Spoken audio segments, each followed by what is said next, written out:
So, technical gremlins aside, I think we're back. We do indeed have live images. We'll be working out all the other small things, like another Blink 182 song. We'll make sure to get it done. Christoph Urbino still leading for Bootsen in the 17 car. Just 0.8 of a second, though, clear of Visceral eSports in the 196 machine, driven by Robin Nurbo. Carlos Diegues for an Ash competition in the number 1 car. They are sitting in 3rd place at the moment, although they are a little bit down. They're about 8 seconds down, though, at a pretty hefty... Oh, and there's been a moment for Karakulis as well, which I'm not sure we caught before, but what happened here?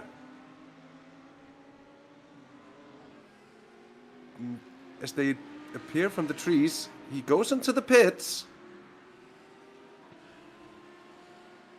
But it told us that he had a crash. I cannot exactly see that chicane coming into the pits. That is new. I'm not quite sure what has happened. For George Karakulis. He is in the pits. And it's a very untimely timing, to say the very least. I just realized that we need to have our chat here as well. And I do see we have sound as well. So all good, all in order. We are running here. Do apologize for the delay. We have had a quite orderly start to the race. A few close calls and a very, very, very mashed together line of BLC 1 and 2 cars coming down towards the last of the hairpins on track, I think on lap 1 or 2, and that caused a few cars to fall behind ever so slightly. We can see Anash down by 9 seconds. Simpac lost a bit of time in that regard too. Same for Valkyrie and Firaco. New fastest race lap here for Anash. Oh, and Sibo with the info there. Thank you so much. GK Racing black flagged already at this point. I got around to saying it before, but I'm not sure it got through because the stream died. But a very warm welcome to you all. Thank you so much for joining in once that we finally have the stream up, running, and working. We have live pictures and sound as well. In BLC2, Vince Peters, who got plenty of PR on the stream dying while he was being mentioned before, having a long something. And the DBRPM car, I'm gonna struggle to get that right once or twice. I think we can already save that, say that pretty safely. But the 32 machine in a good spot, 3 seconds clear of GTE Racing by Seenum, driven by Renzo Erlenbrook in between them here, as we'll see as well. Round on track traffic already really becoming an obstacle with the BLC 3 cars getting past for the first time, I think, by the BLC 2 field. But it's just something the drivers and teams will have to get used to. Sooner rather than later, there'll be a lot of overtaking done over the next 23.5 hours. Anash competition, the pink car, number 10 in BLC 2, sit in 3rd with David Sobrero. Behind the wheel, then Benjamin De Pape for ART Sim Racing 2. Roger Christiansen in the 877 Valkyrie BLC 2 Porsche. They had a bad start as well, and Roger was forced onto the grass. And actually, I'm gonna play things back here and see if we can just recall what happened at the start. So for a quick recap, if it wants to play ball, here we go. So the start again, and Christoph Urbino gave the green flag about half an hour ago, more or less. Great start for Simpac, coming in ahead there of the Diegues car, and you can see a lot of pushing and shoving in behind. The Valkyrie Audi losing a lot of spaces. And then four wide through turn 2, and that's never going to work out. You see Roger Christiansen tapped. That's one of the ART Sim Racing Porsches, I'm afraid, as well. Was in trouble there. Aside from that, the immediate start was actually fairly clean. See if this was the incident in BLC 3 that we didn't get to see before as well, with the 101 car of Adam Pinches, who did get pinched first of all, and then a head-on collision with one of the other BLC 3 cars, I'm afraid. We saw that moment for Roger Christiansen, and then a few others as well here. Early in the race, George Karakoulis sending it, absolutely sending it on Magnus Nielsen. Slight contact, and I think not really knowing it, but I would be surprised if that was not the cause of the black flag for GK Racing already. A few small off-track incidents, and then this one for Hendrik de Grave and the 876 Furaco Mercedes that gets spun as well. That could also be it. It's GK as well. So, and then Karakoulis coming into the pits. I think that's about it so far. So what we know, the standards of this series is indeed high, and we have some very clean race starts from time to time. We have some very clean races in general from time to time here in the virtual Belcar, but it could be a lot worse here at Zolder, I think. So happy to see most of the field still largely unimpacted and still able to fight. So we do have a long race ahead of us again.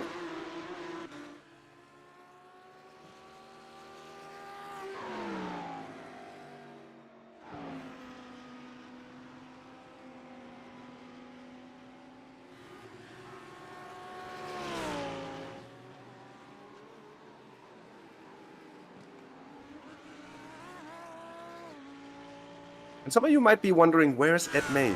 The man's at work. Because he's now gotten a job. He had to go to work. But all jokes aside, he is sadly unavailable, and I will be missing the usual partner in crime of mine. Be good to get the company of Ronald and Andy as we go along. They will be with you for some of the time, at least in the later stages of the evening into the night. I'll be coming back on tomorrow morning at about 9 o'clock, talk you through the final 6 hours of racing. So we're gonna head from 9 o'clock until the checkered flag at 3 o'clock tomorrow afternoon.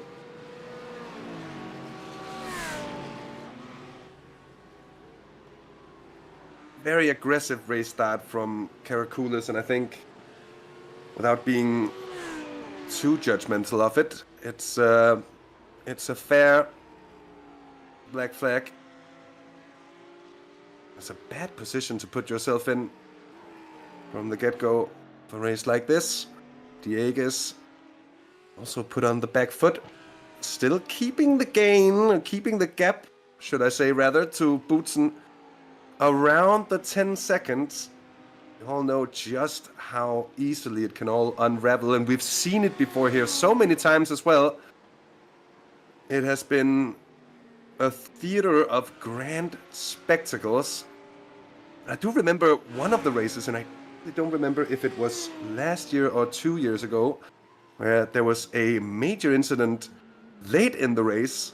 It was only just that it didn't change the overall outcome at a very late stage as well. And it sort of lies to the nature of the track that it is going to be a very, very hectic place to run 3 classes. Of course, a place that we've been to on a few occasions now with the virtual Belcar series, and a place that everyone in this series is going to be well familiar with, especially, of course, all the Belgian drivers, especially those that drive in the real-life counterpart, the not-so-virtual Belcar series. You know, there are a number of those, and a lot of the good men and women in chat will be, I think, happy to tell a bit about who's who and which cars are actually also running in real life. There is actually a good few of them. I must admit, I just don't remember. And I had it written down somewhere at some point. And then, of course, because it was a handwritten note, those tend to go away. That's why you have computers, right? That's a note to myself some other good time. Anyways, I digress. It'll probably not be the last time that's going to happen here over the next many hours here. Vince Peters still nursing that gap. It's grown up to about 4 seconds for him. And then another 7 seconds or so, I think, down to the Anage competition pink, the number 10 car there, driven by David Sobrero. Yeah, exactly. So it's already sort of settling down here for Brice Cornelis. He's doing what he seems to always do. That is do a heckin' good job. He's pulled out about 12 seconds of an advantage. And there has been trouble, I'm afraid, for Stéphane Lequin. The Squadra Veloce by Fastlane Motorsports, the 446 car. Let's see. Just going into the pits. It is. I wonder if it's just slowing down to underneath a certain speed. There's a bit of a hiccup with the event viewer, I'm afraid. I'm gonna have to be mindful of that, because otherwise it's gonna give us a lot of crashes on pit entry that aren't actually happening. And that's not very interesting to see. Let's see if we can separate the crashes from the fake news versions of crashes regardless. As has been mentioned earlier, at least in chat, we do have a virtual Belcar bingo. And I'm not quite sure that I can actually share this, because I am not an admin on the YouTube channel. But we'll see, we'll try. I'm trying to share it now, so just let me know if you can see the link that I posted in chat, and if not, maybe one of the admins or Ronald and the boys will post it up for you. But there is a little bingo board that we can all chip into as we go along.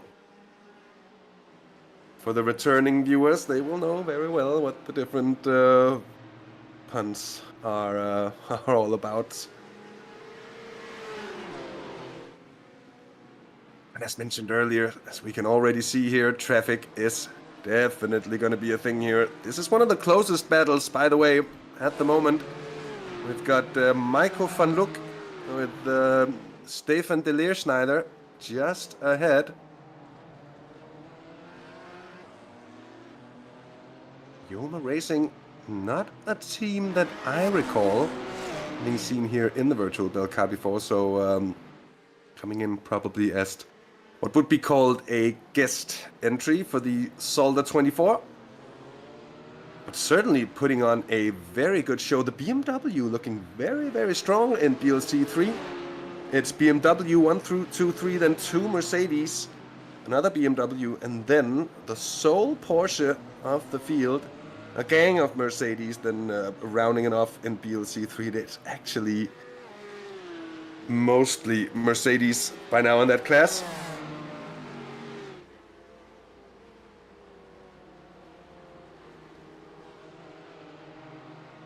And there might have been an issue here for Paul Dayson. Let's see just what befalls him. Is it another pit entrance? I'm not quite sure it is. Oh no, he gets tapped. The worst of incidents, considering he probably won't have any real lasting damage from that one. Jelle Verstraete here. Wonder if that's just the same situation. No? Yes, it's exactly the same. That's the thing with Zolder and iRacing. Every time a car enters the pit lane, it will register as a crash. And only if you see a crash and then pit entry, then you know that's not a real crash. But the 912 went into pit lane because they got a stop and go penalty. And also the 446 had a stop and go penalty. And also car number 51 had a stop and go already. So yeah, welcome back. Sorry for the technical issues, and yeah, Hasse, I'm back as well.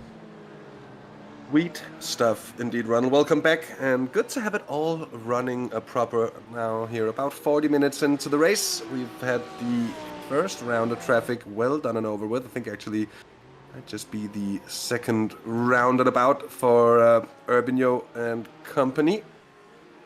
Yes, it's the old version of the Audi who is leading the race at the moment. So some teams will probably think from why did we even change to the new Audi? And interesting to see how the old version 1 is a little bit quicker. That is what it is. But there's been a lot of talk about the tire wear on the old Audi being a lot worse, and that's something down to something with the tire model. I'm not a great expert on this super technical stuff in that regard in iRacing, but there has been talk, and we'll see how it plays out over the course of the race here. Yeah, tire wear is immensely important, of course, during an endurance race like the 24 hours. Also in real life in Zolder, tires, brakes, they take quite a beating actually. So yeah, we'll have to see how it will play out, but at the moment they are leading, which is also important for their standing in the championship, because they do fight for the third place, if I'm not mistaken.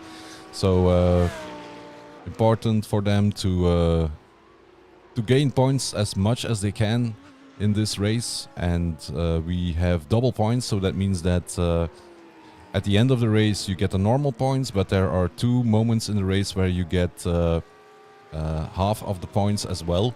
So in the end you end up with a double of amount of points you can earn in this race.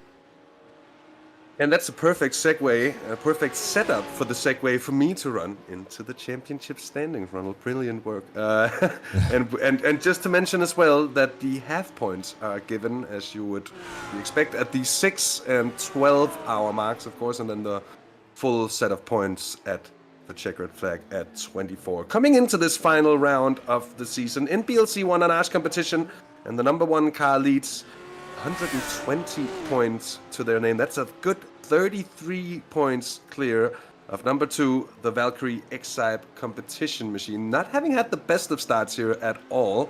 The 677 car currently running 6th in BLC1. As you mentioned, Ronald, it's Bootsen VDS by Undercut. 63 points to their name in 3rd. Then Simpact 4th with 47 points. A single point clear of the Furaco eSports white machine, and they're 4th and 5th as well on track right now. So a real battle for position between those two as well. Sim Formula Europe, Sim Racing BE by ROI Management, and the rest of the gang there in behind. In BLC 2, it's Valkyrie and the 877 car, who actually also had a sort of a rough start here in BLC 2. They lead, but by a massive amount of points. I think, to be honest, that title is clinched already. They have 113 points. Second is the number 10 Anash competition pink car. They have 61. They're tied with the ART Sim Racing 2 car. So second and third, very much open for contest here. RPM Motorsports 4th with 56 points in BLC 2. So they can very much also still grab that second place. The ART Sim Racing team is 5th with 44 points. DBR is 6th though with 36, and then the Brab Charlie car 7th with 32.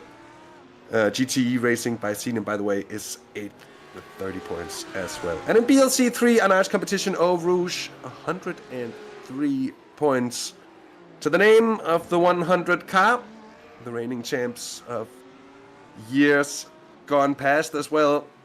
And I'm here, of course, talking about Fabrice Cornelis and Kuhn Troppmann, who's been partnering one another in the virtual Belcar series for as long as I can remember. I was about to say they have done such a good job over the spectrum, more or less the full spectrum of classes as well over the years.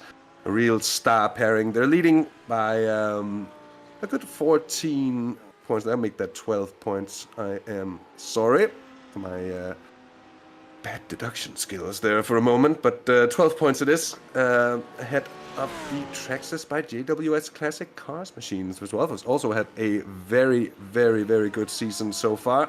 SimWorld.be Rapid in the 32 car with 88 points to their name. They're actually in for it as well for the championship win. It's all to fight for in BLC3. Fastlane Motorsports in 4th at the moment in the standings in the 912 car with 68 points to their name. And then a good gap down to the 876 of Furaco eSports Black with 37 points to their name. Of course, we will do our best to update you as the race runs along, and especially once we get to the point scoring points of the race at the 6, 12, and of course at the checkered flag as well once we get to that tomorrow afternoon.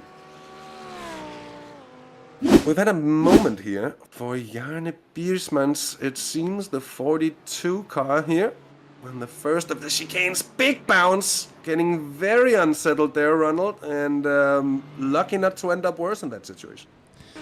Yes, indeed, and he had some room to get back on track as well, so no major issues whatsoever. And indeed, like you said, there is still some battle going on for the podium in GT3 class, so in Belcar 1.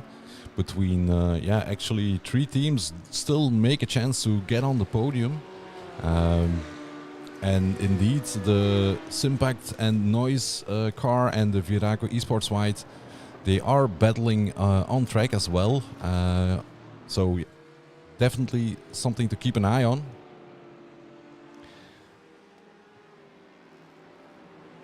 And there's one team missing, the simracing.be by ROI Management. They decided not to start because they didn't feel at ease with the new car, and that's why they said, yeah, we don't want to create a mess, and we sit this one out, and we are looking forward to the next race.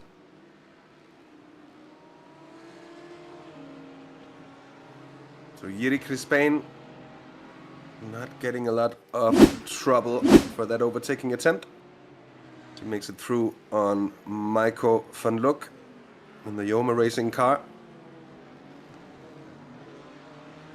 As you see with the traffic there, that gap was significant a short moment ago. Then some traffic happens, especially as the BLC 3 cars, they more or less constantly on every lap, I guess, as we get into a certain point of the race, that point being, what, 15, 20 minutes in, they won't really see many laps where they won't get that sort of interruption, where they'll have to lift somewhere or get interrupted on an apex here and there, and it's really about trying to find a rhythm that's both about going fast, but also about being clever with just how you manage everybody around you in traffic. So you try to lose as little as possible. You can see it as gaining time. That's sometimes a little bit of a dangerous approach to take, whereas staying safe tends to lose you less. It's a little bit of a philosophical question, of course, here. George Karakoulis. So a tough start to the race for him. Yeah, it's they're quite fast with that car, but in my opinion, they just need to take it a little bit easier, and then they would have great results probably. But sometimes they just push too hard at the start of the race, and they already got a penalty for being a little bit too eager sometimes. They do have the pace, and they just have to tone their enthusiasm down a little bit, and then everything will be okay.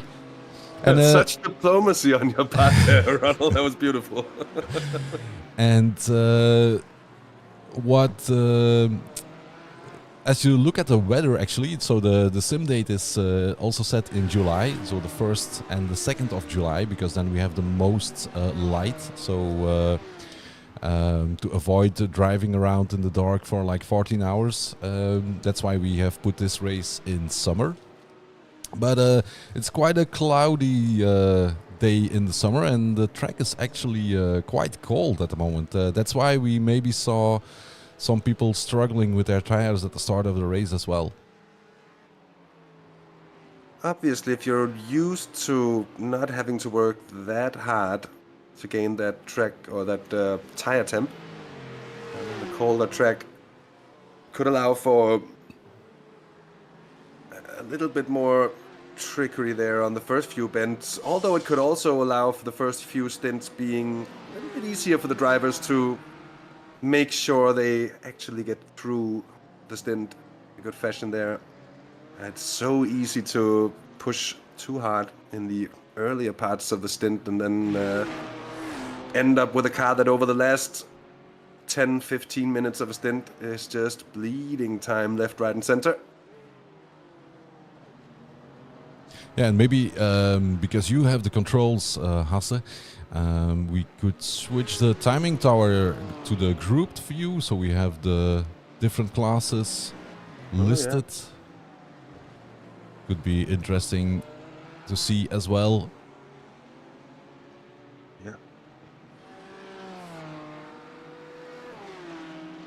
That'll be a second as I try to remember where to fiddle around with it. Yeah, there are a lot of buttons and a lot of colored boxes to choose from, so no problem. Take your time. We have still 23 hours to figure it out, so no problem.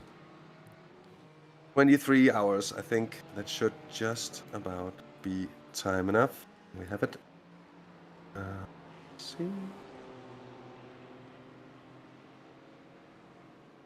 Yeah, and the traffic is indeed very important. As you can see, in every shot you see like groups of cars, and you don't get a lot of rest on this track. It's there are 30 cars on track at the moment, or 31 cars even.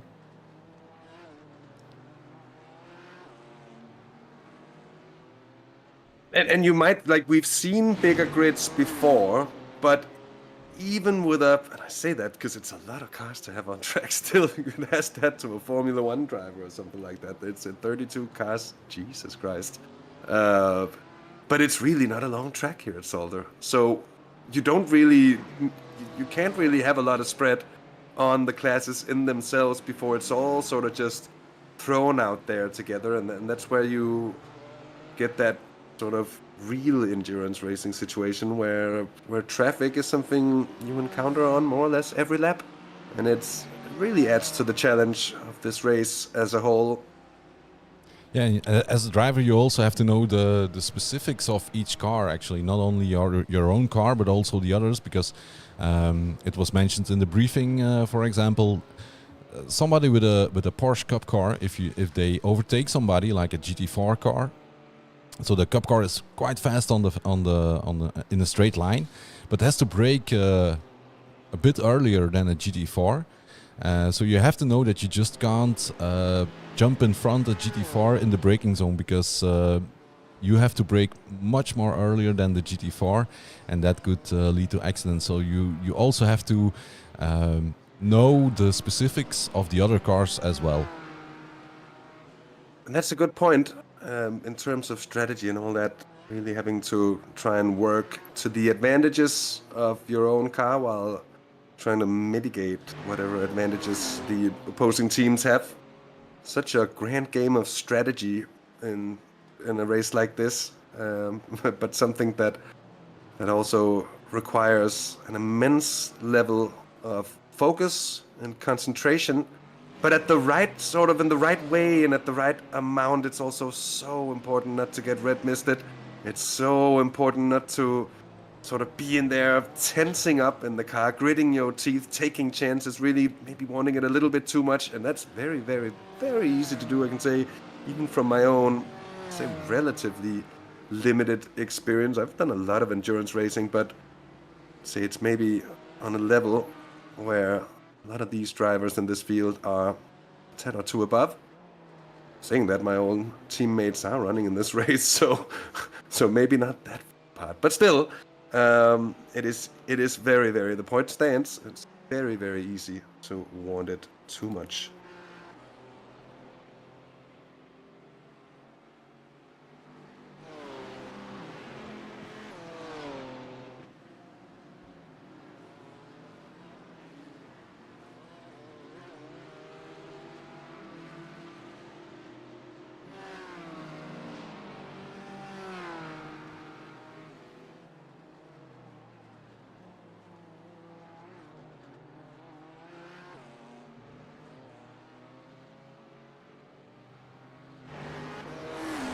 Just got word from race control as well that there is another penalty given to a car.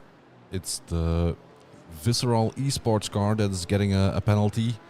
They are currently in P2 at the moment. They made a mistake while overtaking a cup car, and they made contact, and so they will receive a stop and go as well. 30 seconds stop and go. Oh, that's gonna be... Yeah, it was quite unfortunate. Yeah. They just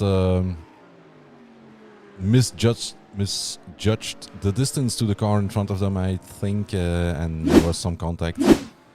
Oh my word, that is a major incident for David Sobrero in the 10 car. That might be what you're referring to here. Yes, indeed, that's... Major one.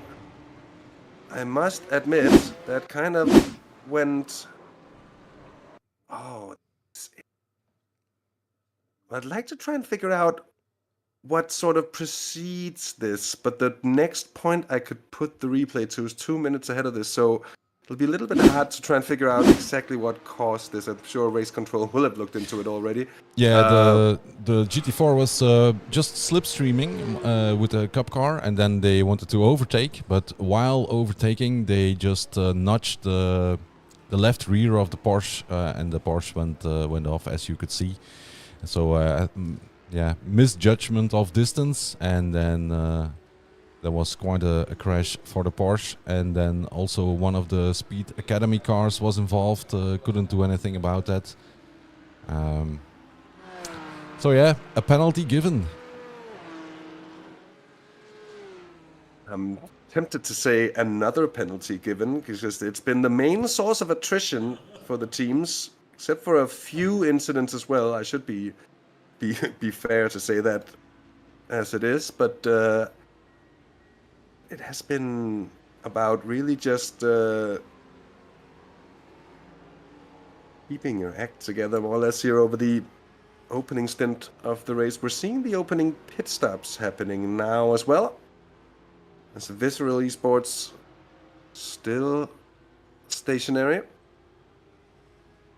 Yeah, you can combine a pit stop actually. So since we are 1 hour in the race, almost 1 hour, they can combine the penalty with a pit stop. So maybe they are doing that. And that's of course a good way to just save a little bit on it. Yeah. When the timing is just right. It's like having a small incident just as you're coming into the pits as well. It's going to save you so much trouble. Comparing it to having the same sort of incident, but let's say that theoretically, if you have an incident and get just a little bit of aero damage, it's going to cost you 2-3 tenths of a second per lap. But having that at the start of the stint, it's going to be expensive at the end of it. Yeah, they do have a nice 15, paint. Seconds. They have a nice paint on their car, so I do hope they keep it clean from now on and continue with a great race. And what is the situation this year with the fast repairs, Ronald? Yeah, there's one fast repair per race. We wanted to limit that to one fast repair for the season, but it's a very hard thing to do within iRacing actually to see if somebody took a fast repair or not. Obviously, if somebody tows and has a repair, you can see it. but the small stuff in pit lane is not registered somewhere in the timing. So that's why we dropped the rule, and you can use one fast repair per race. So also for this race, there's only one fast repair. Would be interesting to have just that one for the season. Trying to figure out the best point to use that one fast repair that you have for more or less an entire year's worth of racing. Yes. But I do see that iRacing would have to put in some sort of way for everybody to be able to see just how and where the fast repairs would have been used. Magnus Nielsen here in the 18 Simpact car, 4th in BLC 1. Of course, there is a little bit of shuffling going on between the BLC 1s and the BLC 2s. The BLC 2 cars, of course, traditionally able to run that little bit further than the BLC 1s due to a larger fuel tank.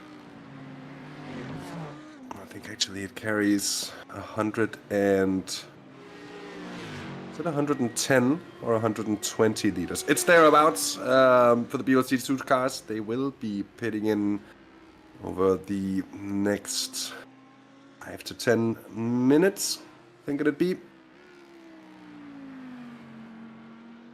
Yeah, and there are no restrictions. We don't have any BOP other than the one from iRacing. So everybody can use full fuel, and there are no limits to setups. So everybody is free to set up the car as they see fit. And of course, those cars that will have had penalties at an earlier stage in the race, they will have that showing as a pit stop as well. So take that in mind.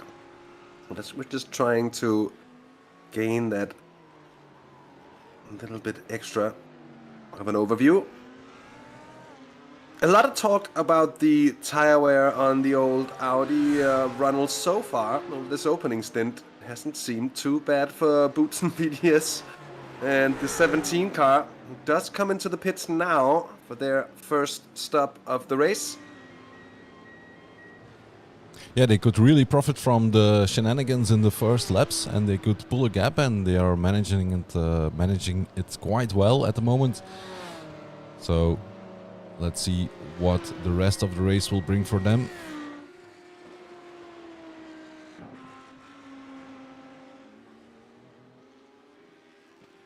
And also paired with a extremely good race pace over the first part. They have been the pace setters throughout most of the practice sessions, at least those that I saw results from, and of course in qualifying, setting pole position here, a relatively comfortable margin, 0.3 of a second.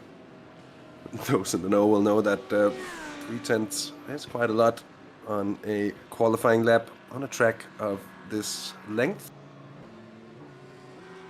But first pit stops for Bootsen, for Valkyrie as well, which means that we will have had all of the BLC 1 cars in the pit lane. Few of them will have to come in on some sort of skewered schedule. You would expect, Ronald, that most of the teams that were in to take a penalty maybe took the chance to put on new tires and fill up the car as well, that they were in the pits anyways. Yeah, it could help to avoid the splash and dash at the end of the race. So whenever you come into pit lane, you always have to see, okay, would it be a smart thing to change tires to fuel up again, or it's all, that's something you need to think about every time you enter pit lane. You have to maximize the stuff you can do within pit lane as well.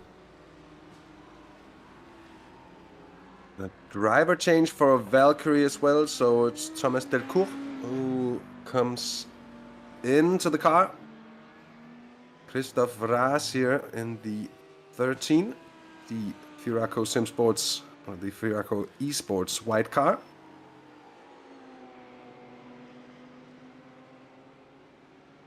Impact still with Magnus Nielsen. And still not having had really any of the BLC 2 cars in. There will be a few of them who's either done penalties or pit stops. And that is the reason we're seeing a little bit of shuffling, inter-class shuffling at the front of, well, actually at the front of the BLC 1 and 2 fields. Yeah, there's quite some difference within the pit stop times, actually, if you have a look at it. That's true. Quite some difference within between cars. There's some major differences in there. You can see the Boutsen pit stop being good 20 seconds longer for Christophe Urbigno. Carlos Diegues and Anaj with a very short pit stop there. I wonder what that was all about and how you're able to shave off that much. Is it about double tinning the tires, maybe? Could be, but last time I thought that tires and stuff like that was done while refueling. Oh yeah, it is, isn't it? It is in the GT3s, the BLC 1 class definitely is. I think it's only in the BLC 2s might not have it. Yeah. Yeah, right? I think Isn't that so. it? I think so too. So that's. So it's basically just down to putting a lot less fuel into the car. But okay, if tire wear gets excessive at the end of a stint, I'd figure out that it's just quicker to shorten the stints and take an extra run in through the pit lane along the way. These are some of the strategic sort of calls that can be hard to know at this point of the race whether teams are going to keep on running like that or they're just looking to offset themselves a little bit, maybe to clear some traffic. Maybe there can be so many reasons to do it. Maybe to shorten the second stint for Carlos Diegues. Yeah, or maybe taking some repairs. I'm not sure if I don't think they had any issues, but you never know, maybe a curb. Yeah, that could be. It is a track where it's quite easy to damage the suspension of cars by just bouncing. Although I'd say these modern race cars are indeed built for the beating. I would imagine you spoke about this track in real life, Ronald, being tough on brakes and such, but I would really imagine that the curbs and the nature of the track must make it a hell for mechanics in general. They'll find themselves getting quite a lot of work here with all the heavy curbs that you'll sort of be forced to jump across more or less to be quick. And of course the old school nature of the circuit with the walls being very close as well on a large part of the track all around. Yeah, but I think because we saw a message of one of the team members of Boutsen VDS by Undercut, they and that's probably the difference between the new and the old car. With the old car, which they are using, the tires and fuel are done separately. So they have a major disadvantage actually with the old car. Apparently the fueling and the changing of the tires doesn't happen at the same time like with the others, and that explains the 20-second difference within a pit stop. So that's a major disadvantage for them, unfortunately, during this race. So they will lose a lot of time in pit lane every time they need to stop. Yeah, so that's maybe where the big disadvantage is then. Certainly a bit of shuffling having gone on over this opening round of pit stops as well. Here's Simpact having crept up into third place now, a podium spot for them. Still in contention though with the Furaco eSports White, the number 13 car. They are just 9 seconds apart from one another and of course very close in the standings. And battling it out here on track from the earliest hours of this race as well. It's going to be an interesting one to follow. Then the 677 Valkyrie car here that was taken over by Thomas Delcourt. He is doing a good job as well. He's a further 9 seconds down on Christophe Vras. on the Valkyrie car, or sorry, in the Firaco car at the moment. So just 20 seconds separating these three. Although the gaps are a little bit shorter here. Koen Bevers and Robin Norbal, who's on a comeback fight from their penalty as well. But you can see how much it costs with such a penalty at such an early point in the race. It's because they're fighting for 6th place at the moment. They're about 2 seconds down on the Sim Formula Europe car, but it won't be long before they'll have to take a completely normal regular pit stop, and that'll shuffle them way back again, giving them all the fighting back to do once again. Same, I think, goes for George Karakoulis. Yeah, and I believe, if I'm not mistaken, we already have more penalties, or more or less the same amount of penalties in the first hour than we had at Bathurst, actually. So, and this being a 24-hour race, some people really need to, take it a little bit easier, because otherwise they won't finish the race, because there is a penalty limit, of course. You have 130 incident points. That's the limit. If you reach that limit, you will be disqualified. And for every 20 incident points, you will get a drive-through. But not only on race control cars, but will be drive-throughs on incident points as well. There are a few points on this track where it is relatively easy to gather up the off tracks. So these things tend to be more so between those whole situation. Of course, iRacing nowadays being a little bit better, I think, at calculating the incidents. You have a very small, some of these rubbing is racing sort of incidents, right? Where it's just a little bit of contact. Nothing really happens. You get a 0x and everybody goes on. There is indeed a live timing. And I'm going to come back to it again, Ronald. I'm not sure people can see the links that I'm throwing up, but I will throw up the link for the live timing now. And I hope you see it. This is indeed the live timing server for you to gain the golden overview yourself. Of course, in a race like this, it is all the more practical of a tool to have. So if anyone is in need along the way and the chat gets old, so we could pin the message. Maybe. Oh, I'm not even. Oh, never mind. Yeah, we'll try to drop a link to the live timing. No worries. Yeah, it's old habits die hard from managing everything yourself. I'm in the privileged position of not having to do so while broadcasting, which enables me to keep focus on something else. There's plenty of things happening, I'll tell you that. It's keeping watch of the event viewer, of see what's happening in terms of incidents, trying to see the closest cars on track, making sure that we get the battles just as these two, just 0.3 of a second between Sim Formula Europe and Visceral. And then, of course, all the while trying to keep tabs on chat as well.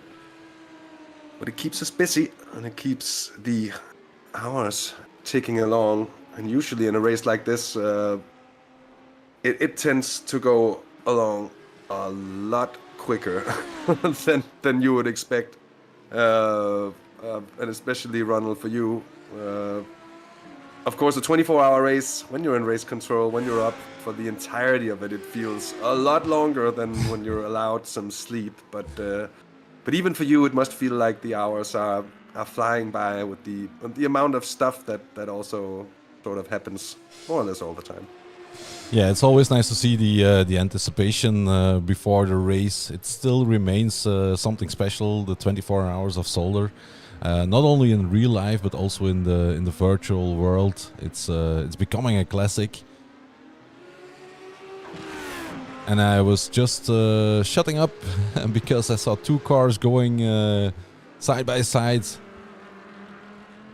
and that's one of the points on the track where it can get quite dangerous. Also in real life, we saw, I believe, in one of the practice sessions before the real 24-hour race of Zolder, there was an accident between two cars at the same point where the Audi and the Lamborghini of Visceral were next to each other. But lucky for us, they just managed it quite well and quite nice. And I've put up the link to the live timing, and also the track map is available, so you can follow also the timing and the location of the cars on track. And maybe we can get the link to virtual Belcar bingo as well, chat, so well, we can that's get something. I think it's something Thomas did of autosport.be. I'm not sure, but I've completely missed that one because, yeah, of course, we had a lot of stuff to prepare before this race, and I know he was doing something to have some fun, but I completely missed it, so I don't even know where the link is at the moment. So I will check in Discord. Probably there will be a link, I guess. I have the link for you. I'll find it very quickly indeed. Okay, if you drop that link, then I will drop the link in YouTube as well. Yeah, that is a deal. Done deal, my friend. Because I saw that, and I must admit, it did really make me giggle, yeah, in an amazing way. And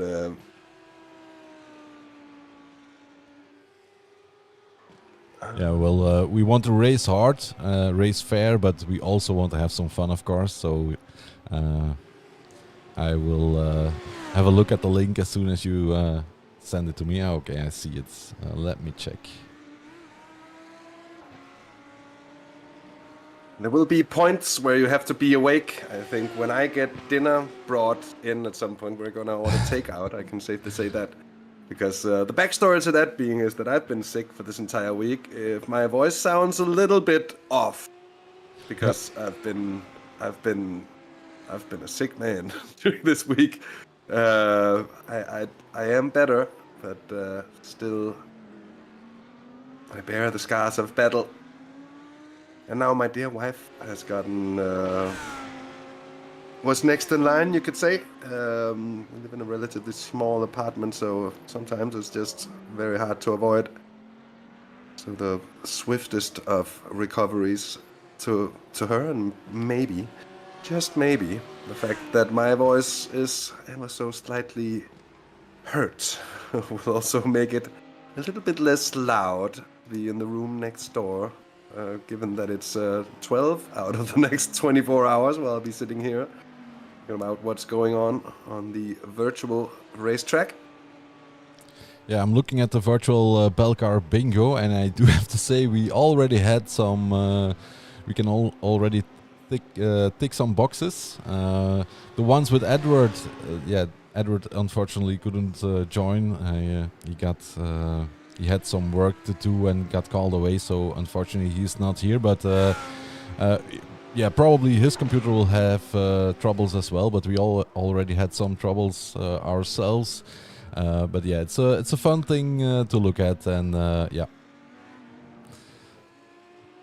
And why the reason I was mentioning the takeout situation is that that's going to be more or less guaranteed of hellos from the wonderful Stella. And also cycling that's going to come at some point. Me mentioning that cycling is a thing on virtual Belcar bingo does not count as me talking about cycling for actually getting it crossed out. If you have it, because I know it's out there because I have it myself. But there is no way I'm going to make it through that much talking without at some point mentioning something cycling related. Anyways, Ronald, back to the racing at hand. It has sort of settled down, although in BLC 3 there are still very much positions being fought for here. It's Yeri Crispain in the number 6 car. He's done a very good job of coming back from, I assume to be basically just an unlucky start. Cycling is the best. I think that's something a lot of us will be able to agree upon. And cycling in combination with beer and fries is certainly where it gets absolutely religious.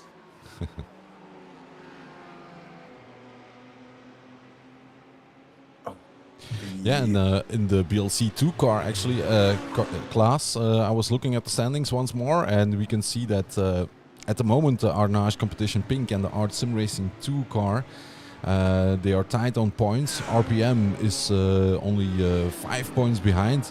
And as you look at the standings in the race at the moment, there's a lot of stuff happening there as well, because the Arnage Competition car is... had an issue.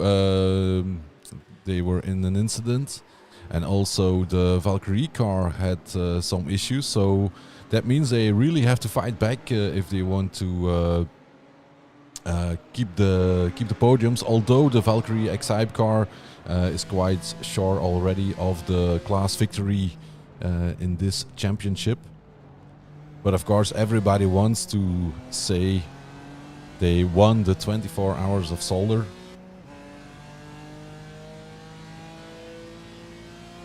Definitely a huge scalp for anyone involved with this series to be able to pick up. And I think I've said it before, this is the grand prize, and to some it will be worth more than the championship itself.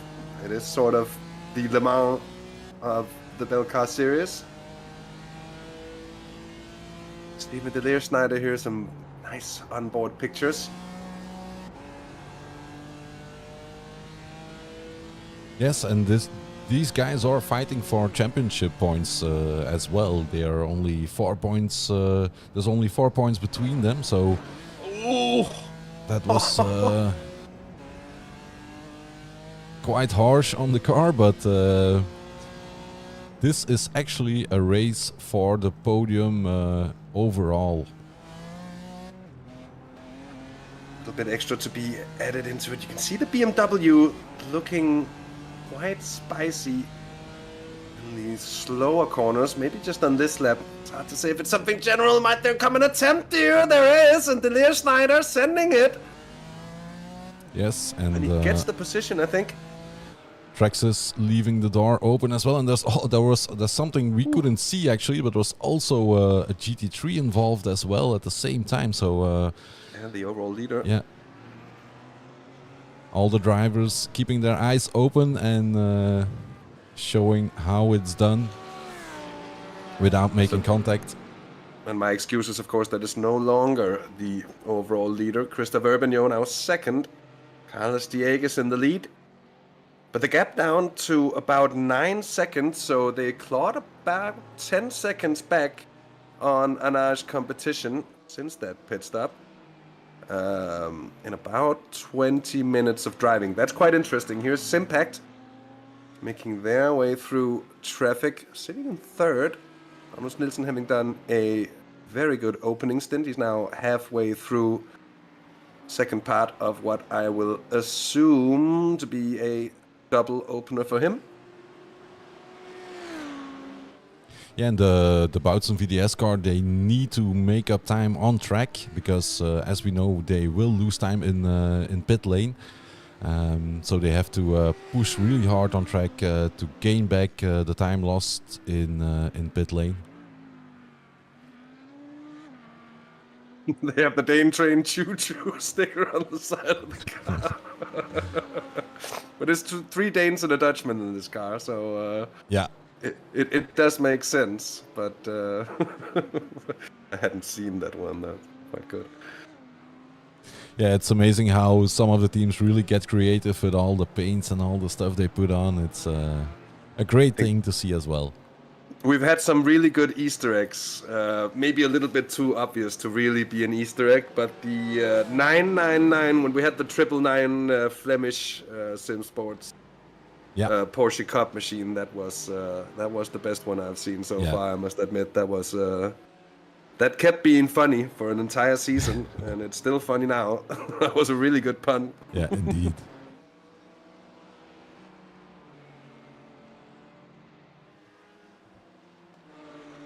Also, the 101 Anashka on a sort of a comeback here. They're carrying damage.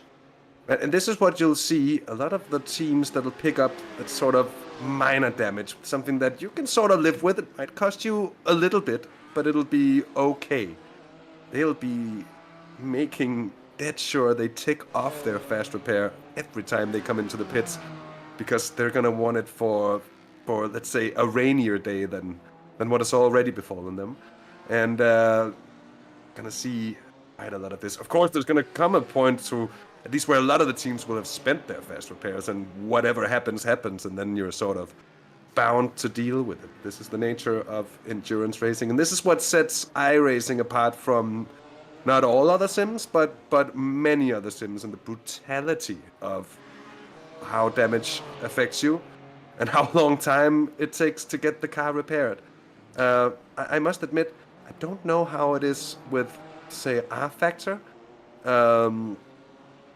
but I do remember in the days of me playing, must have been Gran Turismo 6 and GT Sport in the early days, where 20 seconds of damage was something terrible. Nowadays, 20 seconds of damage from something, and you'll feel like the luckiest man on track. Yeah. You'll take that any day of the week. Yeah, that's also why emotions can get run high. As I'm not sure if that's the correct expression, but because you're training with a team like a few weeks before a race, like the 24 hours, and then in the beginning of the race something happens, you get damage, your car is broken, you will be slow for the rest of the race.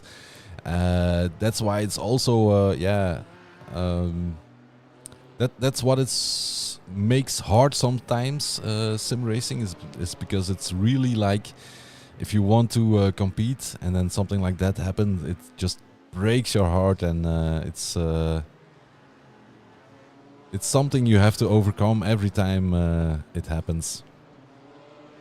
And it's it makes it hard, but makes it fun as well. It's like really you're really invested in this kind of thing. Oh, I was muted. That I can certainly say, but that was very short, though. I should have just shut the hell up, shouldn't I?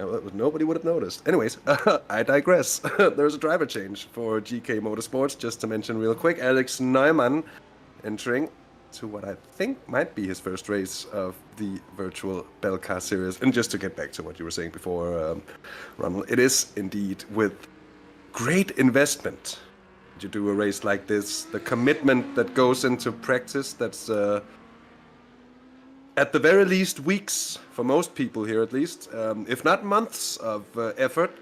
And when it's an entire season of racing like this, with all the races that come, with all the tracks on a calendar that you might not be familiar with, and it's so much effort that goes in. So the emotional investment when something goes wrong, and especially if you've been doing well as a team, if you've been just sort of punching above your weight, or if you've just been owning it at the front of the race on the course for a win, that could also be a situation where things all of a sudden quickly unravels. And whether it's your own fault or somebody else's, it's the pain is immense sometimes.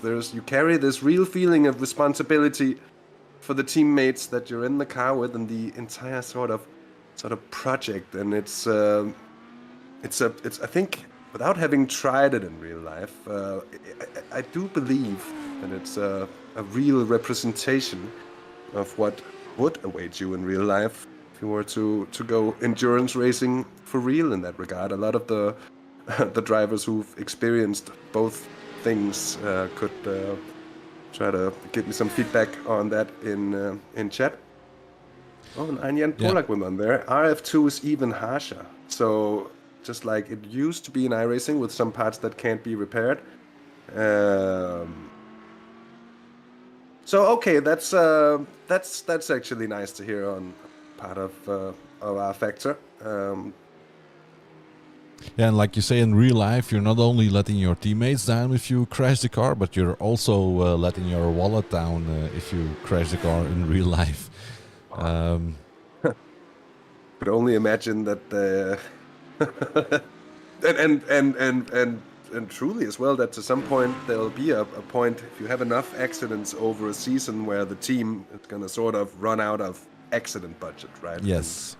And you're gonna start encroaching on other things that'll then be either missing or that you won't be able to sort of do in the same way. And even with Formula One teams, we've heard of situations where some of the smaller teams in Formula One has had the same sort of issues after prolonged periods of massive pinning it around. Yeah, just to mention one name would be because say Andrea De Cesaris as well in that regard. Yeah, you just asked the question if somebody from has some experience in real life. Well, on track at the moment, the virtual track, we do have different people who also race in real life, of course. For instance, Maxime van den Hove is also has raced the real 24 hours also. I believe in the GK Motorsport car there are even some silver drivers at the moment. So yeah, definitely some people with real life experience also on track at the moment. And I think we haven't really talked about yet, but I think that's always a major part of traffic management. And an interesting point to bring up as well is that one thing you gotta learn as a driver, you might be really, really quick, you might be a good racer, you might be able to deal with those that are equal to you when you're in a, say, a single class GT3 race. But once you're in a multi-class race like this, you're going to have to learn to be very, very clear about your intentions, to state them early enough for everyone else to sort of figure out what you're doing, and then to sort of do that as well. Because often what you see, not all the time, but often what you see is that whenever someone does a sort of halfway in between move or does something that looks like they aren't going to do it, and then at the last moment they pull out and do it, that is where it gets very, very hard to predict. This is the case, I think, in real life, but very much so in the sim as well. Some drivers, of course, more so than others, will be having their, so we'll say, peripheral vision hampered ever so slightly with the field of view on the screen, depending on how big the screen is and how far away from the driver's head it is, and all of these variables. But in short, you really have to be predictable in a race like this. You can see the way Alex Neumann here approaching traffic and pulling out early to the inside to show his intentions of going for the overtake. And as you can see, when he's not going for it, he's not pulling out as well, and he just sits in there. So that's a textbook example, more or less, of how to deal with a situation like this. Of course, from the understanding, and was it Alex Neumann who's done the real race? You mean the 24 hours or? Yeah. No, I don't think so. No. Maxime van den Hove did. Yeah, he's in the GTE Racing bikes in a Cup car. Oh yeah. And which is now driven by Renzo Erlenbrook, who is now Renzo Erlenbrook. Yes. Good, because that's I don't know if it is, and I know there are different bingo plates, so I don't know if Thomas put that in, but I hope you did, Thomas, Renzo Erlenbrook is actually the other. Yeah, no, Renzo is actually Renzo at the moment. So yeah, that's all it's good. Not Joel. Yeah, because the other one is Joel, right? indeed. Yeah. Memory serves me right for once. Looking at the timing tower here, have I been cheated by this? James Holman and RD Simsports here might be a pit stop. Nope. No, that's a... Oh, had to brake really hard. Yeah. Managing it. And then, that's... I mean, of course he's allowed to get back and running. He doesn't really do anything wrong. But there's just some bad timing with the number 10 car there. That got very awkward for a second. 30 variants, but it's not in. Okay, well, gotta have something for the future as well, right? So let's keep it in there. Back with the 99 car. 10 seconds. Well, 10, 11 seconds. I was going back and forth very quickly, I think, from Vince Peters here being, I think, held up in traffic as much as he was being overtaken. Yeah, I just wanted to mention the traffic again, because we have switched to different cars right now, and there are still always like 2-3 other cars also in the shot. So traffic is relentless at the moment. And casting your mind back to times when we were running with the Radicals in the series, Ronald, that certainly made for some interesting traffic management as well, and very different from what you'd usually see, because the Radicals were so quick in the corners and not necessarily that quick in the straights. At least at the end of the straights, they would just sort of bug down and get, you know, the BLC2 cars, the Porsche Cups, would easily get held up in behind. And remember a race at Le Mans where they were actually able to be competitive, and that was the old Porsche Cup. But they were well able to be competitive deep into the race as well. That was very interesting, and must have been a hell for the drivers, really having to exercise restraint on all parts of trying to figure out when to do what and what is best for all parts. And I spoke a moment ago about the predictability of a driver, but there's also something about being able to work together with other cars and other drivers in terms of figuring things out in a way that will be sort of symbiotic to all parts. And it sort of tends to pay off in the long run. Sometimes if you're really well thought out in traffic for an entire race, then those final crucial 4 hours, I'd just be seeing you get that little bit extra leeway, that little bit of leniency, that little bit of goodwill from some of the other teams. And that can sometimes, not saying that it always will, but it can at times at least make a bit of a difference. But it's at a point of the race where you're often looking for any type of difference, any type of gains that you could possibly get here. So here's GK. They're almost a lap down because they did that second pit stop. They got the penalty relatively early on as well, so that makes sense. Visceral here. They will be in next. I don't think there's going to be too long before that happens. So I did think for a moment this was an on-track battle, but it's not really the case, and I'm afraid we've had an incident. And it's been Steven de Leerschneider and Jiri Crispijn who's been battling for so long, but it's not really between those two, it seems. Jiri Crispijn braking late on the outside, they get hit by the Porsche, spinning around, and everybody else doing a really good job of avoiding it. Oh, Crispijn, Steven de Leerschneider there. He spins again, Ronald, no! This is terrible. And not as in terrible driving, but as in terrible luck. I think most of all, we'll just have to take another look at just what happened there. So he's on the left here. There's the BLC2 car overtaking him on the right. They sort of end up getting side by side here. He gets 1 o'clock, doesn't hit anyone, gets out of the way. Does have a chance to see that teal BMW, but he also gets off the racing line and then cooking tires. And he has another slight excursion into the gravel trap. That'll be hurtful for them in the long run. They have done a very good job of keeping up the battle with the number 6 car. And now they've fallen way down the order. They're down into 6th place, and they'll have to refocus their efforts. Just see if they can bring it back into the zone and take it from there. A major moment there in the fight for 2nd place. I think it was actually from 2nd place. I heard some sliding there. And lots of smoke too, so normally when you hear sliding and you see smoke, there's been trouble, but nothing on the event viewer as far as I can see, so it looks like whoever caused that smoke just about got away with it.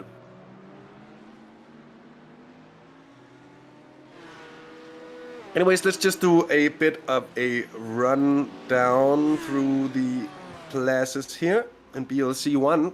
It's an Arch competition. The number 1 car leading 10 seconds, so they have stabilized. Oh, I'm sorry, but the number 6 machine with a little bit of a wobble there on the exit of turn 1.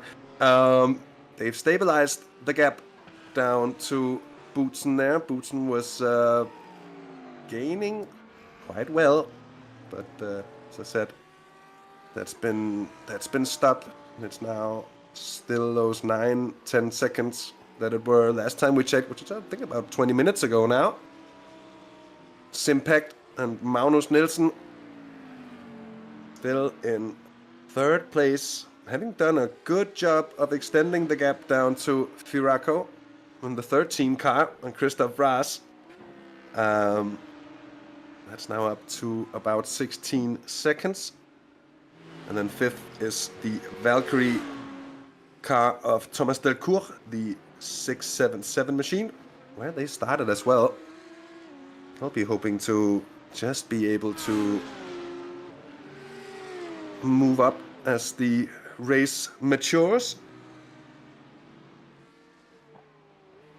Vince Peters and the DB RPM. DB Racing and RPM Motorsports combining forces with 2 cars, and 2 of the best looking cars of this season, I might add. I am a big fan of those paint jobs. Have been all the way through. I think just fielding... No, they are. They're actually... my bad. There are 3 cars, because they were running in BLC 3 as well. Today they're not. For reasons I don't know, or... I might have a clue, but I'm not going to mention it anyways, out of pure respect. Anyways, I digress. There are 3 cars in BLC 2. They have this, the Just DB RPM, and then they have the 2 others, the Marshmallow and the Tricolore. So let's see. This is the Marshmallow car. Ooh, it's a tasty paint job as well.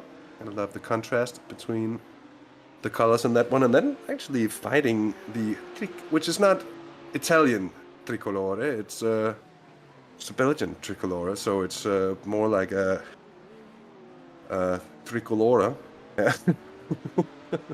The number 7 machine here, they're fighting it out for 8th place in BLC 2. Anyways, we mentioned that the 32 team, the sister car of these 2 leading in BLC 1, they're doing so ahead of Renzo Erlenbrook, the 99 machine from GTE Racing by Sinem, and then Roger Christensen and the 877 Valkyrie XZ car. Just looking at the I ratings, it's top 7s, 8K ratings all around, with very few exceptions. It says a bit about the strength of this field. An Arch competition pink, that's the number 10 car. They're 4th at the moment in BLC 2. And then ART Sim Racing 2 rounding off the top 5 with Philipp Hammer. Oh, and there's smoke in the background as well. I wonder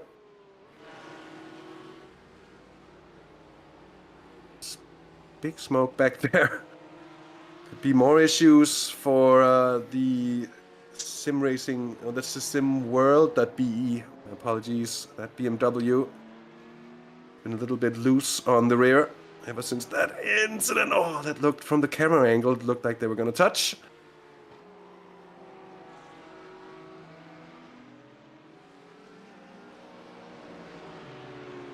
And then in PLC 3, by the way, of course, let's not forget the 100 Hanage Competition Eau Rouge car, still with Fabrice Cornelis behind the wheel here. An hour and 45 minutes soon to be on the clock. They are leading by about half a minute, so a healthy advantage down to the number 6 car.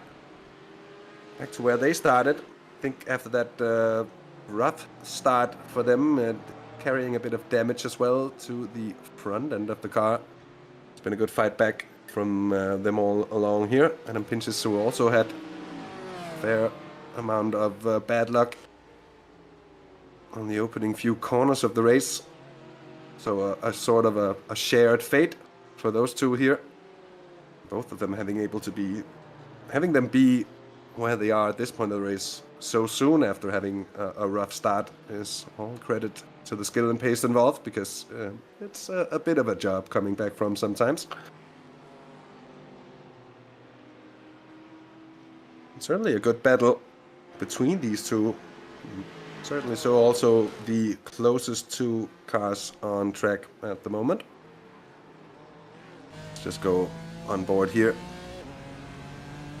Adam Pinches as he gets a very good run down towards the Villeneuve chicane. And Yuri Crispain chooses to take that fight up at the next opportunity.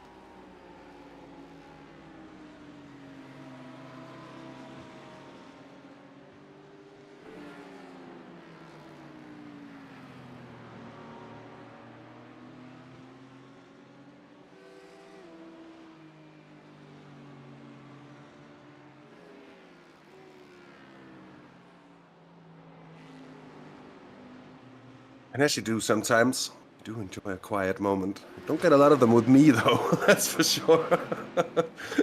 We've had Ronald away for a moment. I don't know if he's back yet, but he might have just been out to enjoy a quiet moment of his own. Let's not get that up there. That's certainly not what we want to have.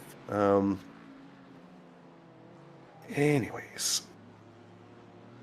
Yuri Crispain just getting dropped corner by corner here, ever so slowly, but for now ever so surely. And the BMW up ahead. I think it would also be about time for, oh, certainly not actually, they're gonna run longer, yeah, the BLC 3s. But about 10-12 minutes until we are 2 hours into this race, and such, I'll be just taking a few minutes to stretch the legs, make myself a cup of coffee, and maybe just look at what is to order for dinner. Of course, we'll be back. By the way, in terms of planning, I will be with you until 9 o'clock, around 9 o'clock this evening. I'll be heading off for the rest of the evening to get my beauty sleep. And I'll be back with you at 9 in the morning. She'll be left in the wonderful and competent. Make sure there's no misunderstandings here. Company of Ronald Mons and Andy Yanin. Just Making sure we are not getting misunderstood. They'll be with you through, I guess, most of the night. And if not in voice and speech, and at the very least in spirits. Of course, the race stream will be kept up. I think we will be switching streams around every 6 hours as well. Of course, I'll be making notes to that as we'll be getting closer to those points. There are still a fair bit of way to go, so let's not get ahead of ourselves in any sort of way. But the on-track situation at the moment, having cooled down ever so slightly, it's being felt that drivers in all classes at the moment just trying to get in the best of rhythms and trying to just shout the laps. And looking at it, though, you can really see the traffic as well. All of a sudden, the lap time variation is not in the tenths of seconds, but in 1 or 2, 2.5, even 3 seconds sometimes. So much about, it's part luck, and then part, of course, you can see you're going to catch up to a car at a place where you're not going to be able to overtake. Sometimes it's better to just hold off earlier and make sure it doesn't hamper your run through the section.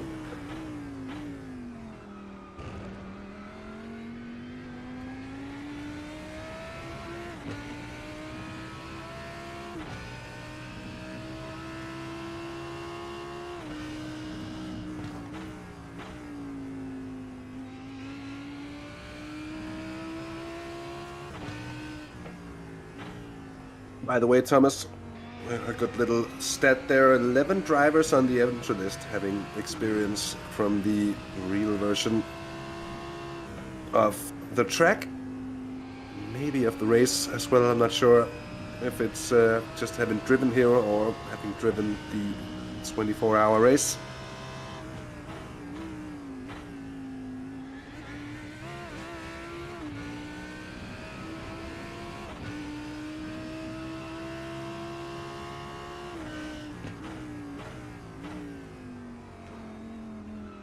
And I guess a track that, without being set up engineer in any way, without being any sort of expert on the field, I would imagine this track to be not too hard to set up the car for, mainly because the straights aren't that long and it's a high downforce track. Regardless, oh, another spin for Delir Schneider, I'm afraid.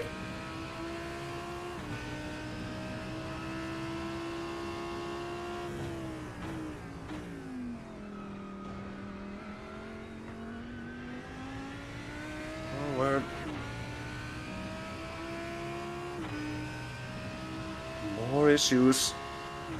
Let's just see what happened. It looks like it's generally a problem for the 114 BMW on corner exits. Again, just breaking traction and at a point where it seems to be very hard to recover, if even possible at all. I kind of wonder if it would be advantageous for them to maybe run slightly more aggressive traction control. Anyway, going back to the setup. And usually the tracks that are really hard to set the car up for are the tracks that sort of require a bit of everything, right? So it's either that or a super low downforce, high-speed track like Le Mans that still has high-speed corners where you need speed as well as stability, drivability, and also ease of driving. Oh, Diegues, the race leader, catching up to the 108. It's the 188 Audi, I think. Yeah, it is, of course, of Sim Formula Europe.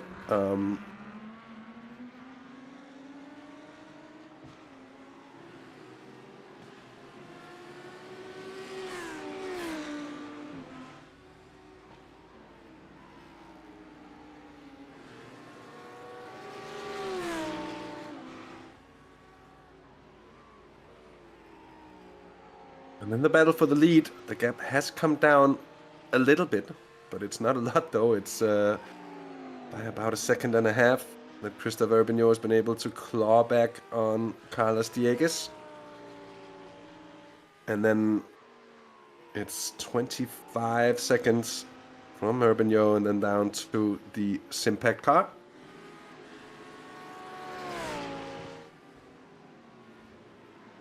So it's 11 drivers who's driven the track in general, and then it's 5, from what we can see. It's Maxime Fabrice, Kenny, Jean, and Ben Thanes. It's done the 24.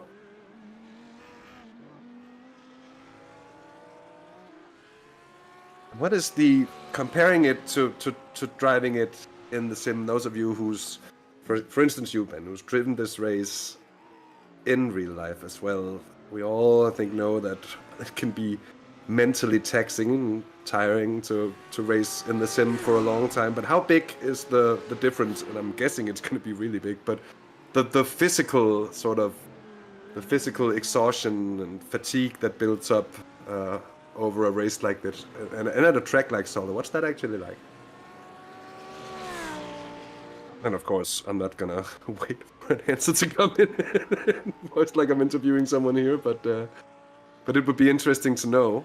And by the way, we shall keep the door open for interviews along the way. We've done this before, especially in this 24-hour race. It's good to be able to catch up with some of the teams along the way and hear about plans and progress and so on. So if you have a driver that's not in the car and willing to come in here and share a few words, then do not hold back.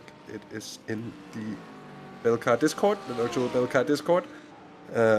Just hop into the interview waiting room, and I'll do my best to notice and drag you in for a bit of a chat. So an open invitation for drivers to come in and say hello and to a bit of a say about the race until now. 4 and 3 and a bit minutes until we reach the 2-hour marker here, and the pit stops coming in. Yeah, Koen Bevers coming into the pits. We saw Steven de Leersnyder as well. He pitted, I think, a bit early. Those tires might have been absolute toast. So understandable. We got Oscar Wilkins, who comes in for Visceral. Let's see if it's going to be another stint for Koen Bevers. It is indeed. Oh no, sorry, my bad. He just comes to a stop. Kind of caught me off just ever so slightly there. Magnus Nielsen, Simpact, coming into the pits as well. Just those few minutes early. Plenty, a bit of a gang of cars coming through. On track, that's Babo Fallen jumping in for Sim Formula Europe. Pit stop for Firaco as well, and Christoph Raas. So as expected, so all of the PLC 1 cars is going to be coming in over the next few minutes.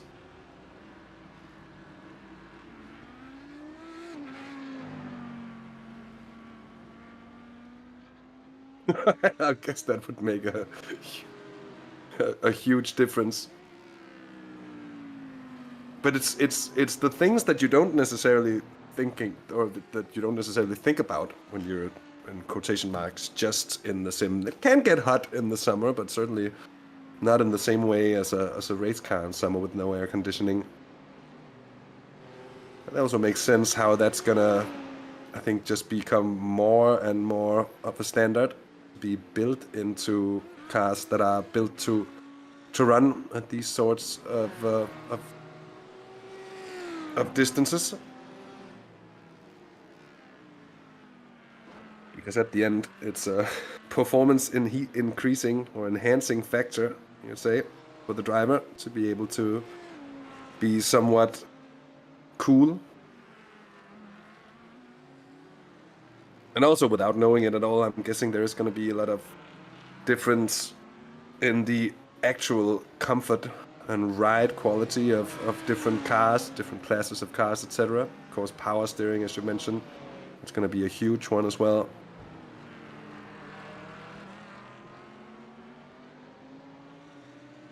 I had a lot of pleasure following Michael Fassbender's series, the whole Road to Le Mans series. There was the final movie that was out not too long ago, and while there is a certain meme quality to the entire thing as well, I mean he does crash a lot, but that also I guess add to the point that it's really not an easy thing to go through and get into.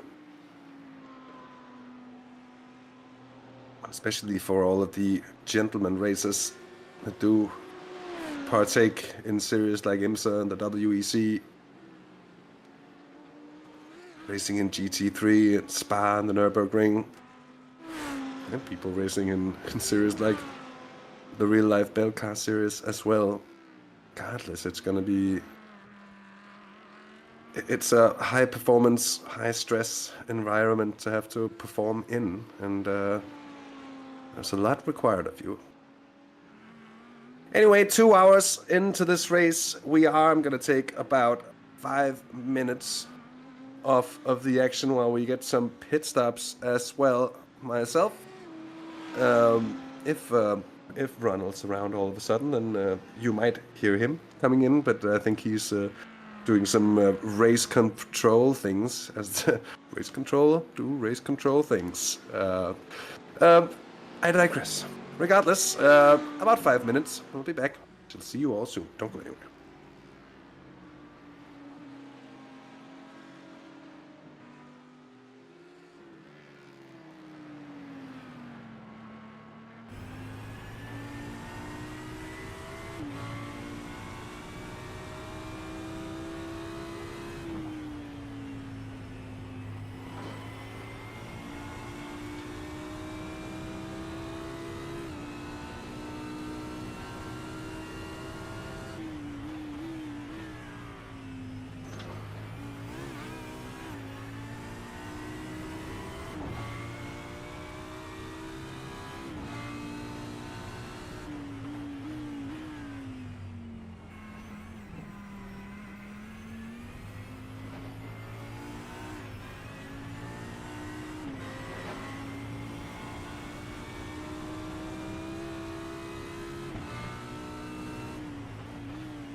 back from the break. It got a little bit longer than expected, but you might as well.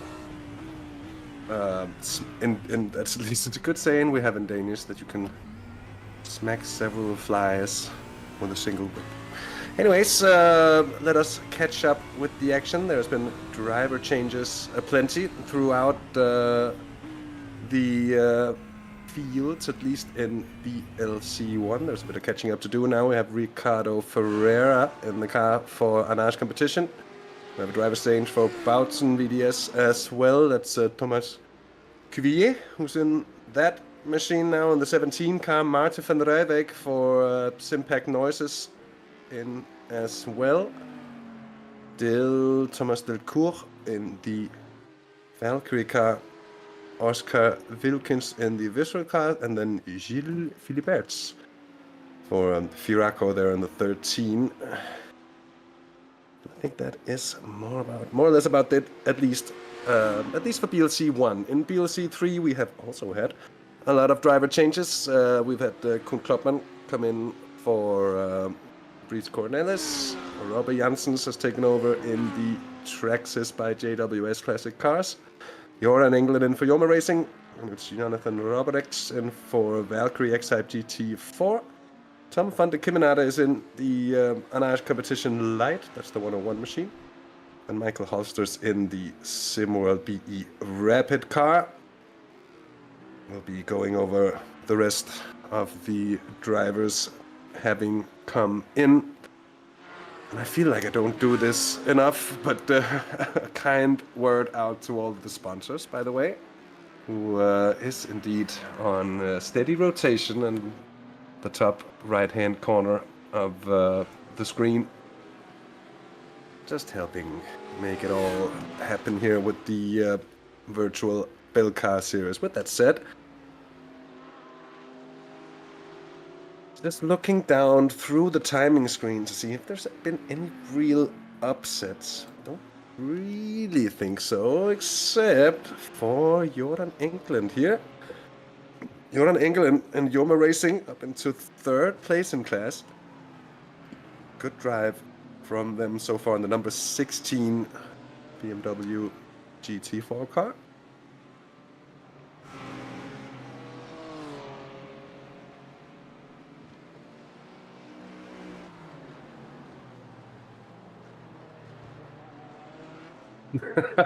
That's a good one for Ben Baines there. In 2022, the 24 hours of Zolder started at 35 degrees. A 2 hour stint left the car with a very nice smell for the upcoming stints. Probably a thing a lot of sim racers are happy they don't have to share with their teammates. At least so I would expect.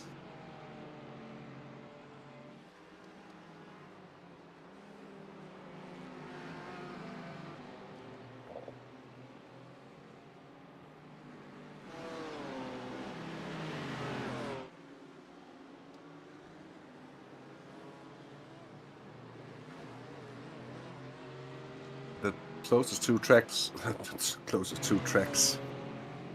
I don't know what they are, but the closest two cars on this track at the moment are these two. It's at least when we're speaking for position. Geoffrey Rouland in the Eagle Speed Academy car ahead of Shane van Hansen and the Digitrax Sim Racing team car. And then of course the 16 car just in behind these two. But they're in 3rd in class.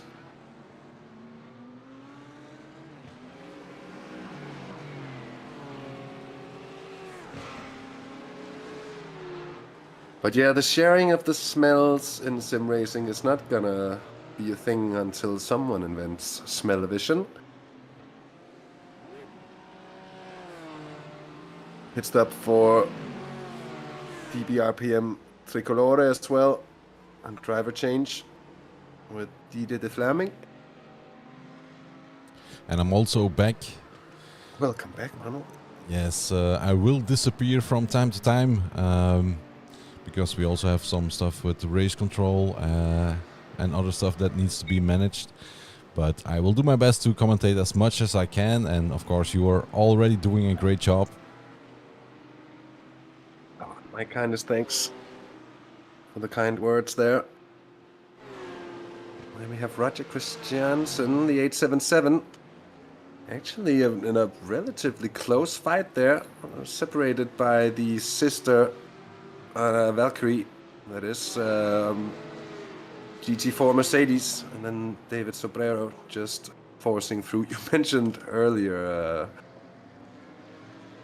that the sim date was chosen to be basically in the middle of the summer to have as much daylight as possible. I've done the Winter 24 on the Nürburgring, a yearly recurring league event that sadly isn't being held this year. It would be around, well, in a few weeks' time normally, up around Christmas time.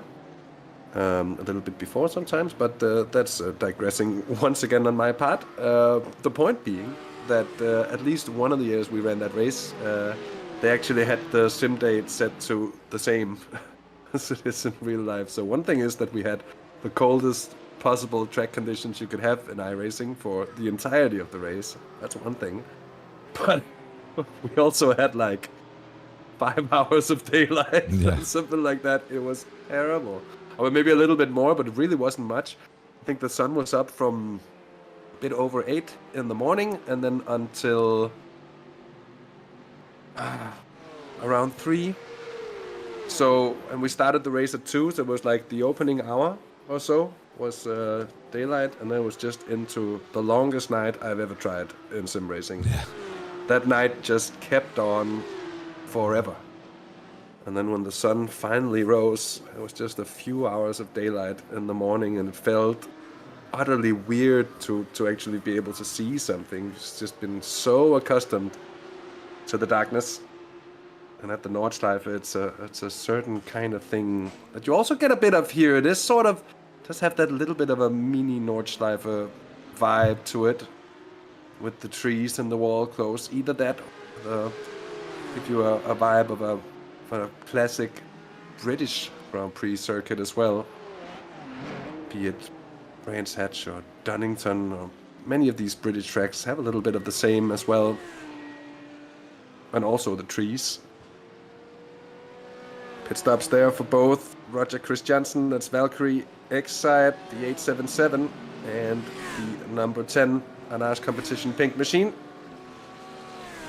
It's very much for position, very much a fight in the pits here.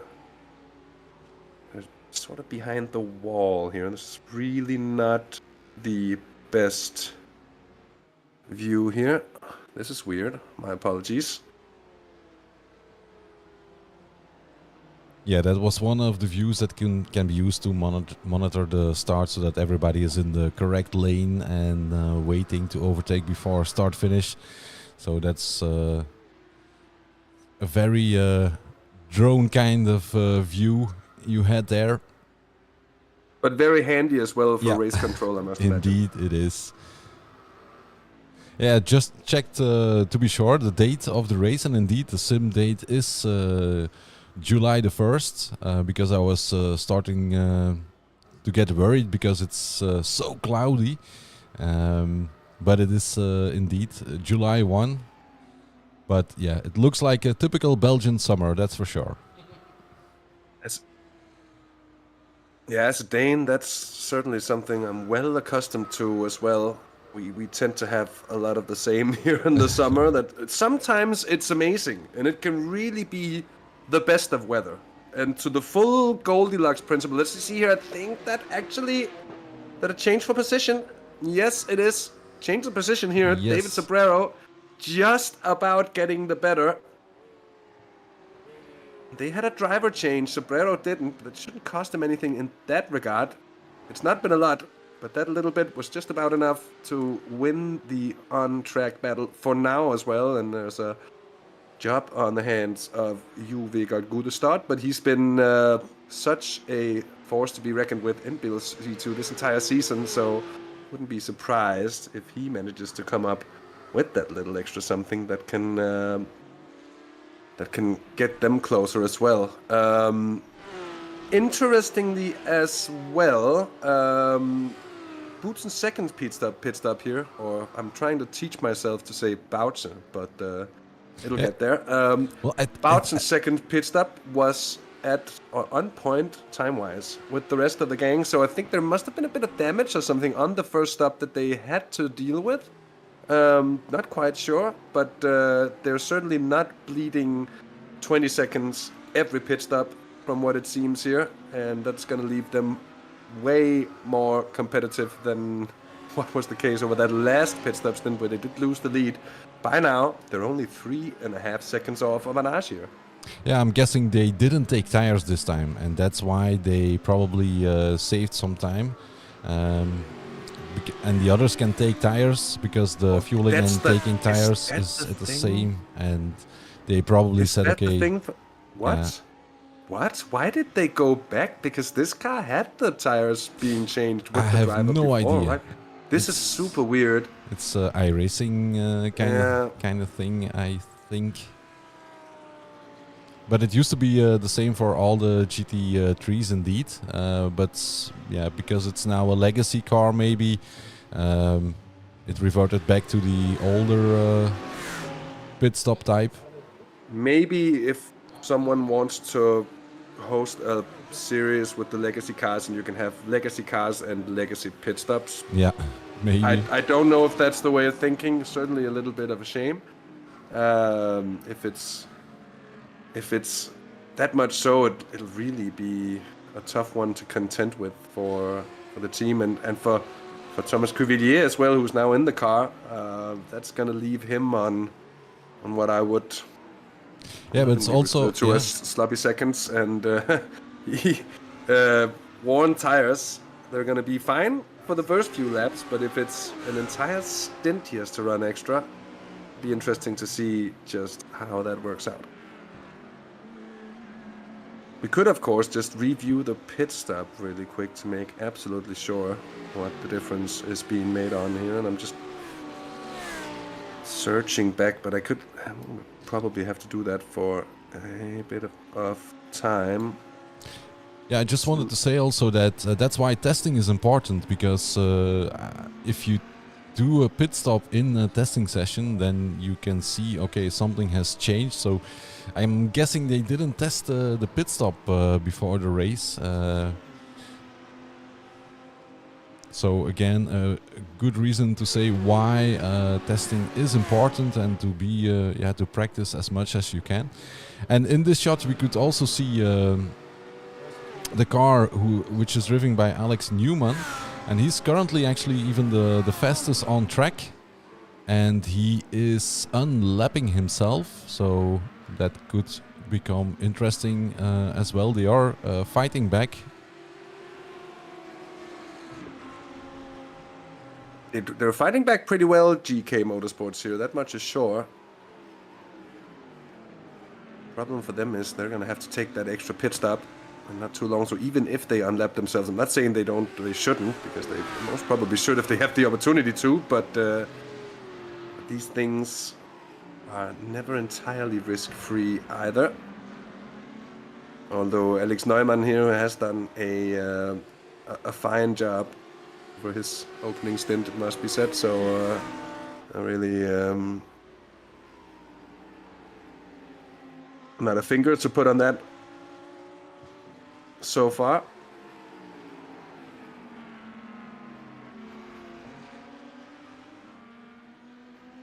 Still a battle as well between the 677 Valkyrie car here of Thomas Delcourt and the returning Oscar Wilkins, the 196 Visual eSports car.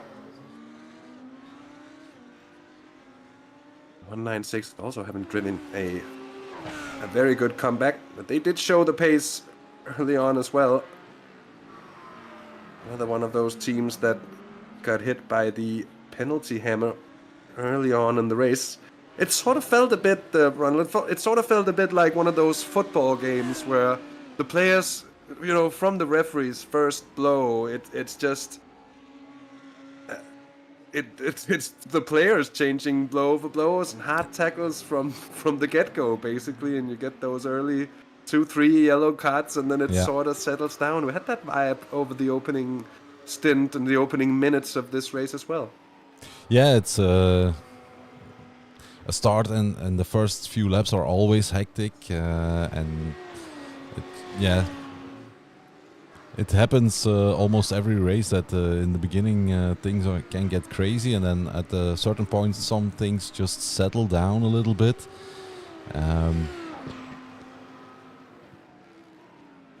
And then, at the end of the race, in the last couple of hours, things can get crazy again as people are still fighting for position. Some will take bigger risks. But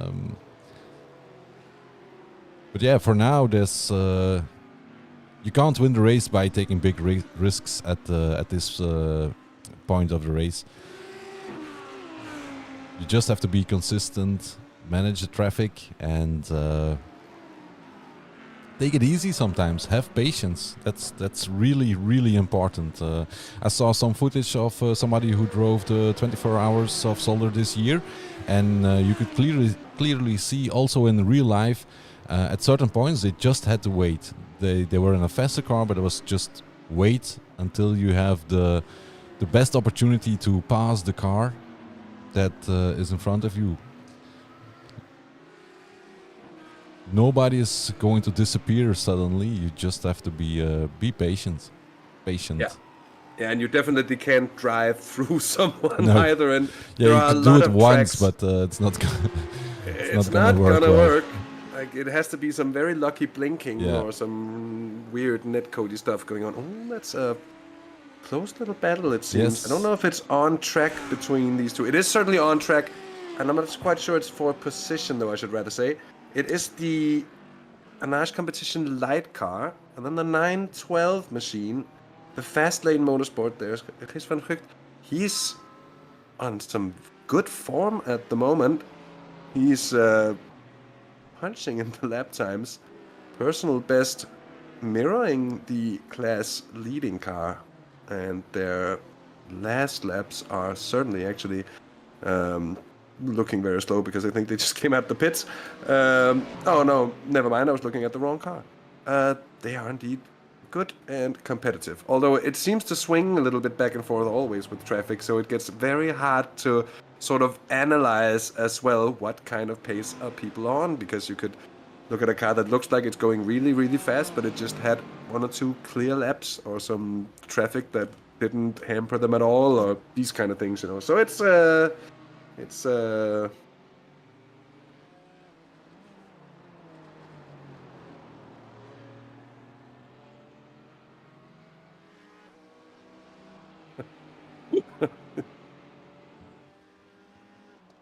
just reading back your comment there, Thomas. Yeah. Anyway, we do still have these two fighting quite closely, actually. This is Eagle Speed Academy and the 485 car. Yeah, that's the white-blue Mercedes. And then the Squadra Veloce by Fastlane BMW, the 446 car. That's the black and green BMW behind here. Certainly pressure on, but you mentioned it before, it's sometimes about really figuring out when to be able to do it safely. That's first and foremost it. Whatever you gain by passing someone and be able to run that a little bit quicker out ahead instead of being held up, well, it's never going to be worth minutes and minutes and minutes of repairs if you do mess it up. But that goes both ways as well, and often if in a situation like this, a driver is faster, and when you're in front of someone, this is something that you'll definitely feel. The tendency, at least for me, is often just to let people go, and knowing it's gonna, most of the time, cost both of us time to fight it out, and there's no real point to do so. Oh, a little left there, the 11 car sneaks on through. Oh, and that's gonna be late. Yes. Oh, there are issues. And Porsche did a great job there. I think he avoided the most of it, but Yeah, that was we're gonna quite have to see scary. that again. That was well driven. Yeah. Yeah, Porsche having a great reaction because the BMW. I think we can even try something here. Just look at this from the perspective of Maarten van Rijwijk, who's coming up. It disappears a little bit, Oh, yeah. and he. And Be fair. we also have a nice battle on hand in the front of the pack, actually, between in the Belcar class car between Arnage Competition and Boutsen or Boutsen. In the Flemish part, we say Boutsen.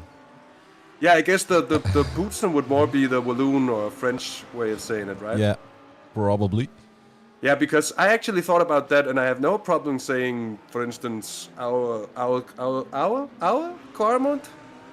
The Oude Quaremont. Oude Quarmont. Yeah, Oude, exactly. yeah, okay. I sometimes get confused by it. Again, I think that's a dialect thing. It seems like if it's really yobbish, Flemish people. And I get that as well. If you ever get into Danish, there are places in Denmark where the language sort of stops existing and it's just sounds. And even for someone who speaks the language, it can be hellishly hard to understand if you're not familiar with some of the strangest local dialects we have. And we're a small country, so it's understandable, very much so. But yeah, indeed, Arnage, Boutsen, very close with one another, and it's the Boutsen car who's come back 6%. Yeah, it's and probably also a beer, I guess. It is a beer. The Oude Quarmont, of course, is a beer, and it's that was percent. very hard on the curb by. I can tell you a little bit of trivia Boutsen. of Oude Quarmont trivia here. It has that 6% average because it is also the 6% average of the cobbled climb. Yeah, I think. could be. Although I don't think the average grade of that climb is maybe the climb part itself, but if you take that long cobbled stretch at the top, that's certainly not a 6% average. That's for sure. That's like 2%. That's like a Danish hill. You take that long bit. And you can now click on the get out your bingo plates, because I'm talking about cycling. So let's get it on there. I know I have it myself on it as well. So that's my third. You can the beer is the Quaremont.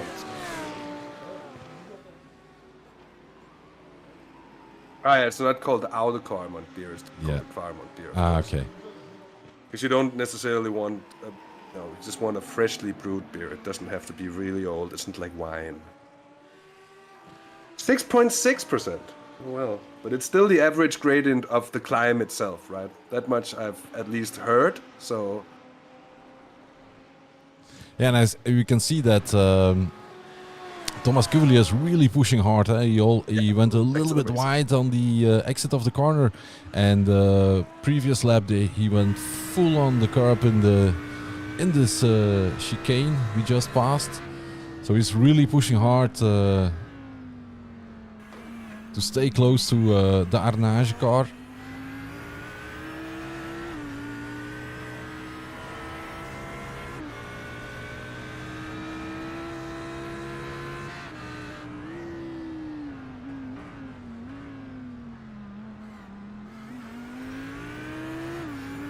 Also, the Arnage car, a little bit a small slide on exit. Yeah, they're both pushing here. Yes. I think it's quite evident they don't want to give up track position. There's a psychological battle going on throughout a race like this as well. Yeah, and traffic. But leading also, it allows you to be the sort of in the commanding position. Sometimes it's just that much nicer, even if it's a question of a few tenths here. A nice long battle will keep our eyes peeled to the timing tower. We have this happening too. So I want to make sure we don't miss out on the good stuff here. Valkyrie, Visceral, this is the battle for 4th place. In between these and the leading two, there's the Simpac car about 13 seconds up the road from these, or 45 down from the leading duo.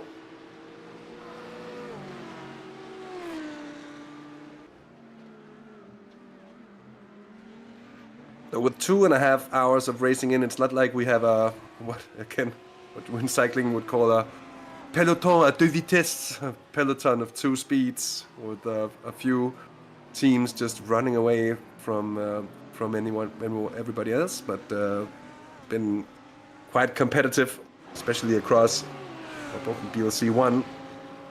Some gaps here and there in BLC 2, but also a lot of close fighting. And then BLC 3 has been really close throughout the race so far as well. A lot of good action, and I think I can safely put my head on the block for this one and say there's going to be a lot more of that to come as well. Yeah, I was just saying it's still anybody's race at this moment. There are some gaps, but a lot can happen. We still have more than 20 hours to go, so nobody can claim victory already. Even with a large gap, things can turn around quite quickly.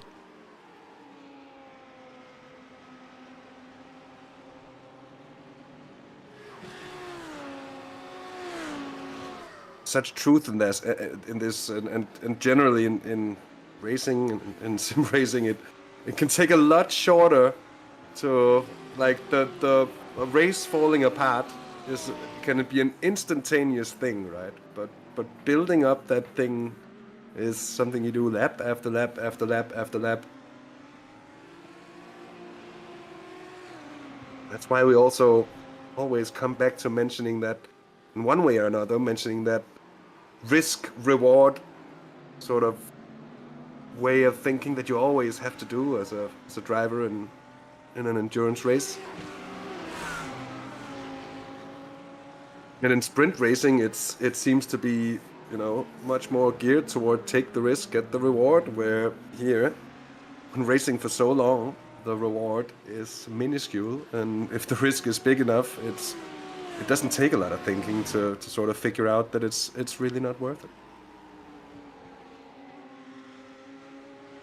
Urako, by the way, had some kind of trouble at some point. I'm not quite sure what happened to them, but they were certainly not pleased, to say the least, from what I understood. In chat as well, and I don't know if it happened at the start, but they were quite close for a while to the Simpac car. I actually don't know what happened, and I'll see if I can... Yeah, but I think that that was with the other Viraco car, actually. I think it's the GT4 that had some issues in the beginning of the race. Ah, yeah. I think there was an incident with car 51, if I'm not mistaken. Yeah, that car isn't driving anymore either, so the Viraco, the 876, is currently out of the race.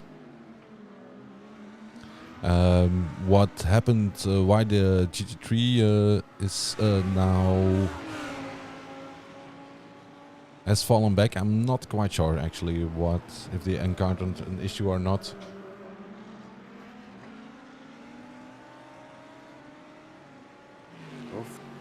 Sean van Lint with a worrisome message to bring in chat as well. Albert Court getting in the car, but without any fuel, so they had to tow from the pit exit. And to anyone who doesn't know, and I'm just saying this to be the kindful commentator anyways, if you have to tow from the exit of the pits, I think that's the longest possible tow you can basically do, and it'll have to count you as having to go basically all the way around the track. And the more track you have left to do, the longer your tow is going to be. So that's a way to make sure you lose a bucket of time, and that's, to say the least, very, very unfortunate. Yes, indeed. It looks like time suddenly starts running more slowly when you're waiting for a tow back, especially on that point of the track.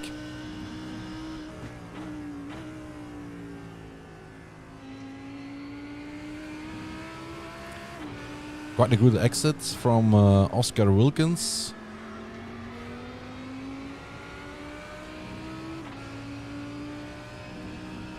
Chasing down the Valkyrie X-Hype competition car.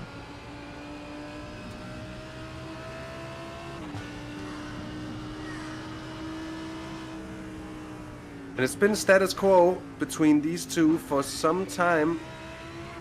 So either Wilkins just looking for an opportunity, or he's content to sit in behind. Oh, looks to be a little bit more efficient on the brakes, at least in the heavy braking zones.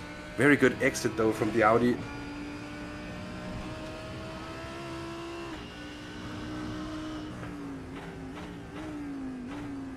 I think that's a good way of thinking in a situation like that, both in terms of getting out of the way from the BLC3 machine there out on the left, but also as Sean mentions in chat that there was 0.2 liters and simply better just to get the tow from where you are than to take any risks of getting the car in a position where it might all of a sudden become a roadblock. A roadblock. I was about to call it a rolling chicane. It's going to be a very, very, very slowly moving chicane that nobody expects for it to be where it is. So, yeah, I think that was probably a pretty good call.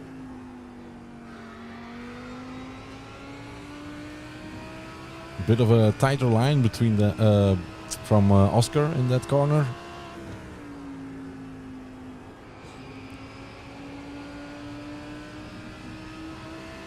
Also interesting with the new Audi to see, and this is something that, of course, hardly even the drivers that has made the change to the new Audi will know just how different it is to the old car, and if it's sort of improved or if it's improved, just in what ways. The old Audi has always had a tendency to be, from what I understand, a little bit of a, shall we say, a narrow operational setup window, and therefore at least easily becoming unstable to the point where when it goes, it also tends to have these very Audi-esque slow spins that reminds a lot of iRacing drivers of tire models of old, which are always painful, I think, to think back upon those times where the tires were basically made of, felt like they were made of stone. Certainly gotten a lot better. Another thing that has become a lot better with one of the recent iRacing builds was the whole grip on grass thing, and just how much the grass slows you down, or shall we maybe say how much the grass didn't slow you down. Back in the days where it was pretty much like, I would maybe even call it grass ice. Certainly was very, very slippery. They've changed that. That's now much better. I'm interested to see if the new Audi will be a little bit more driver friendly maybe than the old one.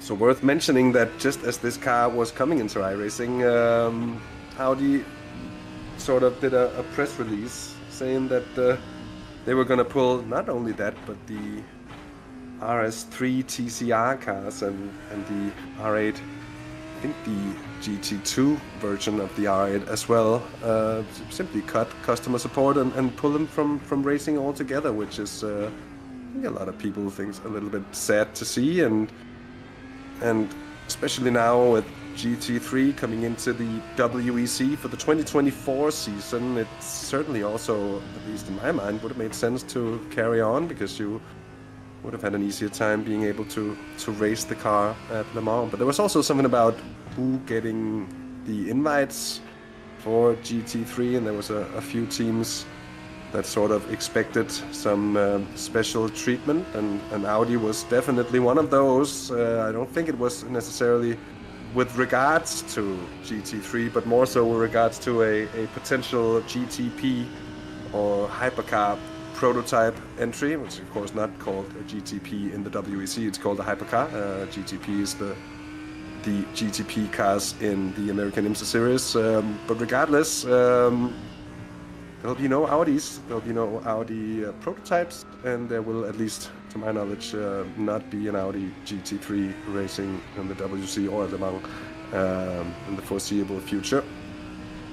But it'll be interesting to see the effect of all these manufacturers, not only, of course, competing in the top class of international sports car endurance racing, but very much so in GT3 as well. I think we'll have something like 7 manufacturers, if I'm not completely mistaken here. I don't know if you remember this, Ronald, but I think it's going to be like 7 manufacturers coming into next year. It's going to make it very, very exciting and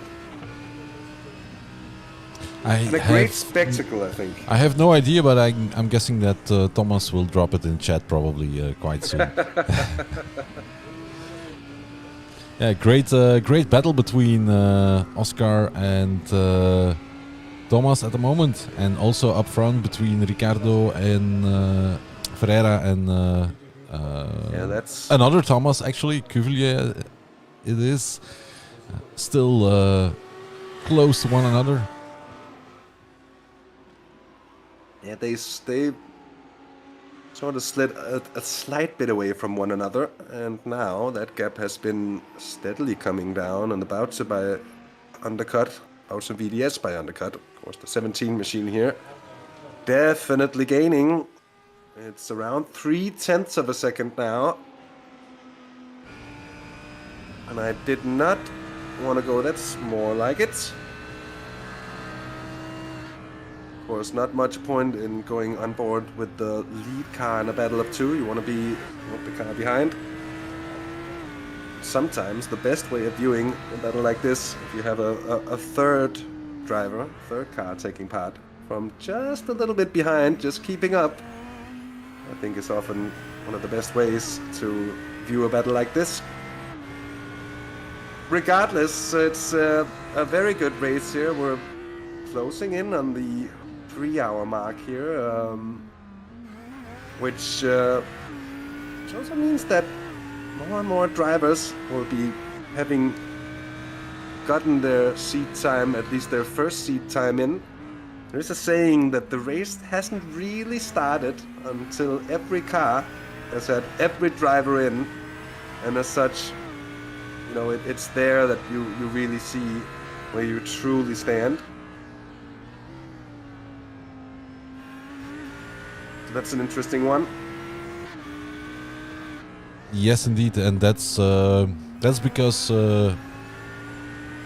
I mean that's why you can say it's nobody race yet, because we still have the night to come. You have also different drivers. Most of the drivers within teams are equal. However, there are always some differences. So there's still a lot of variables that are changing and will be changing over the course of the race, and nothing is set in stone at the moment. Oh, you'd have to be crazy to make such a statement, I think, at this point of a race like this. 3 hours into it.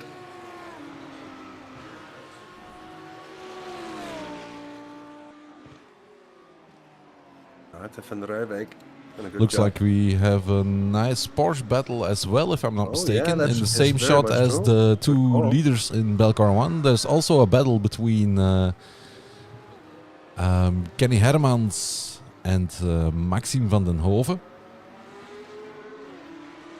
in Belcar 2 with the Cup cars, and then we have indeed the Belcar 1 cars. So 2 battles for the lead, getting closer and closer to each other. In marketing, this would definitely be known as some kind of advertising campaign. Buy one, get 2. Yeah, indeed it is.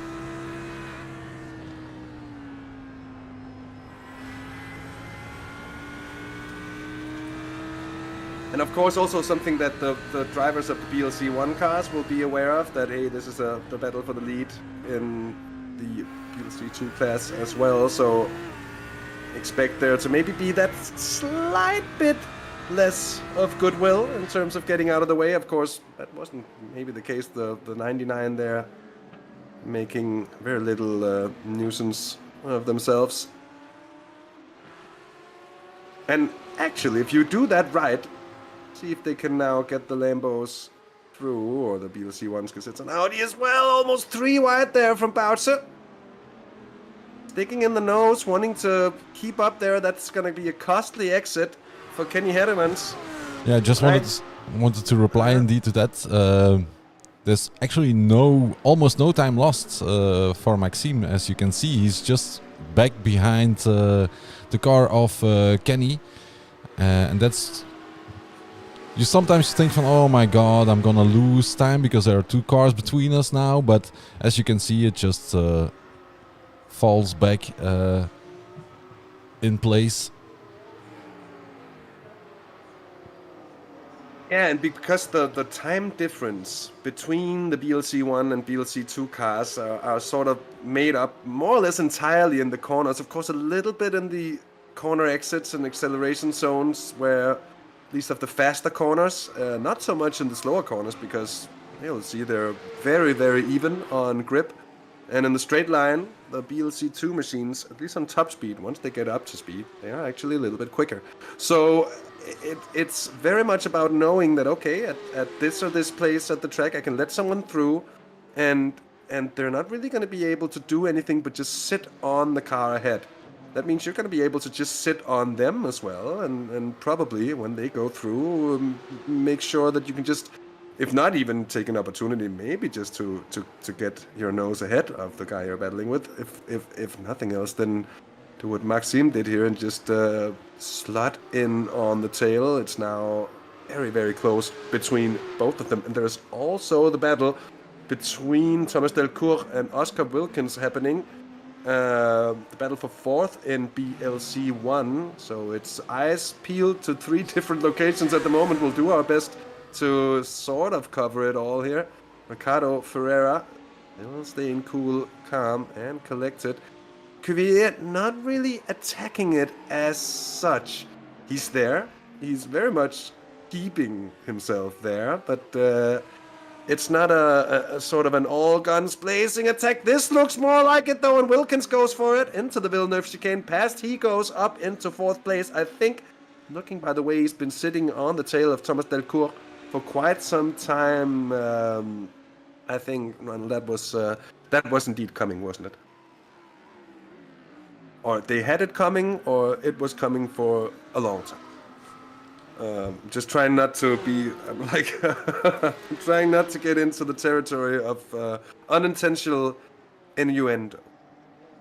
And once you get into that territory, then everything can become unintentional innuendo, and it can both be fairly frustrating, fairly fun as well at the same time. Anyway, back to the battle here between Maxime van den Hove in 2nd in BLC2 and Kenny Heremans. Oh, there's a bit of a look by Maxime. Yeah. But that's a thing as well, that the longer you spend behind someone else, when you can see you can at least obviously keep up, that often gives you the feeling that you're probably a bit faster here. And if you get the feeling that you're actually being held up, then that very quickly can translate into frustration, and that frustration is something that any driver really needs to keep in check, in control, in order not to let it get the best of them. And looks like they have quite some traffic coming up actually as well. They have 2 cars in front of them at the moment, but we could see another train of cars up ahead.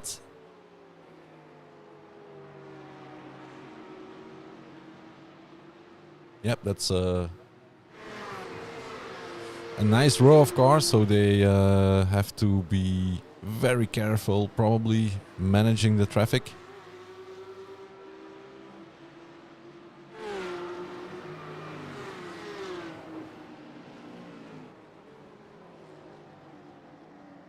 And I'm actually quite sure that there is somebody out there now saying, okay, please do not damage my paints, because the 2 cars are painted by the same person actually in iRacing.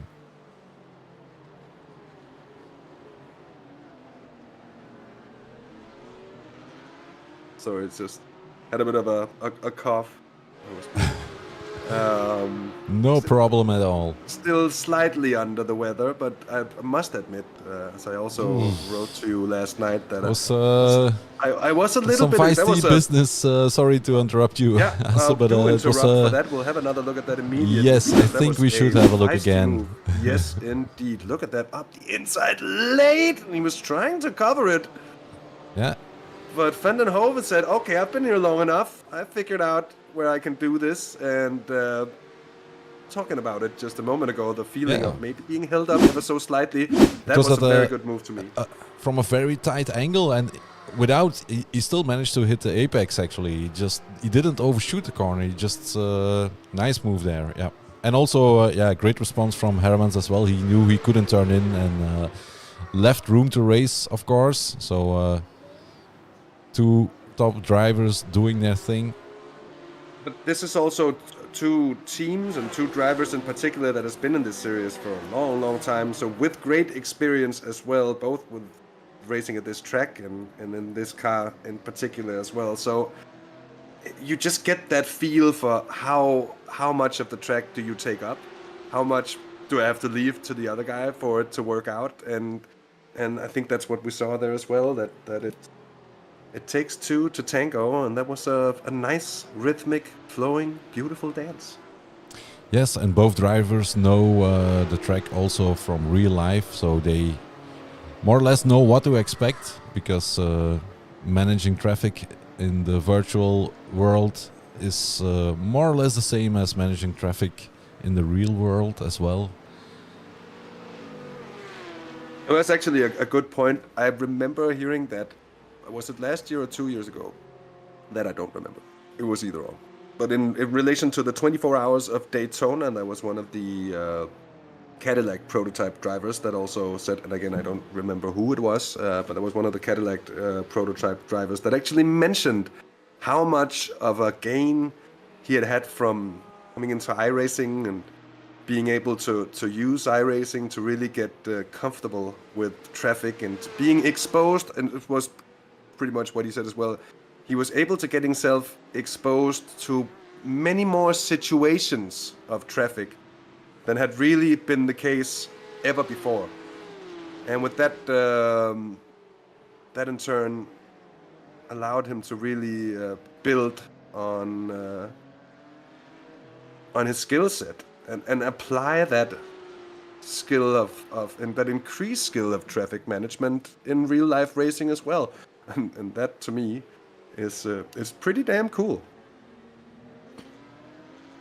Yes. And I think a good point to be made as well here, Ronald, is that by now I think we can safely put to grave the whole story of you can't learn anything in the sim that'll be applicable in real world. You know, like for a long time there was this sort of stigma with sim racing that it wasn't realistic enough, it was too different for it to sort of make sense in the real world. We're certainly at a point, and been at this point for a long time indeed, where there is a lot to pick up.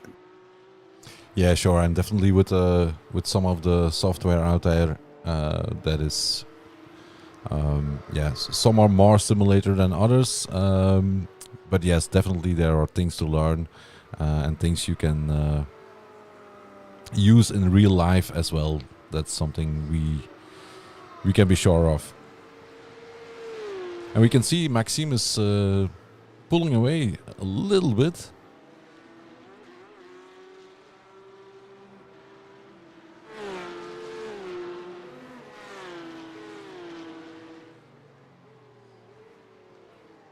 Yeah, and that was perhaps why he was seeking the overtake as he did with, shall we say, enthusiasm. Because sometimes you can just feel that you have that little bit extra pace. It doesn't have to be a lot for you to be able to run away. Once that slipstream is broken, that's the last helping hand, if you will, to the car behind. From there on, it's all on. It's a fair battle, if you will. And then there'll be a situation like this where you can just squeeze yourself ahead of a slower car coming into a corner. The car behind gets held up. That's the way traffic giveth, and sometimes it taketh away. Although it actually seems that Hedemans got through that a little bit quicker. So sometimes it's just not worth it. The better exit sometimes wins. It's a hard game to play. And look at this, more traffic. It's just a never-ending stream of cars. And someone's gone around there. Yeah, that was the RD SimSport BMW. I think well that was spotted. That was a very short spot. We had that was. Oh, yeah, it's not a BMW. It's a Mercedes, but it's indeed the RD SimSport team. Says Ronald with deep irritation in his voice. No. Well, yes, but I got the team right. Yes, the team was correct. Yeah, no, the team was correct. I missed the car completely.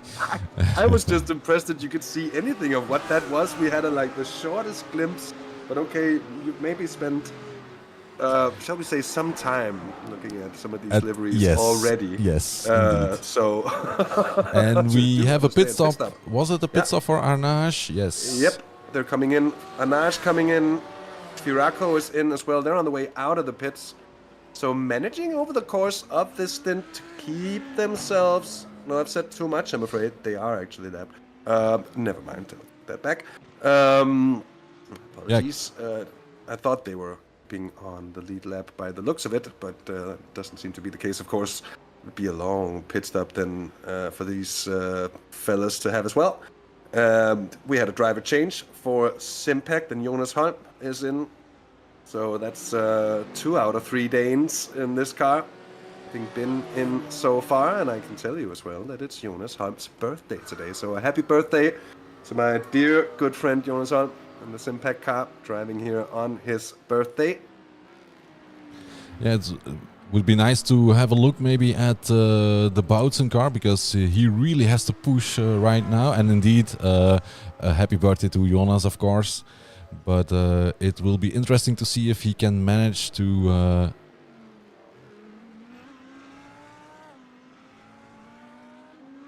Yeah.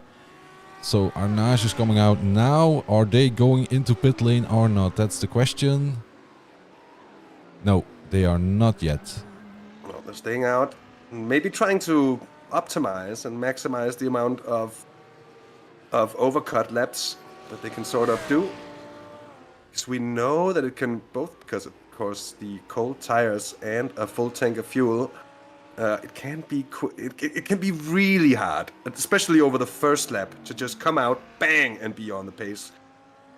Yeah, saying that, however, if you run for long enough, those fresh tires will come on, and then all of a sudden it becomes a different ball game. So maybe they have to come in at the end of this lap, but we'll have to see. We'll just have to see. It's going to be...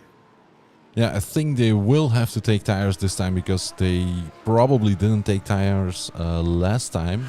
If we look at the pit stop times,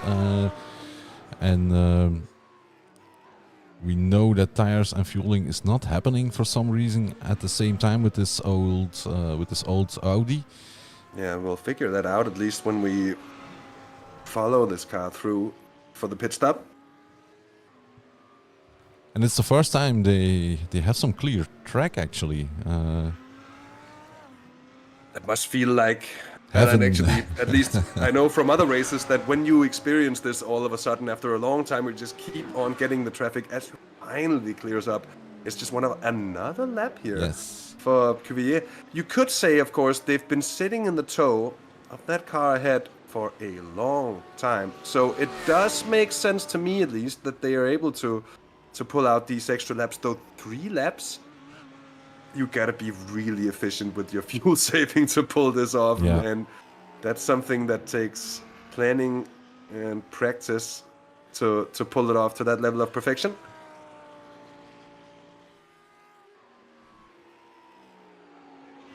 But that's true, yeah, Thomas, a good point that Valkyrie won this one last year because they stayed out longer in that final stint. So certainly something that that they'll be trying to maybe replicate. But we'll see how the pit stops work out overall, because I think there's no real doubt here that if it's the case that every time they have to take tires, it's after the fuel goes into the car, that'll be enough that if they manage to stay competitive at the front of the field with the level of quality that we have across the BLC, but across all fields here in general, across this race, but especially in the BLC 1 class, also because this is where they're competing, so this is where it's really relevant. But that's gonna be, put it mildly, quite the achievement. Another lap. This is now 4 laps over.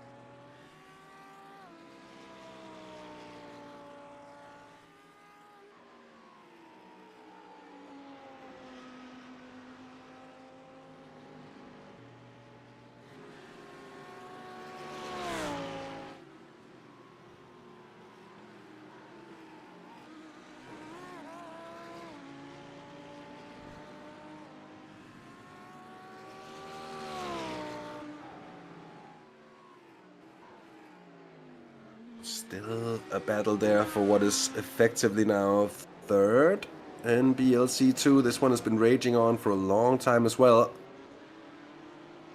I think actually for more or less for the entirety of this stint run, if I'm much not mistaken, because we saw the Valkyrie car get ahead of the 10 Anage competition pink Porsche Cup machine on that last pit stop.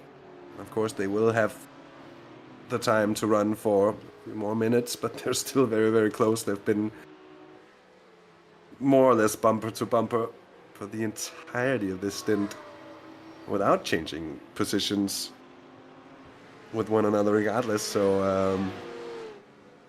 an interesting one. It's going to be another one that keeps on giving. Yeah, and in the front, Boutsen is still doing laps. Oh, my word. That looks like... That's GK and the Yes. 912 Fast Lane Motorsports Mercedes. However, from this point of view, it looked like the Mercedes was making a mistake, but I'm not sure. We will have to check with race control, because I couldn't see all stuff going on before, because that's important too, of course. So we'll have a look, and I'll be right back, Hasse. Yeah. That's sort of the rhythm in it as well. Every time there's an incident that needs reviewing, and Ron will have to go do, as I said earlier, go do race control things. It's like your parents when they say, now we go to the bedroom and do parent. So all jokes aside, we have Tom van der Kimmenade coming into the pits. From 4th place, that is the 101 Anage competition light BMW. Alex Neumann, I think, is coming into the pits as well for GK Motorsport. So he is.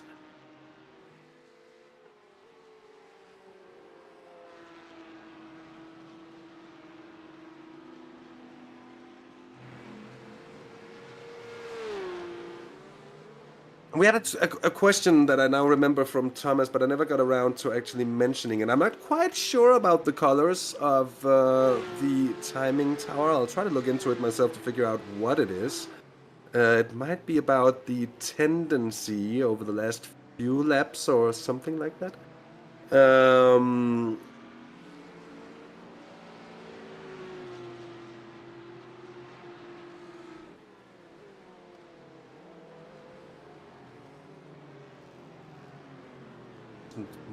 There wasn't really anywhere for the GK car to go in that situation.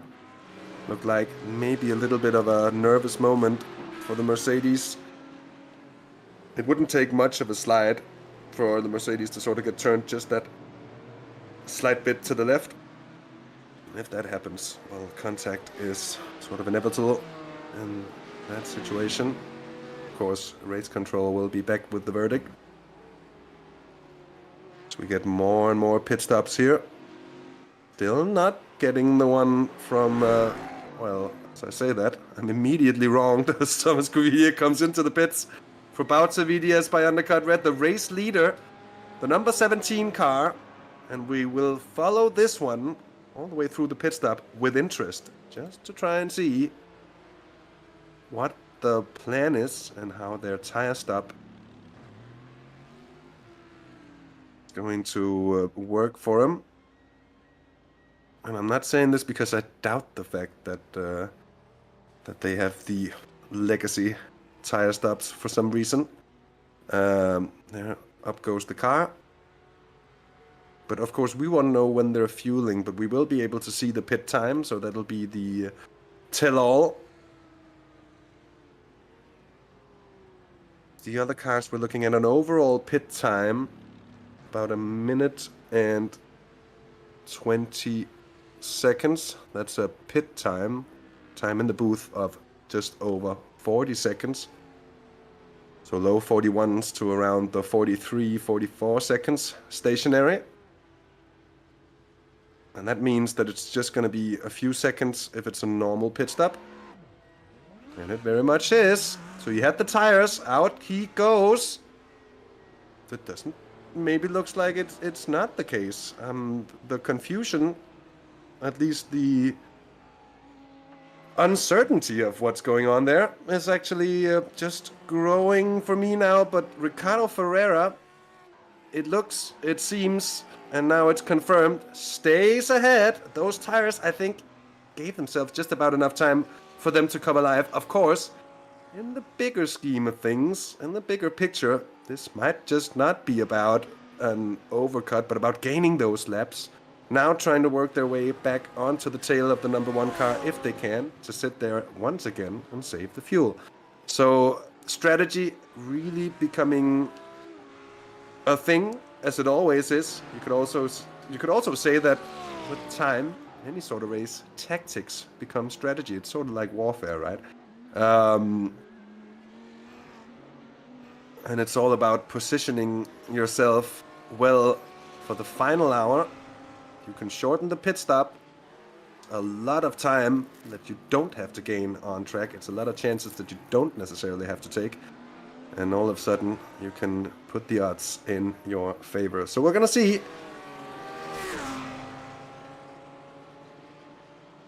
They said earlier they lost 20 seconds because it was split. Well, if that's the case, then they're underfueling to sort of hit the same pit times as everybody else, and then just trying to madly fuel save, and then sometimes they do a stint where they lose time. I don't know. I'm confused, but we'll have to see. We'll have to see. Complaints coming in chat about the 51 car. Now, I usually maybe wouldn't be the car or the first person to hop on and see what happened, but they crashed on pit exit, I'm afraid. So we can go back and figure out just what happens here.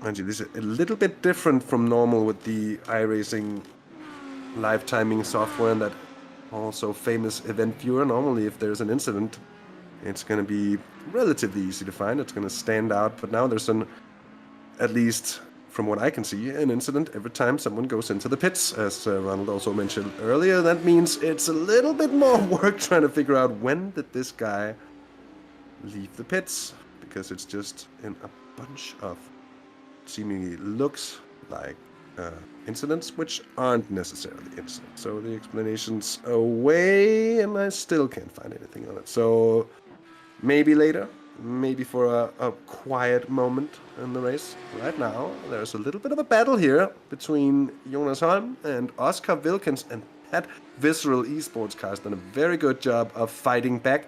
They will, however, at some point have to take an extra pit stop, just checking their pit lap for their last stop.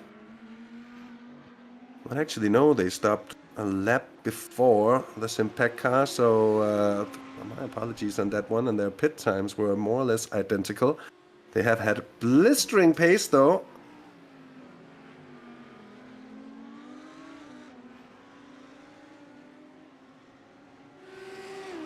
Oh my word, so Bootson Putin crashed. Oh, so that's why they're behind.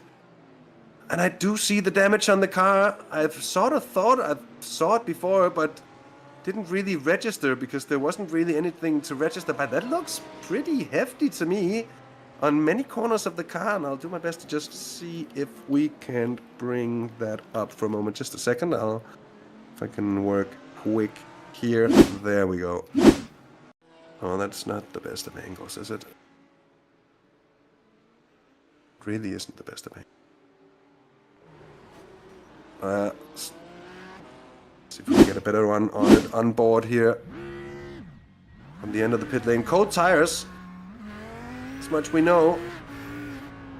Oh, immediate slow spin into the wall on the other side, and then it's sort of jackknifing. Does a very good job of...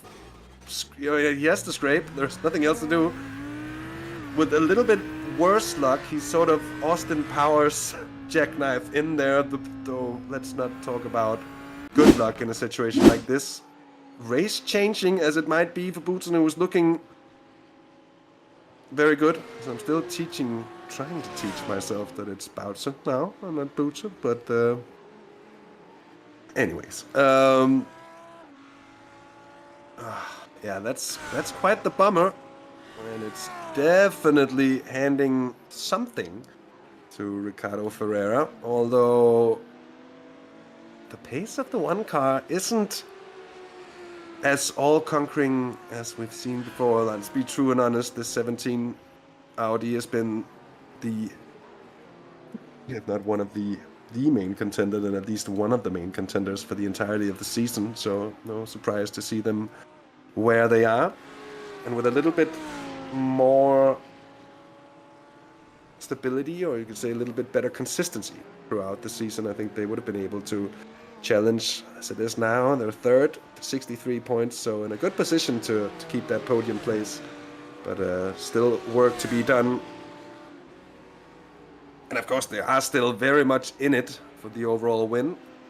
They are not seemingly losing much time to that damage, so it's mostly superficial. There might be a little bit of aero efficiency gone. There might be a little bit of peak downforce gone. This sometimes is very hard to really tell. But regardless, it's been a good pace from Thomas Cuvier.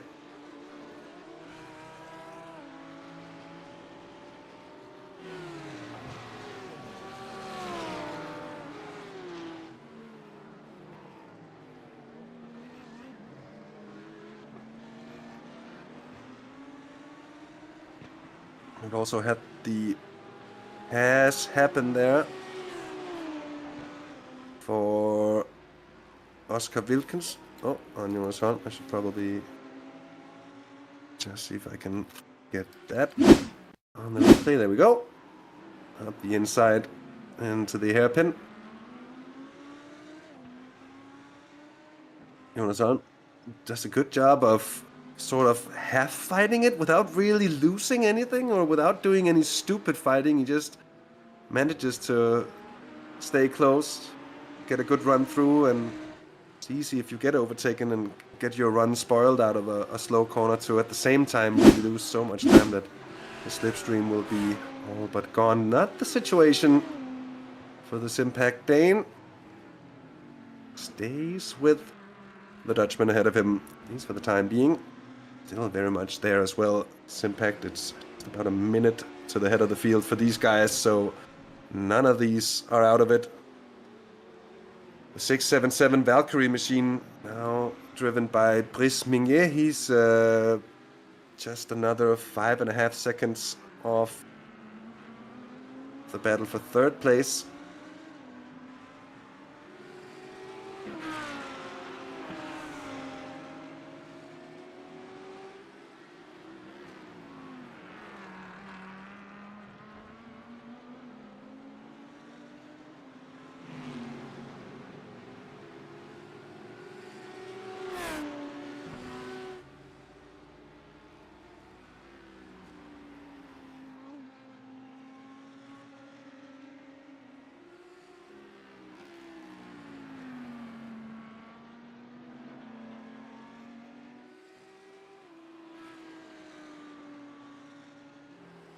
And after some intense moments with the 3-4 very close battles simultaneously happening on track, it's, shall we say, cooling down a little bit.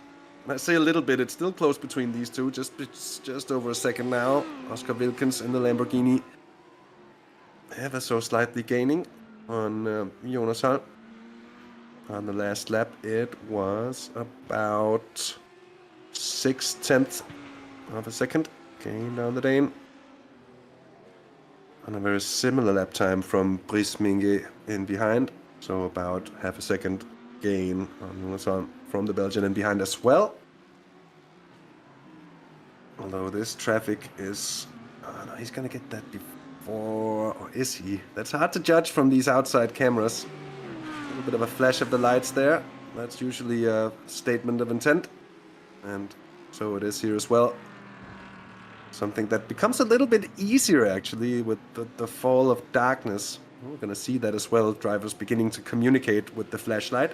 It's obviously not that much of a thing here at Zolder. It's a short track and it's sort of, there are places you can overtake and there are places that you can't. And that's sort of it, right? But when you go to, say, the Nordschleife at night, sometimes it's it's very hard for a driver that has to overtake a car that's just a little bit slower than your own to find the place to do it safely. And so often the driver in front is gonna give a little flash out in the darkness just before lifting off to sort of say, hey, I'm lifting off.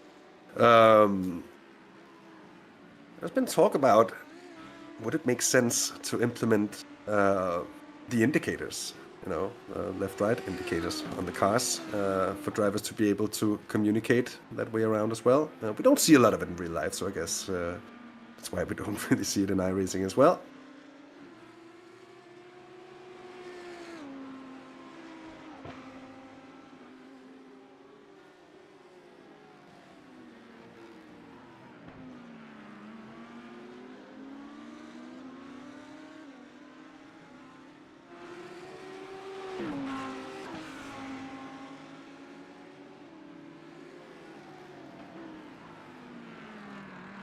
Oh, something has happened down here and has brought these two together, that's for sure. Michael Holsters in the 114. Had a bad streak earlier on, but this is a dive into the middle of chicane, too wide, and they're definitely going for it all the way through. This is not over yet. Ding, just a bit of leaning there, but Rubbing is racing and everything is still fine. That Audi in behind is not having a good time. And that might be a little bit more than just rubbing one another. Say maybe one of them felt he got rubbed the wrong way, because that was a bit of door banging back to back there. Let's see if we can just catch that again. A long stretched battle there between Michael Holsters of the Sim World, that BE Rapid, that's the yellow 114 BMW, and the 777 Mercedes of Valkyrie X-Type GT4.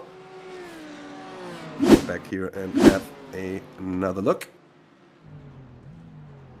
So too wide here, maybe better from the outside. We're not gonna see much. Oh, it's a tight squeeze. Can just about fit. And what here? Boink. And then, oh, not touching here as well, so looked like it, but actually fair bit cleaner than what I gave him credit for. Oh, back and forth there, a very good battle. Seemingly not over yet, because Loris Pascucci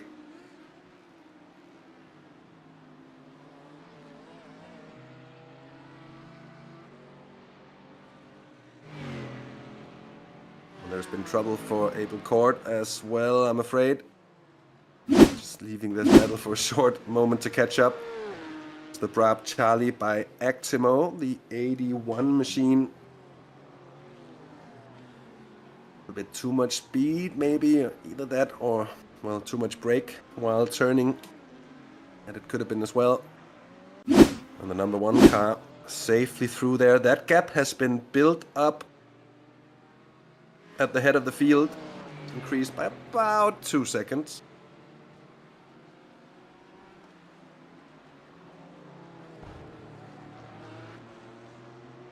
Yeah, and those kind of races, Thomas, it does also make sense. The Yeah, the 20 extra horsepower of flash that you gain when the driver that you're trying to overtake lifts off because you're flashing and telling him I'm gonna go for it. That's where those 20 horsepower comes from. And I would imagine that with the more, road car, stock car sort of group, what is that even called nowadays? Group N, or what was sort of Group N regulations, and maybe in GT4s and stuff as well, that you would actually use the indicators. For me, it's always made a lot of sense because some of the communication that I've been mentioning earlier as well as a tough thing and something that usually is pretty challenging and becomes a whole lot easier to deal with. So maybe they should implement it for iRacing as well, at least for the cars that, obviously only for the cars that do have indicators. It's hard to put them on a Formula 1 car, but you wouldn't expect that either, would you?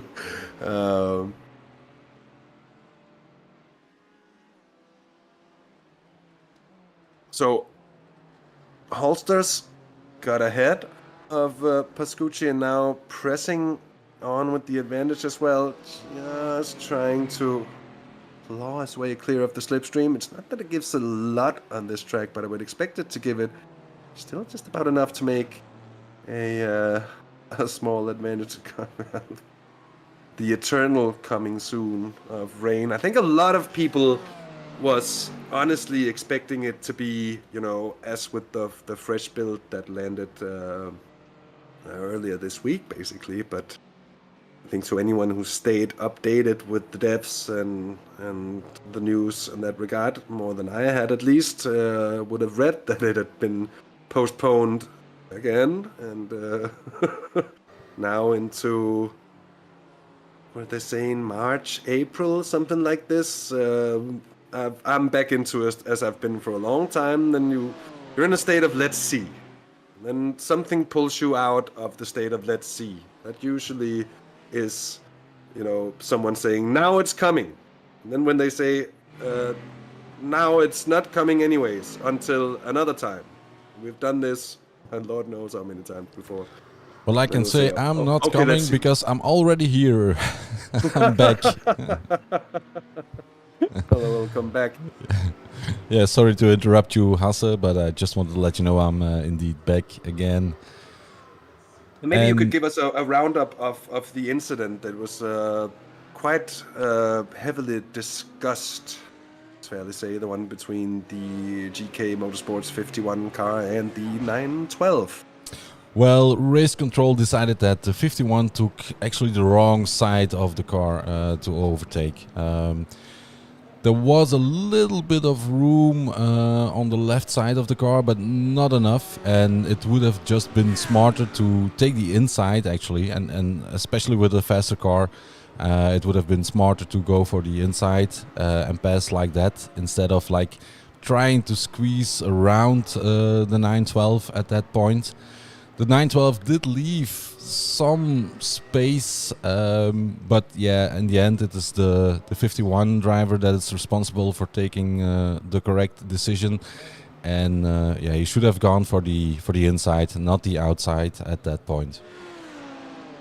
Yeah, because there is something to be said for, and this is quite important actually, you have to say, that in a GT4 your grip levels are really quite limited, especially when you compare it to the GT3s. And in that regard, when you take the outside as a faster car, you also limit the space that the slower car with less grip has to sort of, has to work around with that, And it can leave you in a situation in a slower car where you can't really do much, and it sometimes looks ridiculous, but because there just isn't more grip than that. At least as a slower driver in that situation, you have to be very good to see it coming, and then to go up that bit slower through the corner to be able to make it. And a lot of drivers get that right on routine, but it is a lot more dangerous as a faster car to go around the outside in a situation like that than it is indeed to time it on a corner exit around and then like sort of go inside as the car ahead is coming out wide, right? So.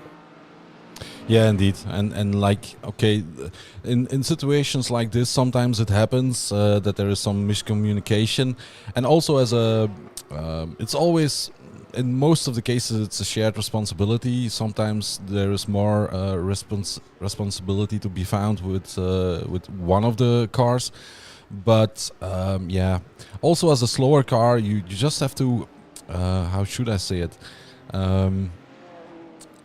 Take your position and like claim your position on track, and make it clear also for the faster car. Okay, this is where I am right now. You can go to the inside, and don't leave space on the outside. Those are the situations where miscommunication can happen. So also as a slower car driver, you have to claim your spot on track, and that way it's also very clear for the faster driver. Okay, I have to go on the inside, not the outside. So, but it's always tricky, and it's always within like a tenth of a second you have to make decisions, and it's sometimes things happen. Also in real life, unfortunately, those things happen. The most important thing is that whenever you get involved in something like that, that you learn from the situation. Even if you're not at fault, you can still take away some learning points and avoid to be in a situation like that next time. But it's always tricky, and I can surely say for myself, I make mistakes as well. And sometimes I can say, oh my God, what a stupid thing I just did. It just, sometimes you misjudge stuff, and then things go wrong.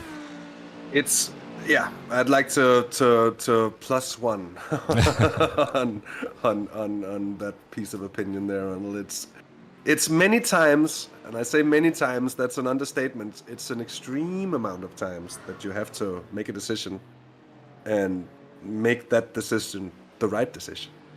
And if you know the price is high for making the wrong decision, and many of them are split second, and sometimes, and I think that might also be a bit of what happened there. Not saying that there wasn't any sort of slight silliness, way to put it nicely, happening there, but sometimes the timing is just, you're almost making it, and it then becomes a late lunge, and then you're on the wrong side, and then things happen so quickly, and it's certainly not easy. It takes a lot of practice and a lot of seat time, a lot of racing, and I mean, but this is like years, of doing it until you start really getting it right consistently, and even then you can still make mistakes.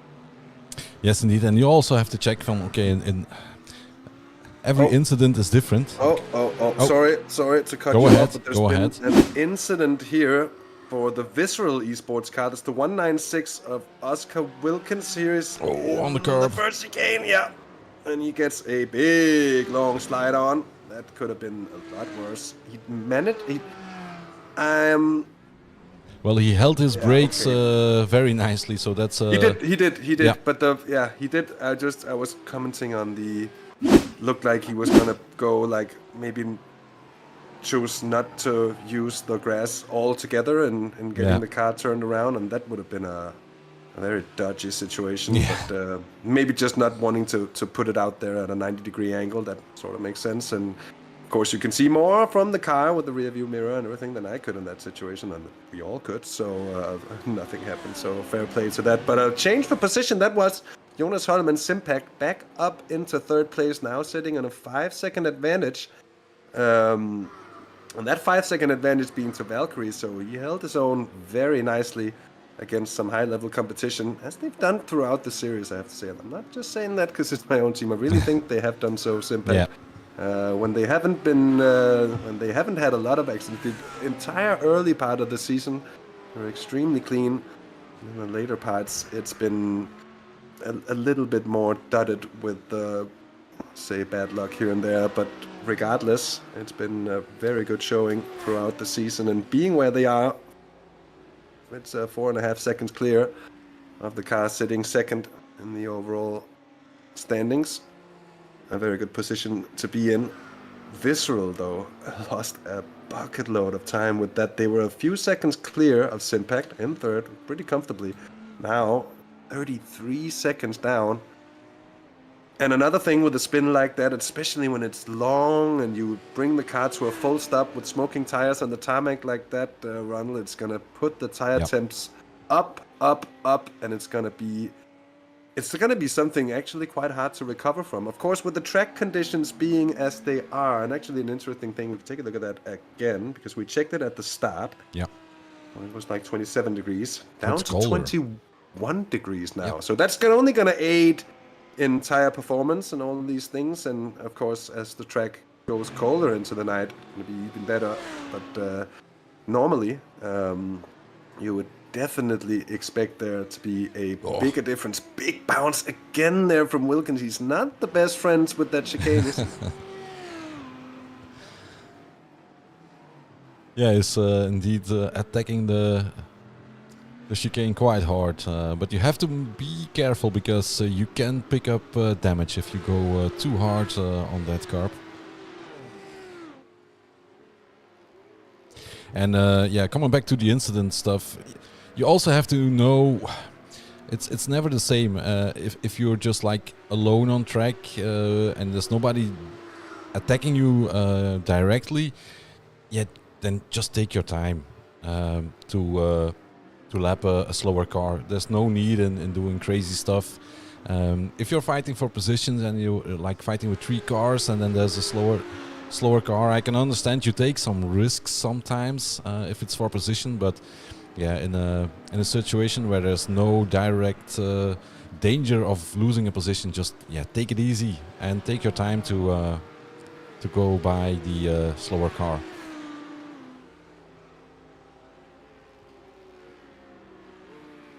If nothing else, then to give race control a little bit of peace. Yes, indeed. We just want to see a nice race. We love to see the races, and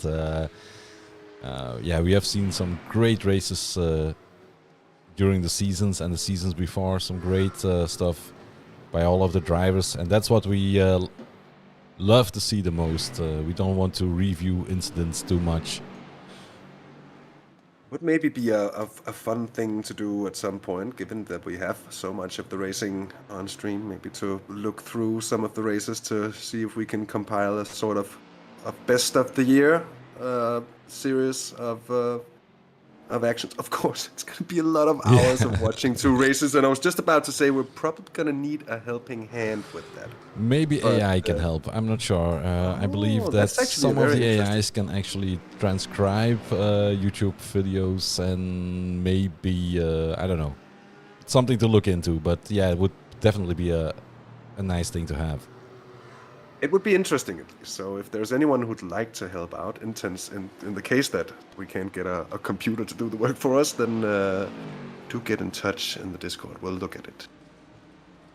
Yeah, and I also asked in the Discord chat if some of the teams would like to do an interview. I believe you also mentioned that before during the stream. I did, yeah. But yeah, it's still very much on point, yeah. Yeah. But I guess everybody is focusing on the race at the moment. But if there's maybe a team manager that is not driving or so, you can hop in the interview room and we can have a talk about how the race is going. Would be a nice thing to do.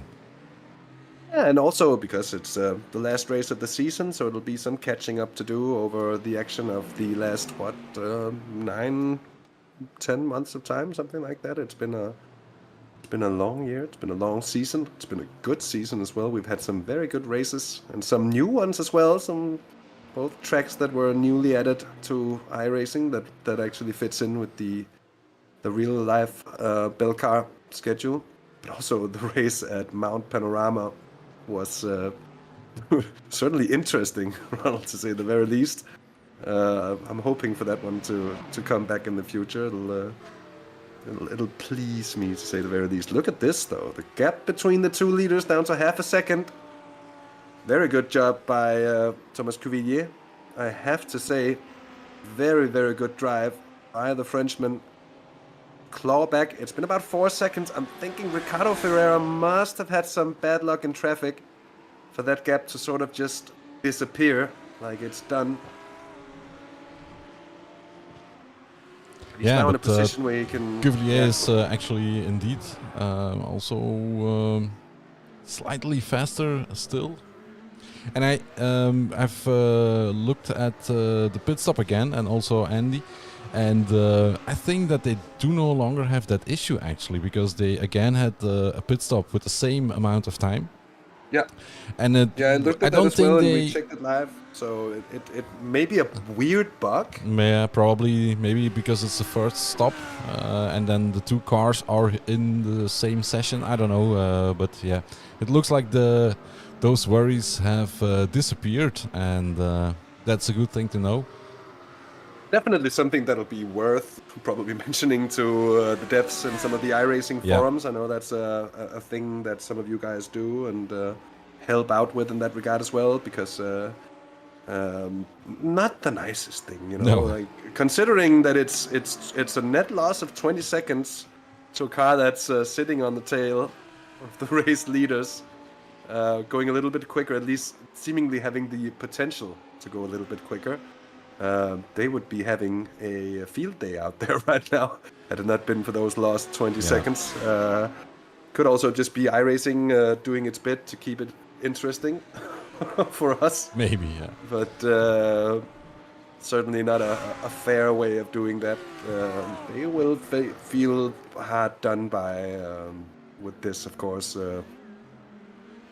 Yeah, we could. But it will take, like, even if they weren't as close as they are at the moment, it would take a tiny thing, and it could be anything from a bit of contact in traffic, something that goes wrong, or a connection issue, or a hardware problem, wheel disconnect, pedal issue. You know, there's a whole broad range of issues and problems that can befall you, and many of these sort of technical things relating to connection issues and computer hardware problems as such is sort of the sim racing equivalent of the mechanical troubles that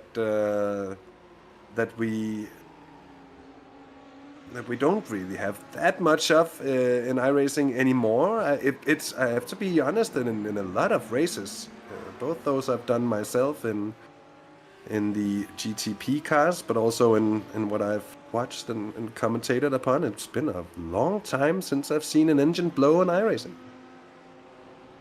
Yeah, mostly when you do a miss shift, it still can happen with some cars. Yeah, so it's the gearbox, obviously, with H shifter. So if you have to clutch out, then that's more in the danger zone. But it used to be so that if you got damage to where the radiator is on the car, you could still get the engine temp that would creep up, and then all of a sudden it can blow. And I guess probably it can still happen. My guess is that it relates to the change that were made to damage now being entirely fixable. So it doesn't have that R factor kind of thing where there would be residue damage on some cars at least, where others wouldn't. And that again, I think, comes down to the new damage model and things like that. And while from a driver's perspective, it's sort of nice that everything can be fixed. You know, there are things that takes a very long time the bits to fix, and in that regard, everything has a price. But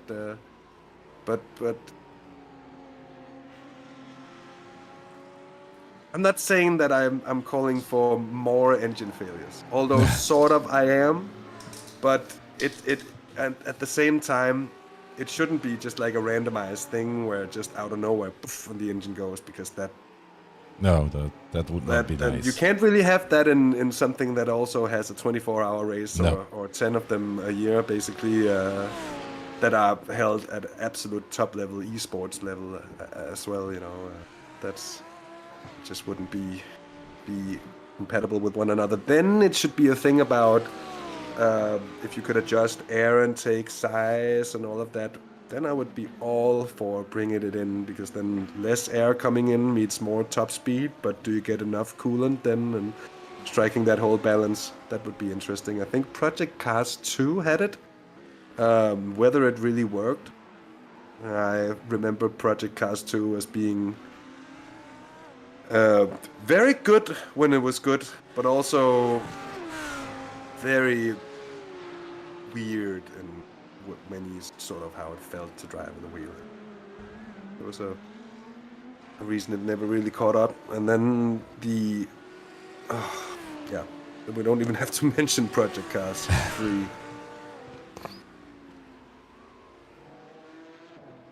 Just having to mention it, this battle, last time I checked, they came out the pits. It's about an hour ago. Not quite, maybe a bit less. It's a long time.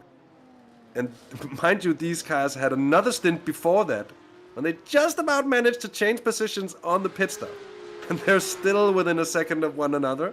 And it's still just a battle for third place here. So still both Kenny Hermans and Maxime van den Hove up ahead. Kenny Hermans got ahead as well. We saw the send from Maxime van den Hove. He's been in the pits. I guess they all have? Not quite sure about this one. They've had 3 pit stops. Yep. So yeah, they will just have been in more or less. So this is the explanation for that, or is it just have been in? It's what is that? 8 to 10 laps since most of them were in this sort of windows. But regardless, a change of position, quite a lot of time gained in about pit lane 8 seconds. Altogether. Much shorter stop, more than that. Yeah, more than that on the overall pit lane time. It's about 12 seconds. 12 seconds indeed, yeah. So the 32 Kenny Hermans and DPPRM are now back in the BLC2 lead, being chased down yet again by the 99 here of Maxime van den Hove. And then looking at that 877 car, well, it doesn't look like it's really running with any damage or anything. I'm not sure if they've been really off on the first stint. They did have bad luck. They did have troubles. They did have incidents at the start, but there's still 47 seconds down on the class leaders. Usually this set of drivers, extremely quick. We've seen them over the course of this season be so strong, so consistent.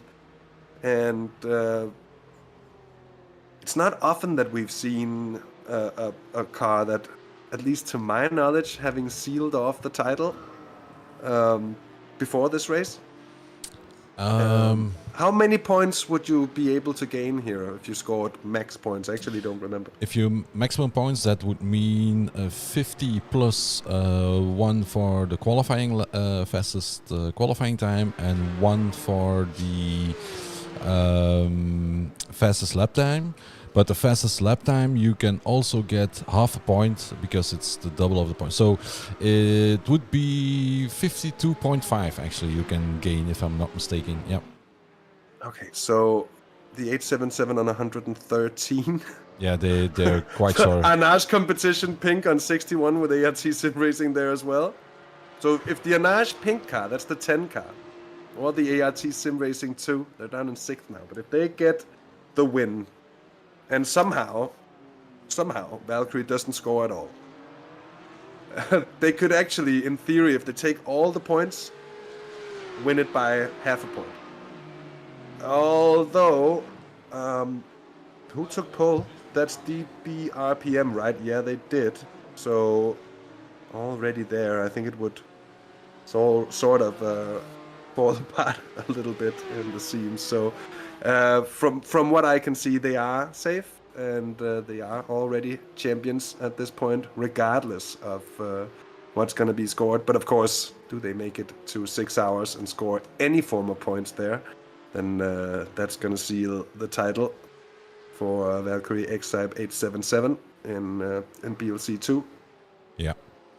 I'll be back in a bit. I'm going to check with the other guys here at Race Control. I'm going to check an incident. And that might be this one, actually. And it looks like it's the same, but with different cars. So we'll have to take a look at that. Yeah. I'm going to see if we can get a bit of an onboard view here. That's not what I intended. That's also not what I intended. Let's see here. Now, here we go. No, that's also not it. My apologies. I'm really messing this one up. I'm not. That's hard to see. Hard to see exactly what happened between the two. I don't think there's any real damage to the Audi. I'd have to check the right-hand side of the car a bit more thoroughly, just not really being allowed on us so far. And then the 101 of Tom van der Kimmenade got sent spinning by that contact. He managed to stop the car just before the wall, so no harm done in that regard, except for a time loss, of course. That sort of comes with the territory. Let's see if we can get a bit of slide on there. The Audi is there. Oh, and there's been a problem for Thomas Cuvillier. And we're going to come back to that in a second. It's not going to make me any wiser there. We'll see what race control says about it. There is the 17 cars and a major point of trouble here. They're on the tail of the leaders. And this is going to be a big one. It's contact with that GT4. And almost gets the GK car as well.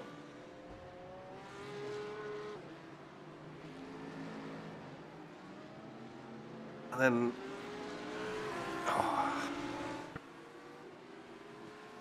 Let's just get another look at this one. Is there a better angle? There must be. This one, yeah, thank you. You know what? There's not much more track left for the BMW. And that, I think, has to come down as a bit of a squeeze, I'm afraid, from Cuvillier there. Let's see. Just on board here yet again. Yeah. That has to go down. It's just turning across ever so slightly early. Sometimes the netcode can really get the worst of you.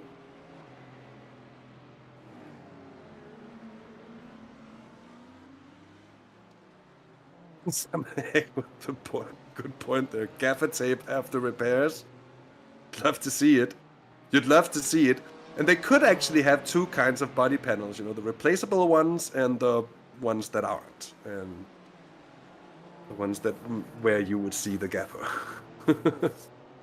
Certainly would be next level. Certainly would look very cool at the end of a long endurance race. See the different cars with patched together here and there, and lights that are sort of patched up and just sort of working on one side, and those kind of things. So one can dream. One can dream. No dreams though for Boucher. Oh, got myself into this time around, but they lost. They only lost about 10-11 seconds. You gotta wonder with that hit being. It doesn't look too good though on the right-hand side front there, I'm afraid. But the hit at the same time, it wasn't the hardest hit in the history of sim racing. So just how much is going to cost them on pace? That's one thing. Will they use the fast repair for this, or will they keep running it? This is surely something that, well, obviously remains to be seen, but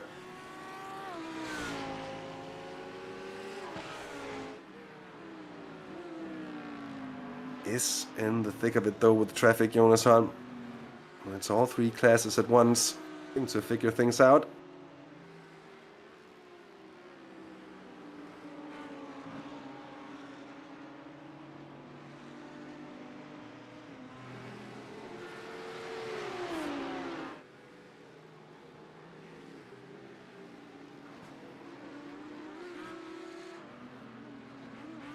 It's definitely aided Brice Minier in the 677 Valkyrie car in the task of catching back up to the Simpact machine.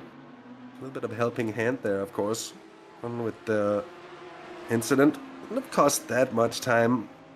This traffic being pretty relentless. Yeah, finally being able to get through. Was die Marshmallow? Marshmallow? Of Navarro de Boever. DBRPM Marshmallow car. Indeed. Looks almost akin to the Simpact machine.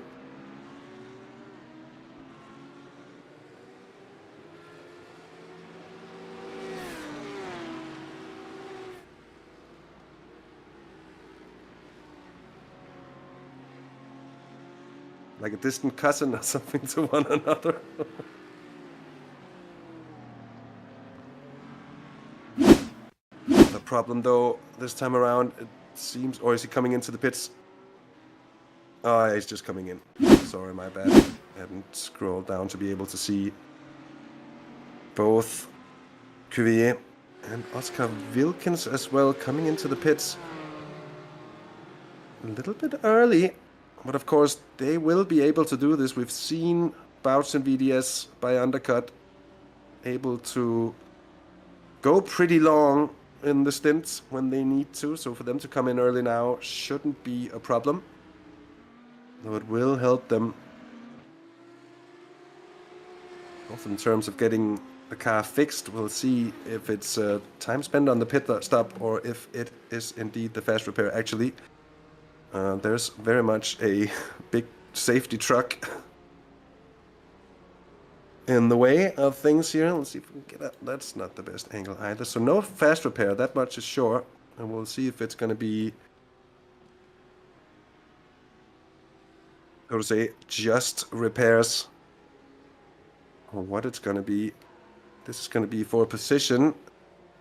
They're still stationary, so it is going to be a long stop.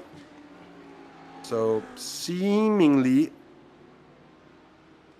this is going to be repairs that they are taking. Probably feeling the need to do so. Could have had a hit on the suspension one way or the other. And we got back into tent cam territory there. Let's immediately get out of there. And now we do have a camera option that doesn't show us either trees or tents for any elongated periods of time. That's always nice to stay clear of. Change of driver as well for Boutzer. It's Bemelmans. Oh, and a problem for Jonas Holm. Was into second place with that pit stop. Outbreaks himself ever so slightly. Doesn't leave the track though, so nothing we can do to gain back any extra reviews of that.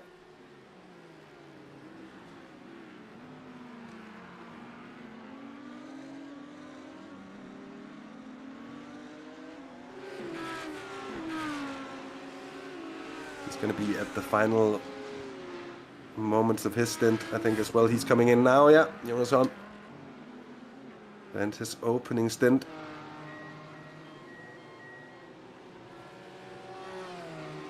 We have the Valkyrie car now as the first challenger, if you will. And Bowser is back out, but apparently a lap and a half down now on the leaders. That's gonna, of course, get eaten into somewhat when the Anage car does indeed have their pit stop. But it was a pit time of 1.5 minutes, so it's a net loss of about 50 seconds. So that's what we're gonna expect, plus a little bit extra, of course, for whatever time it took. And they're maybe bleeding off these repairs. They haven't taken all of them because Nico Bemelmans is out in a car that certainly isn't mint. Look at that right front end. Something definitely just broke off there. Clean, just exposed. No, that's interesting. And then the pit stop for Simpact. That's also a long stop. So there is a bit of damage on that car as well. As Morten Olsen comes in. That's their final driver. Get in the car. Viraco is in the pits as well with the Gilles Philippats.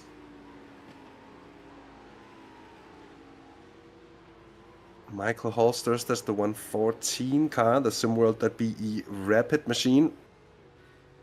That is, well, done very well, driven really quickly, but also been on the receiving end of an unlucky situation or two along the way in this race, so sort of still with a lot of catching up to do.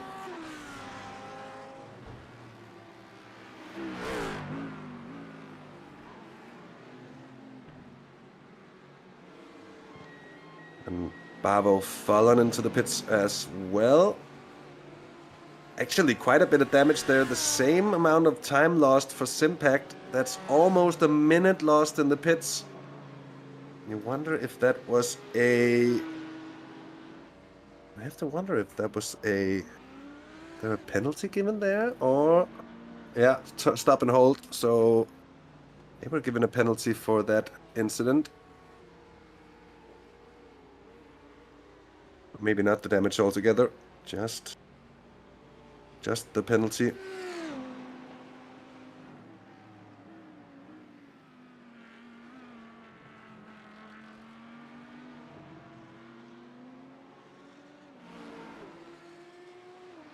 And now the race leader comes in, Ricardo Ferreira. Is in pit lane. I don't think it's going to be long before we see the Valkyrie car in as well. And then it's going to be interesting to see the gaps. But it's going to be about 40 seconds, give and take.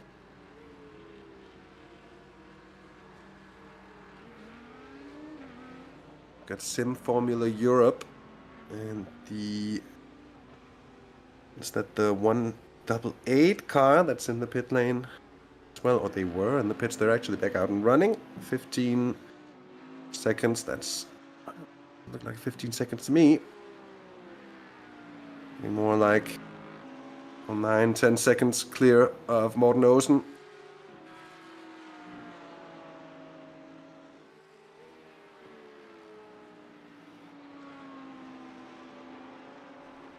Oh no, and he loses it. He just touches the wall. That is some avoidance. I did not see which GT car that was, but just having gotten in the car, Morten Olsen just taking a little bit too much of the gravel. You can see it there on the exit, and then a major tank slapper. It's full of fuel, of course. Oh, that is heartbreak for Morten Olsen, and that's gonna be a lot of fighting back they'll have to do now. Probably this fast repair might be able to save him. They will have to take the pit stop. I think immediately the car is not in a good shape. Does not seem to be going as it should.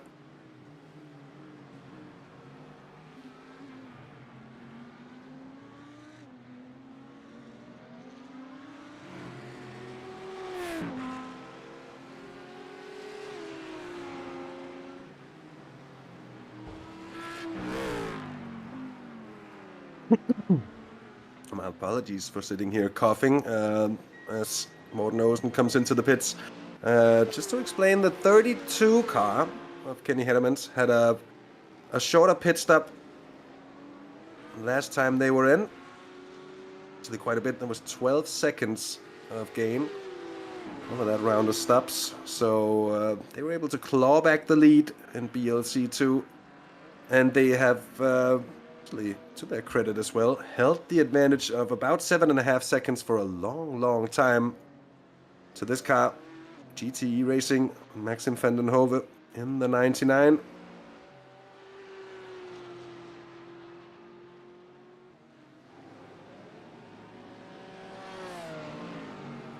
Stop here for the 16 machine of Michael van Loek.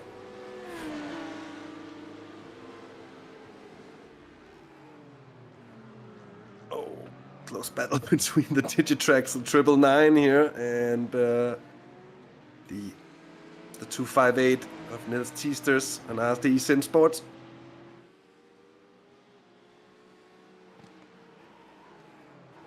Close, but the BLC2 machine as well. Gonna have to split them.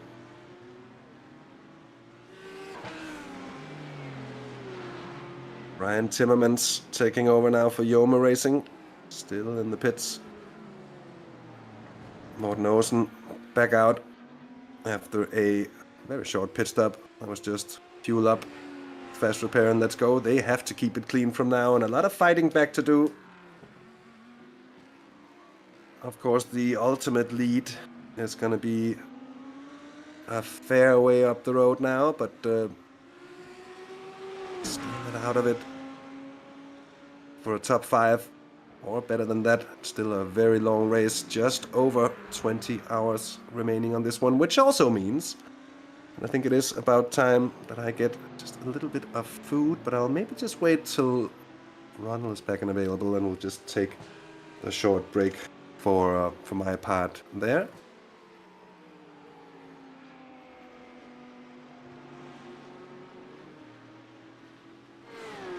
And ultimately, as the race goes on, attrition taking its toll here. Really evident of the fact that you never know what's gonna happen along the way. So Boots as well on the receiving end. They did get away with it, did they as well? I mean, looking at the lap times, certainly not miles off of what they could do, but the car still carrying the scars. I wonder if it's because they took the repairs, but they don't have the new damage button on this. I don't know how this works. They did have that before, so I would still be surprised if it turns out that they cannot fix it even by taking all of the repairs. I think they're bleeding it off, trying not to lose too much time in the pits. But easier said than done. A situation like that.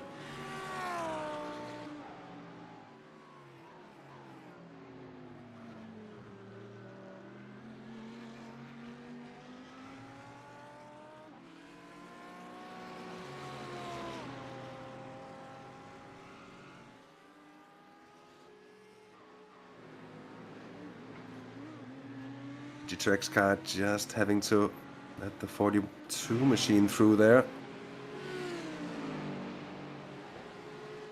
Still hanging on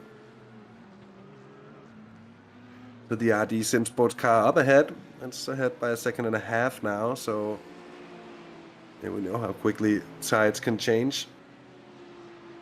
Everywhere else at the moment, things are just ever so slightly more spread out than it's been before. Even the 877 BLC2 Valkyrie car that's right there, actually. Even that car has been separated from the Anash competition pink. Now by about 5 seconds, you can see the Anash car in the background. Of course, not the race-leading #1 machine, but an interesting one.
And that was a replay of the crash of Gilles Hubin. And apparently Lucas Romano somehow jumped to pits, is that, of course. Yeah. Not sure what happened there. I was just speaking about this. I have no clue what happened here. Yeah. I was trying to figure it out while being muted, I think. At least. I don't know for how long I've been muted. So that's at least very surely one of the bingo pallets that bang, you can We tap need on. more boxes to check on the bingo card with muted mics, I'm afraid. Yeah. We had some unfortunate incidents on... And it was like a copy-paste incident of the one we saw with the car 51 and the Mercedes. Now was your teammate actually, who made the same, took the same decision as the 51 car, also going outside on that part of the track, and that's not the best decision. And also in race control, Andy said, if we do a track walk for the real 24 hours or other races, then it's clearly stated there that you don't go around the outside there if you're not already next to the car while you are on the apex, because otherwise it will end up very badly. And we saw that happen even in the virtual world 2 times in a row. So yeah, that's really a point where you have to, if you go around the outside, you have to be next to the car completely on the apex, because if you're like only half a car next to the one you're overtaking, he can't see you, and just the normal trajectory of the car that's on the inside will go to the outside, and then there will be contact and a crash. So that's the responsibility of the driver who is overtaking the slower car.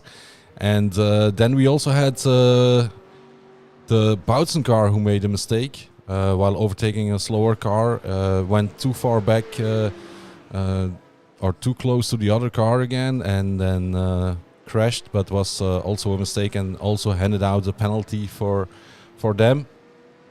So both Simpact and Boutsen received a stop and go for 30 seconds. So no damage repairs as well for Boutsen. That was strictly the stop and go and a regular pit stop. And maybe they were trying to bleed off. Of course, they would be bleeding off repairs as they were fueling the car. But yeah, they took a bit of. There was no need to go back to the racing line that quickly. Actually, they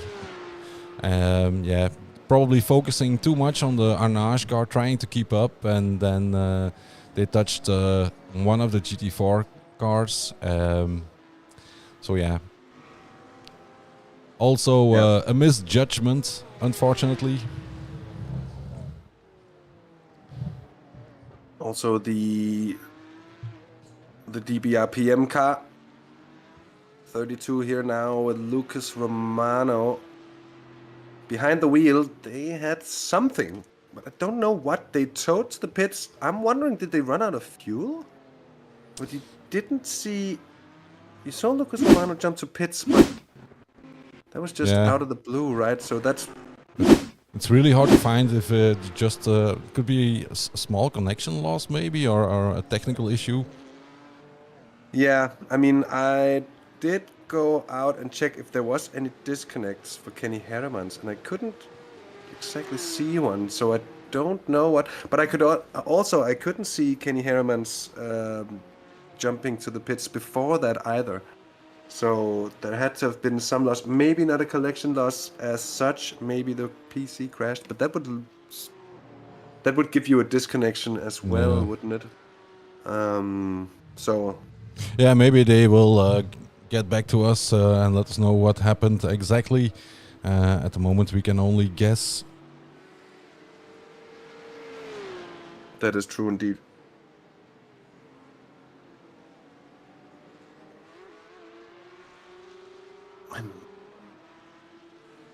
But as a result of the penalties and the issues, there's now we have quite some big gaps between different cars.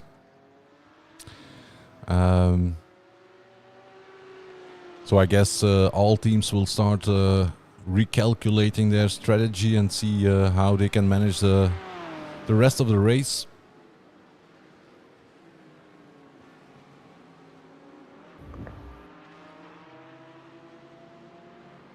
It's one of those parts of a race where you just want to be in the rhythm. But then again, as we've seen for so many of the teams, it's also so easy to have that broken completely by whatever sort of happens along the way in the race, and in turn you'll find yourself in a precarious position very quickly. Yeah, and even still, even if you had like a penalty now and you're dropped back a little, there are also still the incident points. So at certain point, probably some teams will have to do a drive-through and stuff like that because they've picked up too many incident points. And if they come into play, yeah, all the cards can be shuffled again.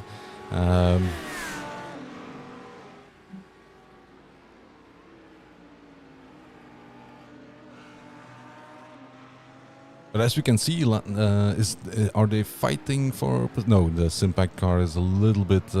Is not directly behind the Boutsen car. On track they are, but not in the standings. Well, Simpact fell down to 7th in BLC1 through a lot of bad luck compared. Oh yeah, they had a crash on their own also. They had 2 crashes, plus the incident that gave them the penalty as well. So a lot of bad luck. They had to come in. They had to take their fast repair as well. So it's really unraveled, and just goes to show that an accident, a bad thing often doesn't come alone. Often because it tends to throw people off when stuff happens, and it's sometimes really, really hard to deal with.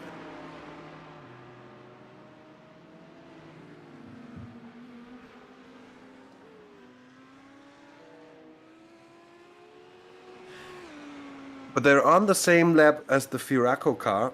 That battle for position in the overall standings very much still going on. It's 1 minute and 14 seconds for Firaco down to Simpact. But let's see, things might happen that could bring this battle alive. Yes, and also if you look at the teams, I haven't mentioned that before, so the guest teams, they do not score points actually, like the BMW Yoma Racing, who's currently in 3rd place, will not score points because they are only driving the 24 hours and not the complete championship. And some teams, have evaporated and become new teams. We'll have to check how we will handle that with points and stuff like that. But for sure, the Yoma Racing in BLC3 is currently on the podium in the race, but will not score points. Which is quite important as you look at the standings. Arnage, Traxxas and SimWorld, those are also the people fighting for the podium in the championship. So they do not have to worry about the Yoma car in 3rd place. At least not in terms of the standings, because they'll all still want to win here. Yeah, definitely. Tomorrow afternoon, that is for sure. The pass coming through for Nils Teasters here on that Vesno Motorsports Porsche. Nice and clean down at the hairpin.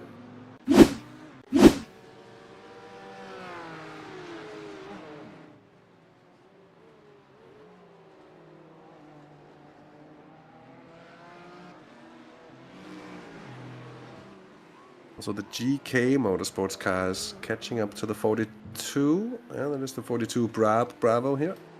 Our time.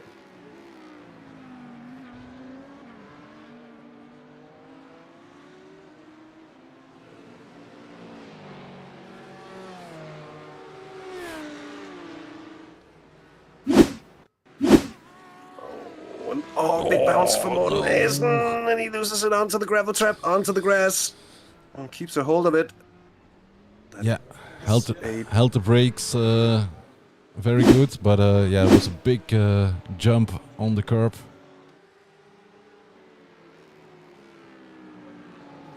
And quite evident that it really doesn't take a lot of wrong angles. It's very much a point of getting the angle right every single time.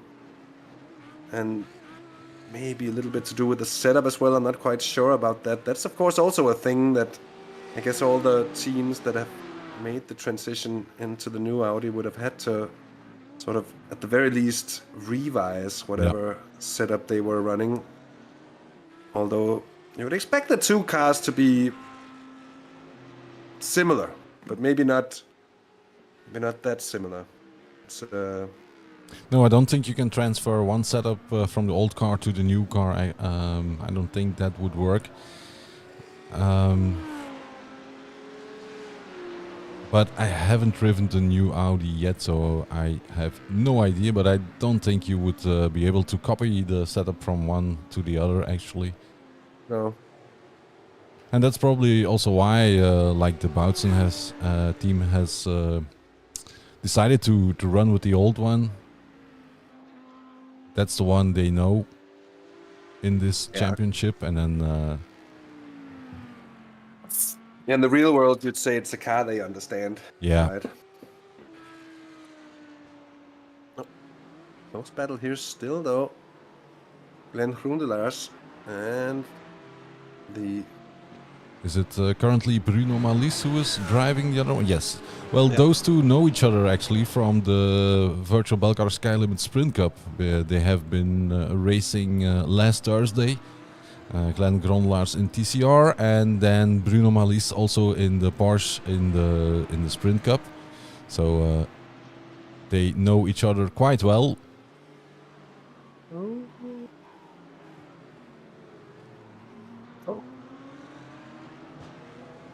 Looked like a little bit of a argy-bargy in behind. Yeah. I think there was just angles, or maybe someone just cutting a little bit of grass. At least no real drama.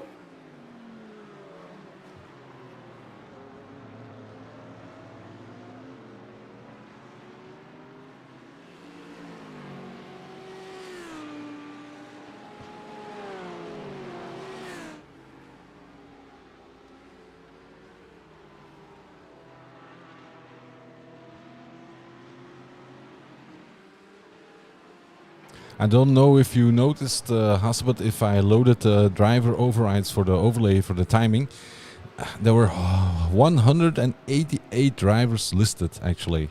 That's quite an extensive list, actually. Yeah, especially, I mean, it makes sense when some of the teams, I guess, will have 4 or maybe even 5 drivers signed up for the race. And it is a long race, it is attritional, and it is a race where focus can be hard to come by. And sometimes it's also just a matter of, well, we need someone to cover an amount of hours when no one is otherwise available, right? So there can be many reasons for teams fielding, I'd say normally more than 3 drivers. Some 24-hour races are sort of what I'd call 4-driver territory, especially the Nürburgring mostly. Often if you have the endurance mentally and physically as well, and of course have 3 drivers with, say, fitting time schedules, then 3 drivers often seems like it's the way to go. Oh, that sounded like a little bit of a touch, didn't it?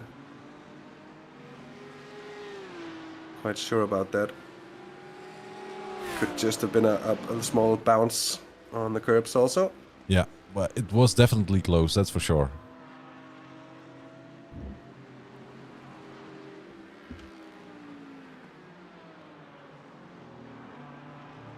It's fun you say it, Simon, because in reality, the 24-hour races for the drivers and teams, and for us alike, it's always a little bit longer than 24 hours. You have to do warm-up, you have to do qualifying, you have to do the whole starting procedure, and you're often in preparing for an hour or 2, maybe even more with the team beforehand. So it often ends up being something more akin to 25 or 26 hours of at least being active and around.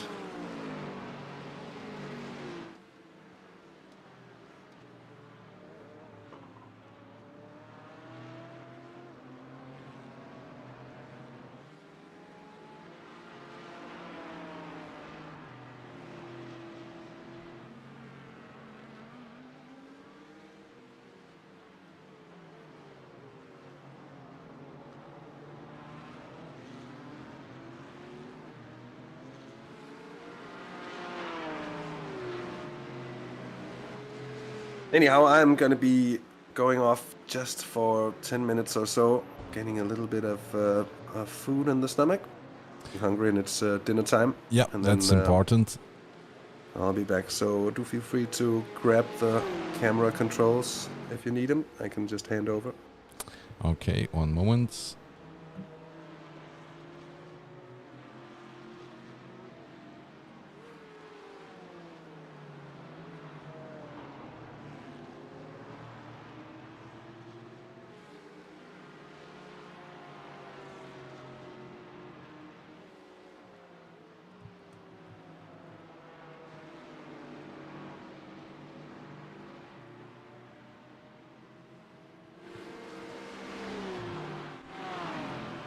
Yeah, I think that is okay now, so you can have you can take a break, have some food, some drinks, and then when you have done your pit stop, we love to see you back. I'll be back in until at least 9 o'clock. I have to be Okay. honest. I might just hang out and do more because it's a good race and I do just enjoy it a whole lot. But I do need some food. I will be back in not too long. All right, so have a good meal, and we'll see you later.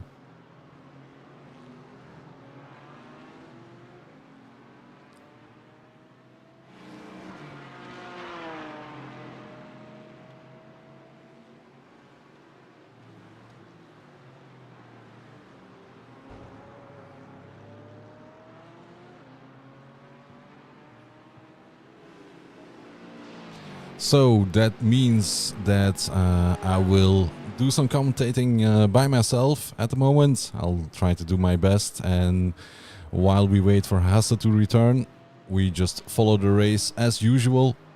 And also Andy can join, yes. So let's do some technical stuff, and then we can commentate on the race.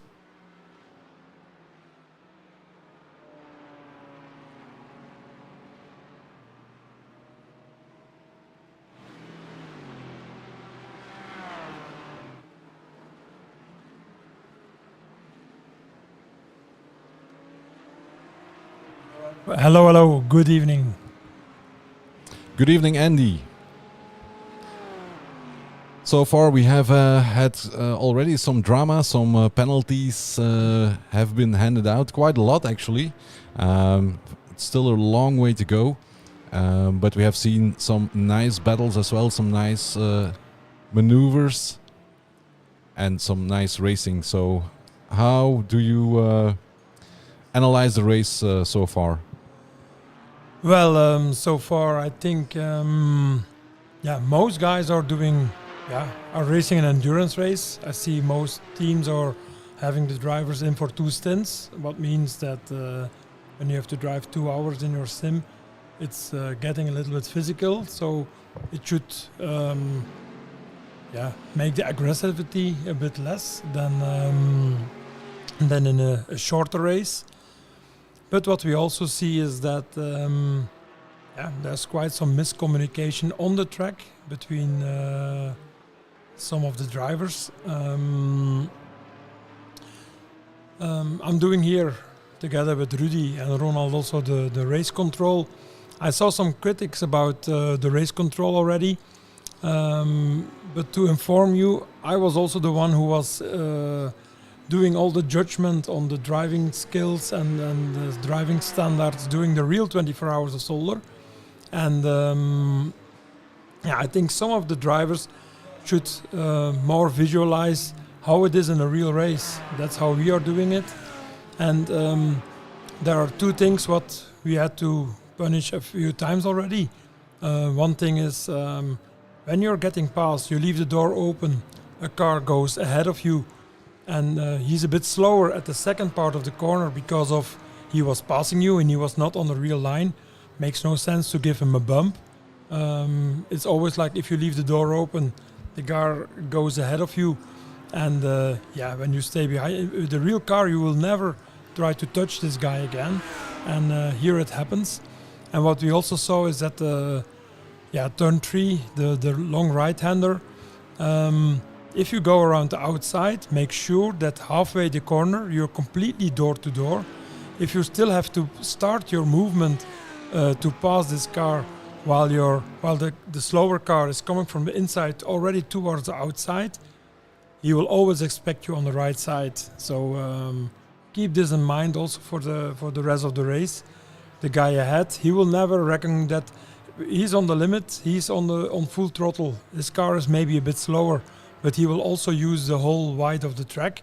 And if you're passing around the outside, make sure the moment he reaches the outside of the corner, you should be already a little bit ahead, and then he can adjust his line towards this. If you're still in his left rear corner, he will never see you. Yeah, that's indeed something I was just wanted to mention. If it would be like in a real car and you're having a helmet on, you have the hands device on, and if it's a car without cameras and stuff like that, you probably won't even see the car that's coming. That's sitting on your left shoulder somewhere. So it's very hard for the car on the inside to know that there even is a car if he wasn't next to you on the apex actually. Definitely something to think about for the rest of the race. And also Circuit Zolder is an old school track. It's not as wide as some of the modern Formula 1 tracks. So every lap where you have traffic, you will lose some time. You have to accept this. This is, there's no other way around it. No, indeed, and I already mentioned it. I saw some footage of somebody who had a GoPro in his car in the real 24 hours, and you could easily see some moments where they just held in. They just waited for the slower car to go through the chicane and then do the overtake after the chicane. So also in real life you have to have some patience sometimes.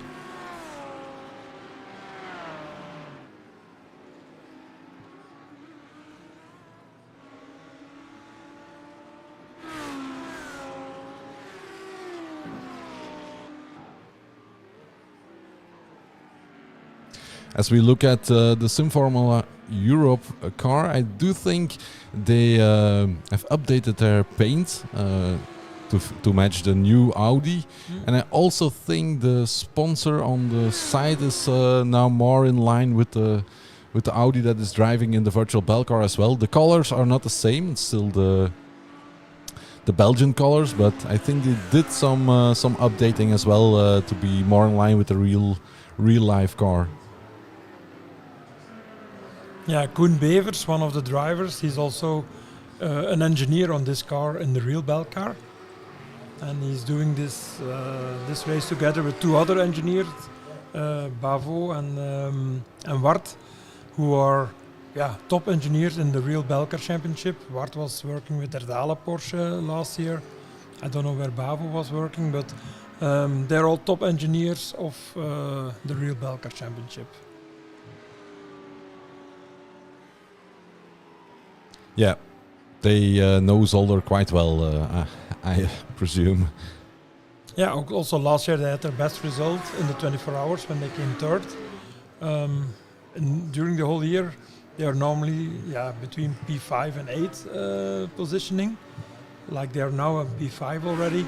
And I think they are guys you have to keep an eye on for the end of the race. Yes, everybody who keeps out of trouble is a potential winner in this race. As we check out the leader, at the moment it's still Arnage Competition GT3. Maybe it's a good time to run over the current standings. Yeah. So they have quite a lead at the moment, because the Boutsen car got a penalty and also had some damage with the incident, of course. But we also know that the Boutsen car, second position, also the third place car, that they are doing longer stints, and by the end of the race they will at least have one pit stop less, I guess, than the leaders. So this can still be something to to make it more exciting in the second part of the race. Yeah, and they're not slower at the moment. They're still doing the same lap times as the other cars. Sometimes it's a bit slower, but that's for everybody because of the traffic. But it looks like they still have the pace. And indeed, if you look at Valkyrie, they are coming back from quite a distance. Currently running in third place. And yes, they have been showing great masters of fuel saving in the previous races. And that's, of course, a skill you will need in an endurance race like the 24 hours as well. While we have a look at Visceral eSports, who had some issues also, but now in fourth place. But as I see, I think they have to watch out with their limits and penalty points, because I think they collected already quite a lot. Yeah, indeed. That's definitely something that is going to have an effect later on the race. We will start seeing people diving into pit for a drive-through. In fifth place, like we said before, we have the Sim Formula Europe Audi, keeping their nose clean. Even the bottom of the car is still straight. They haven't hit the curbs that much, I guess. Some of the other cars have a little bit of a crackled side, and that's not showing on their car. So they're doing a clean race at the moment. Next we have the Viraco eSports car, also climbing up. Again, they had a bit of a drop-off somewhere around the third hour or so, and they are also crawling back into, or getting closer to top 5 again. Yeah. Next we have the Simpac car, who had some issues. The penalty is actually the least of their worries. Actually, they had some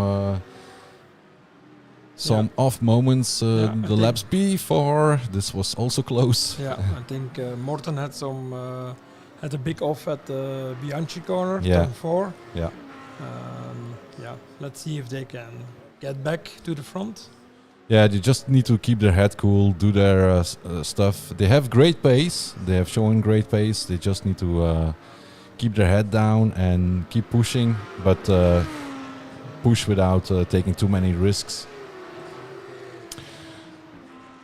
Next we have the GK Motorsport car, also the new version of the Audi.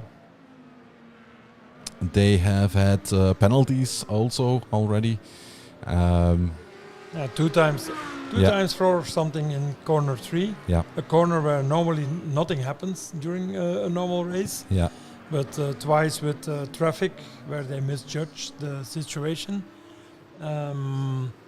But yeah, these 2 penalties would be like a bit more than 1 lap, and they are now 3 laps down.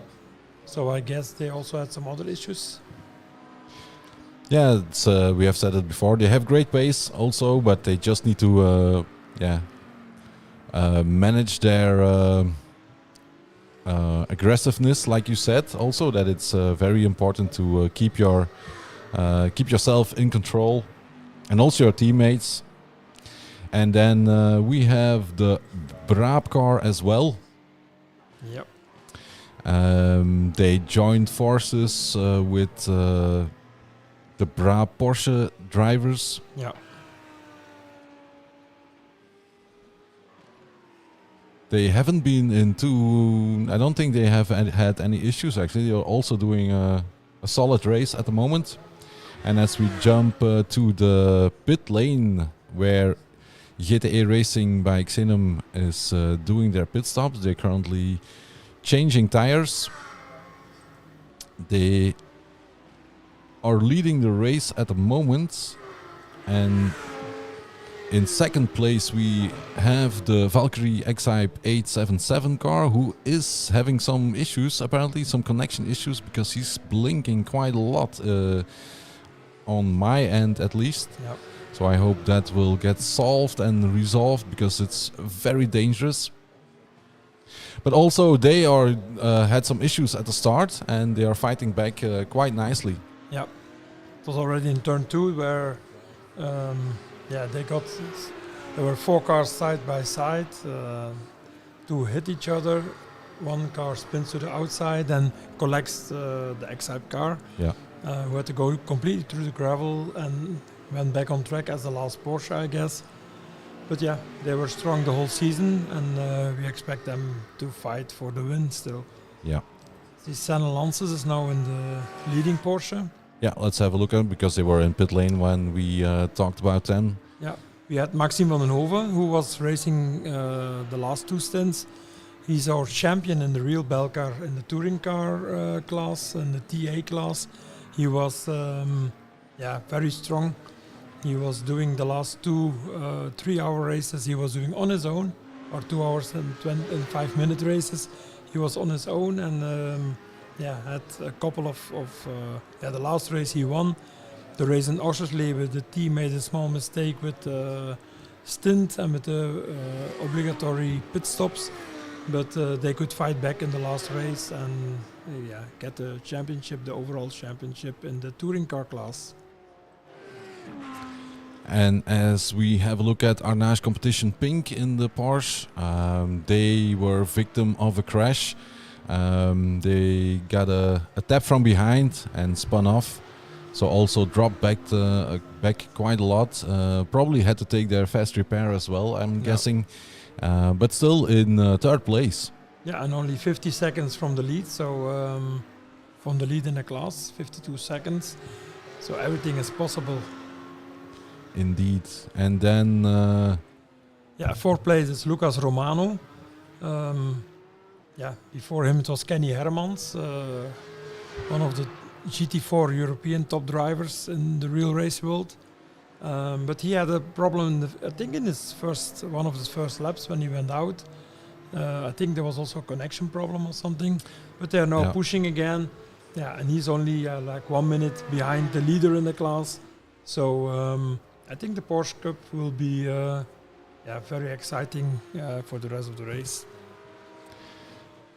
And then we switch to the first of the ART sim racing cars, currently driven by Rutger Gerritsen. Also the ART sim racing team has shown great performance. They have been on the podium a few times actually, and it's important for them to score as many points as possible in this race as well. Yep, and their teammates are right behind them. Yeah, that's Benjamin de Pape at the moment in the sister car or the brother car or whatever you want to call it. About 26 seconds behind after almost 5 hours of racing. So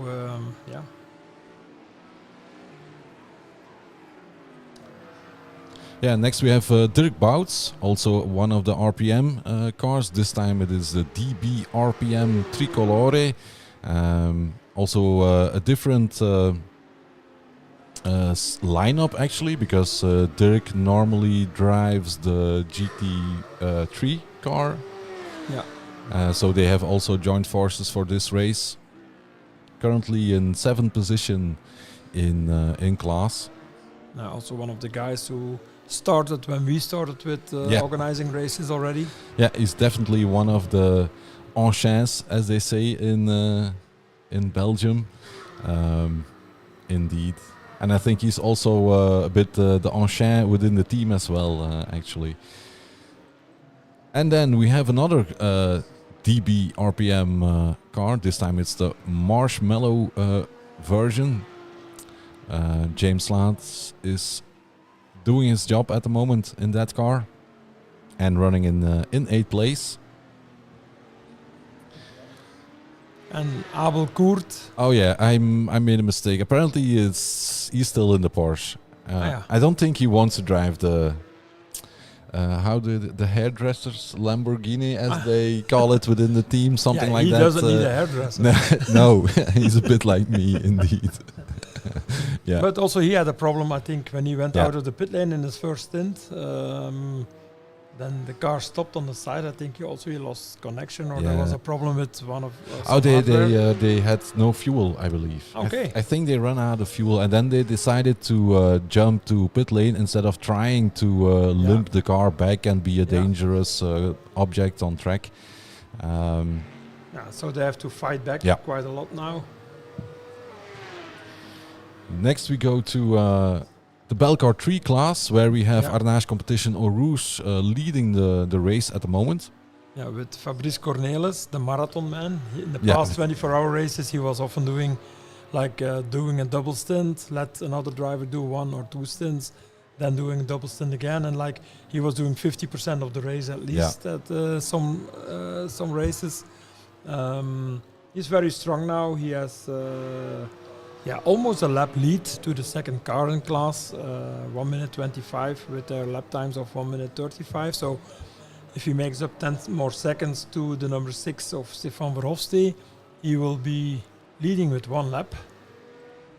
Yeah, and talking of Stefan Verhofstadt, we are looking at him at the moment in the Traxxas by JWS Classic cars.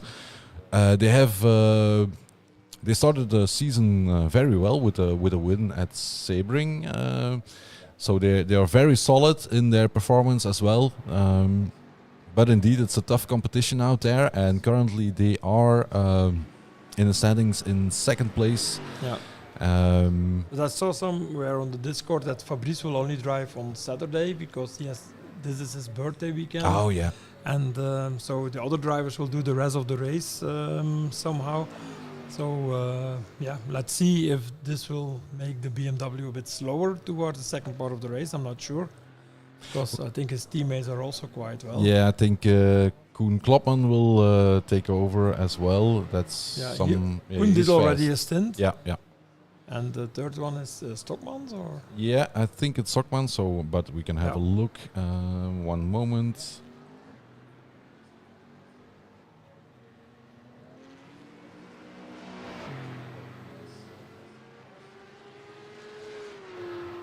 As we have a look at the teams.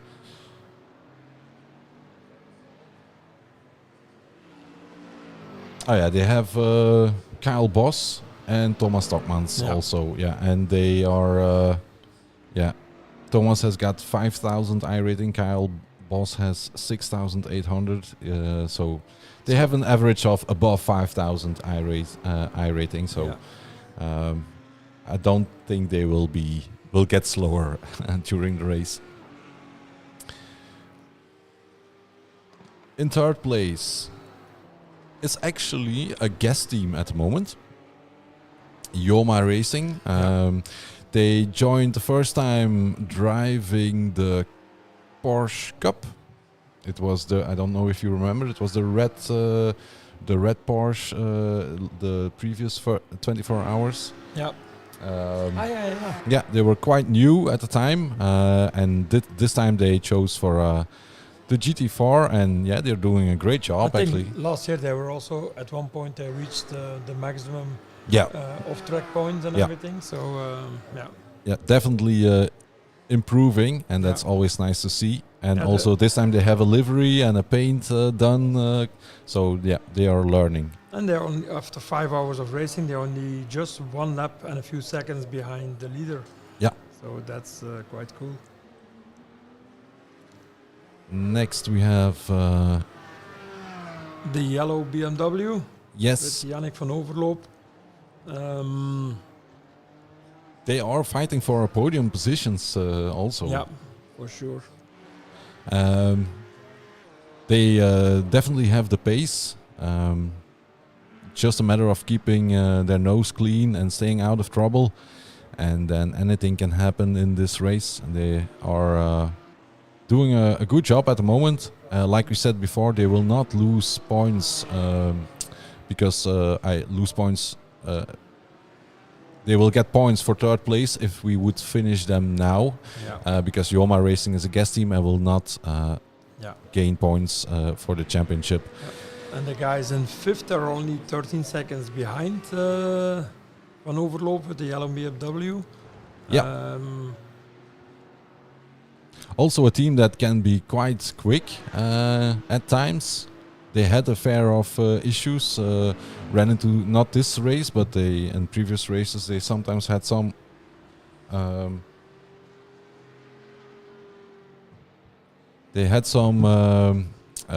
penalties along the way, but they are also very quick. And if we have a look at the next car, that's Tortulo, and he is not driving a Mazda. Yeah, so it's cool because he was racing against Rune Bobbaars in the Sprint Cup, and they had a big competition, and now they asked him to join them in the BMW, running him on P6 right now.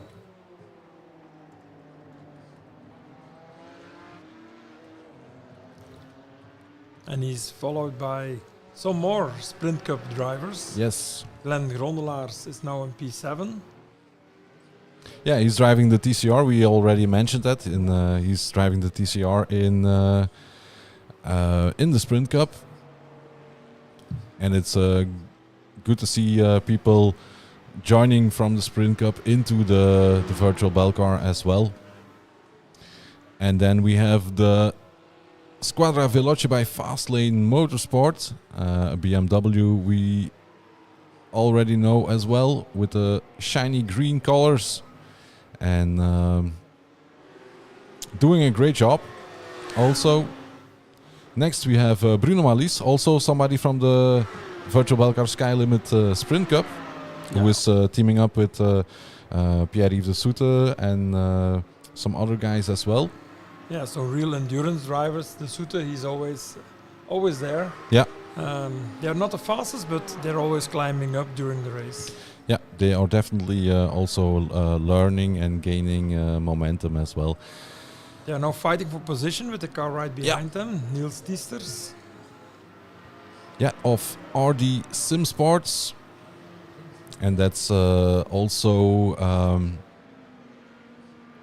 a mix of drivers we have seen before. I don't know them all from the top of my head, but it's also a mix of drivers who were in virtual Belcar as well. And they are racing for position, going for the overtake. Yeah. And also behind them is a duo who are battling for the position. Branko Stieners and Jelle Verstraeten are also right together. Yeah, so those GT4s are quite close to each other. Branko Stieners running a Eagle Speed Academy car. And then next we have Jelle Verstraeten in the Fastlane Motorsport car, who was involved in an incident as well, where the other car got a penalty, so that dropped them back quite a lot. It's good to see they are back on track. And the last running car is another Eagle race team car. Yeah. Driven by Kenneth Franke, who we have seen also before in other races, in other teams. Some of the teams are being renamed and reshuffled, but we still recognize the drivers. And that way we have run over the complete field, and that means it's time to get back to Hasse. And I will try to hand over the controls to him. Yes. And I'll come back with a completely idiotic pun. Please don't run over the entire field. There'll be no one left to run the race at the end. It's just a mangled mess of mashed up body parts. Yeah. I'm going to... jokes aside, thank you for my opportunity to get something to eat. I do feel a lot fresher and but ready. I am though ready to take you should have control. I do have control, so it's perfect for that. Oh, we have had a problem here, I'm afraid. Or no, it's just pit stops. I hope so. Yeah. It was just pit stops, but we was, when you're coming in, and it's sometimes it's scrolled up a little bit, so it can give you a new one, and then it doesn't give you the never mind. The people won't understand it because it's Maybe just to check technical if you stuff. could switch the camera to another car, then yeah. I'm quite sure that you have control. but Yes, you have control, so perfect. And Into I hope you the- enjoyed your meal. Yeah, well, it was a simple plate or bowl, I should say, probably more so, of fruity, sugary yogurt with Yeah. some chocolatey stuff on top of it. It's perfect for an endurance race, so It really is. It doesn't have to be 5-star dinner no. all the time. It really doesn't.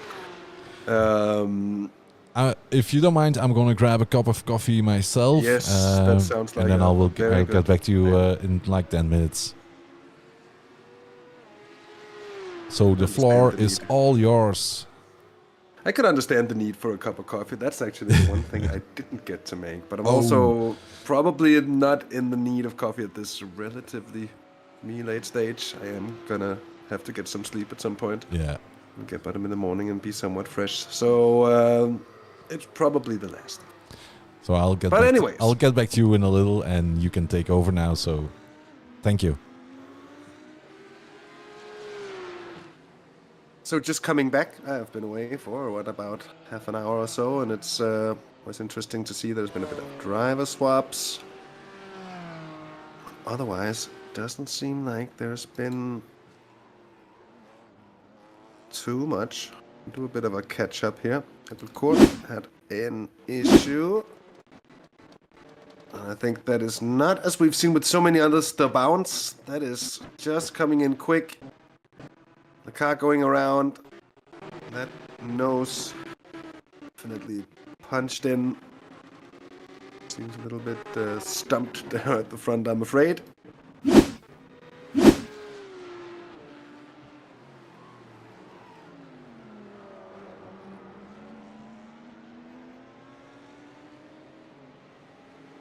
That would have been it, except for a few small off tracks, and saw that overtake on the RD racing car.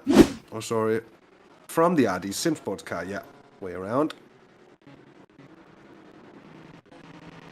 And as such, we are now over the 5-hour mark. We are less than an hour away from the first points that are going to be given on the evening. So half points at 6 hours, of course, half points at 12 hours as well.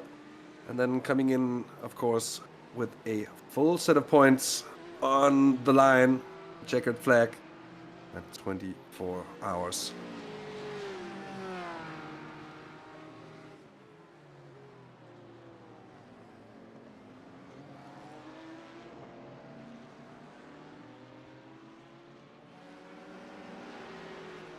Morten Olsen, he's in for a double stint for Simpact. Got Stefan Bostandaev, he's just coming into the pits as of now.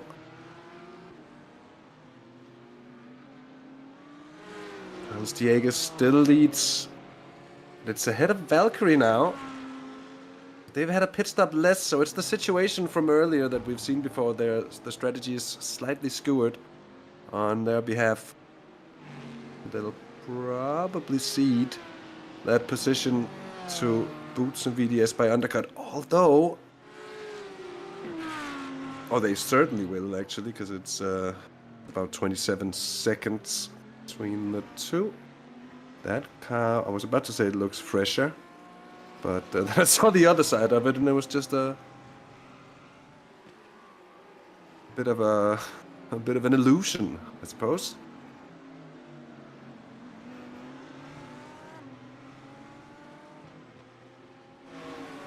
Visceral eSports and Gilles Hubin, he's in 4th place. 20 seconds clear of Sim Formula Europe. It's another 10 seconds clear of Christoph Raas. And having just had the Simpact, having just had the pit stop, Simpact is now a further minute and 45 seconds. So that'll be a lap plus a bit. but with the card in hand that they have done a pit stop more. But I wonder if that... sorry.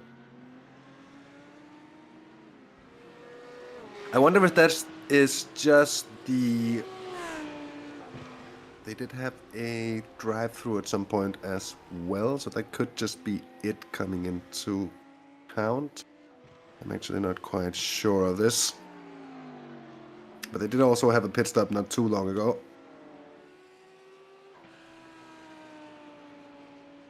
They were in the pits on the same... 2 laps after Firaco. Okay, so that is representative of how it actually stands out on track at the moment. In BLC2, sent announcements on the GTE Racing by Sinem car, the 99 machine, leads from the Valkyrie 877 of Max Humbert, and it's by about 42 seconds for the time being. There's been trouble for Belcar, and I think that trouble is still ongoing. He's been... Oh. That's... we're not going into the pits, but he should probably just be willing to, cut directly across. I don't know, he's probably going to get the slowdown anyways. Just in the name of rejoining as safely as possible, though it did turn out to be just fine. I want to have another look at that one because there we go, locking up. Yeah, braking too late, or maybe the GT4 ahead was going a little bit slower than expected. There could be so many things in this, but definitely a tricky car if you do outbrake yourself a little bit in the Porsche Cup machine. With the lack of ABS, turning it into a vengeful thing. In those situations, that's something that anyone who's driven a lot of Porsche Cup will be pretty familiar with. That aside, gaps have been pretty steady, it seems, over the last bit of time.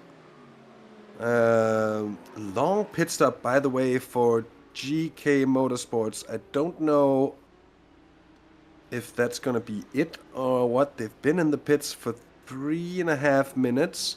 Doesn't look like there's really damage to the car. So you'd have to wonder. They're in the pits, and maybe the gentleman in race control will let us know if it's anything in that sort of vein.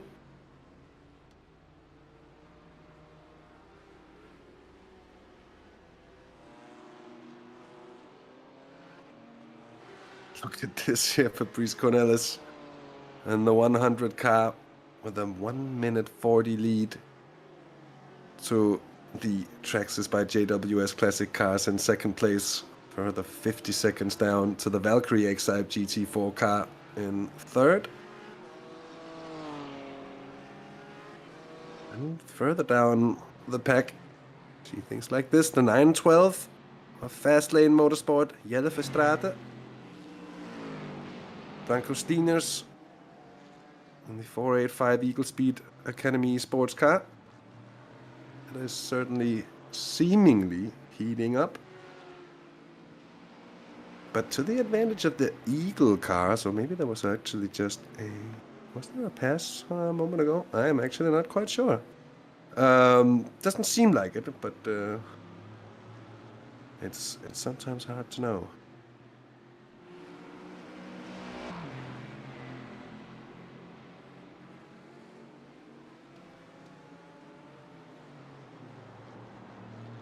By the way, Nils Teasters about 15 seconds ahead of the duo that we saw just before.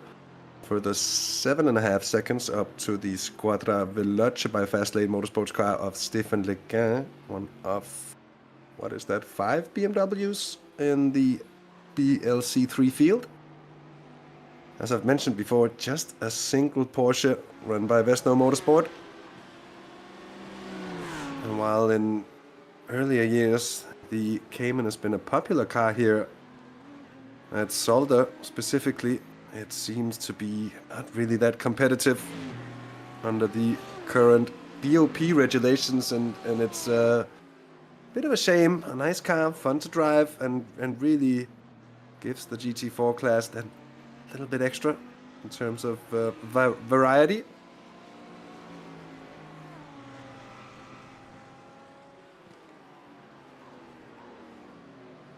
I'm afraid it's another piece of trouble here for Belcar in the 81 Brab car. And did he... That was a relatively ill-timed change of camera angle there. Let me just go... He slides and he manages, I think, not to hit the wall. And that is the quite the achievement, because it certainly looked like he was gonna slap the wall with the front of the car.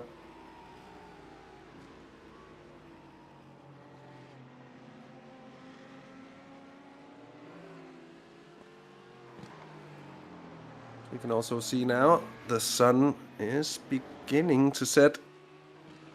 Sim time here we have would be, I think, probably the same as real time. I'll get that on the screen just about now. Actually a good 20 minutes ahead, so it's 20 to 9 now sim time, and as such it does make sense that we would get the first reflections of the setting sun and a cloud cover that also seems to break a little bit now. That's going to be an interesting one, but maybe not matter all that much, given that it's arriving at a point where track's probably going to get cooler from here anyways. Nice competition light. Tortulo in the pits. And an issue for James Slats as well. It's down in the Villeneuve hairpin. He just chooses to straight line it. That's probably the better option once you're outbraking yourself anyways. Comes through there without any massive drama. I think we can safely say that a nice light car leaving the pits.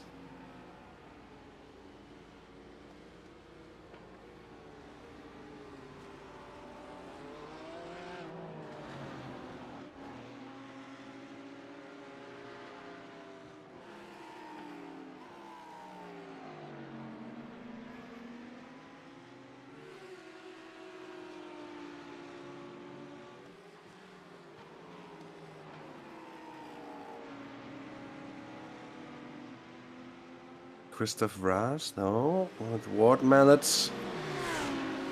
That is a hunt. That is definitely a hunt. On the last lap, gaining. Let's see, it's gaining. I'm gaining well, 0.6 of a second. It's gonna spur them on in the 13 car. Getting a lot of pit stops in BLC3 at the moment as well. Seems to be in the middle of a round of stops. Got Brice Minguet in as well in the 677 Valkyrie BLC1 car. They're in from second. I'm gonna drop down into third place by the look of things. Maybe, no, not any more than that. It's gonna be, unless there's penalties to clear and stuff, Shinvi Ban the next out on track. P4 here for Visceral eSports. They are 2 minutes down on the podium.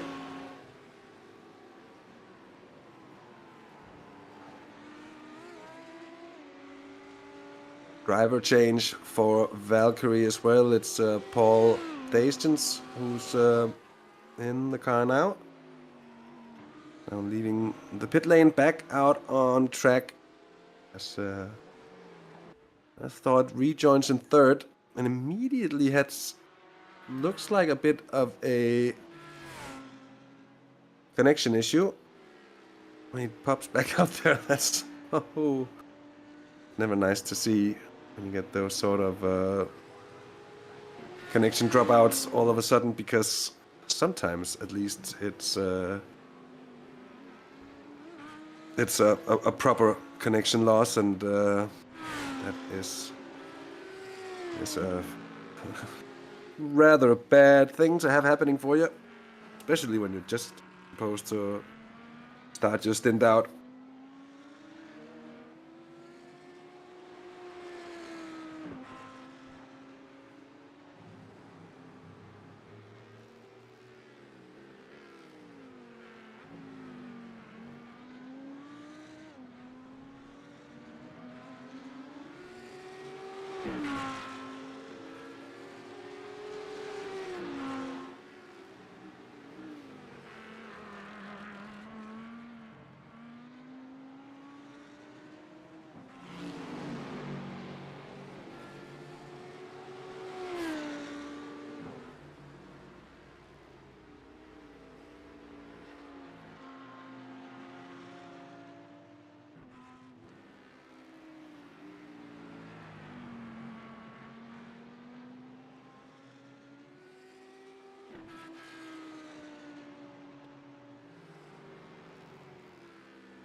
And that aside, all these things aside, it is also becoming evident that we are coming into a point of the race, or the part of the race, where there isn't anyone really close for on-track position. I say that. Also see that actually there is, because Jelle Verstraete is well catching up to Branko Steeners up ahead. And meanwhile, class leader Brice Cornelis is in the pits. We've got the RD Sim Sports car in. That's Rob Sutherland as well. He's now out of the pits. 11th in class as he rejoins.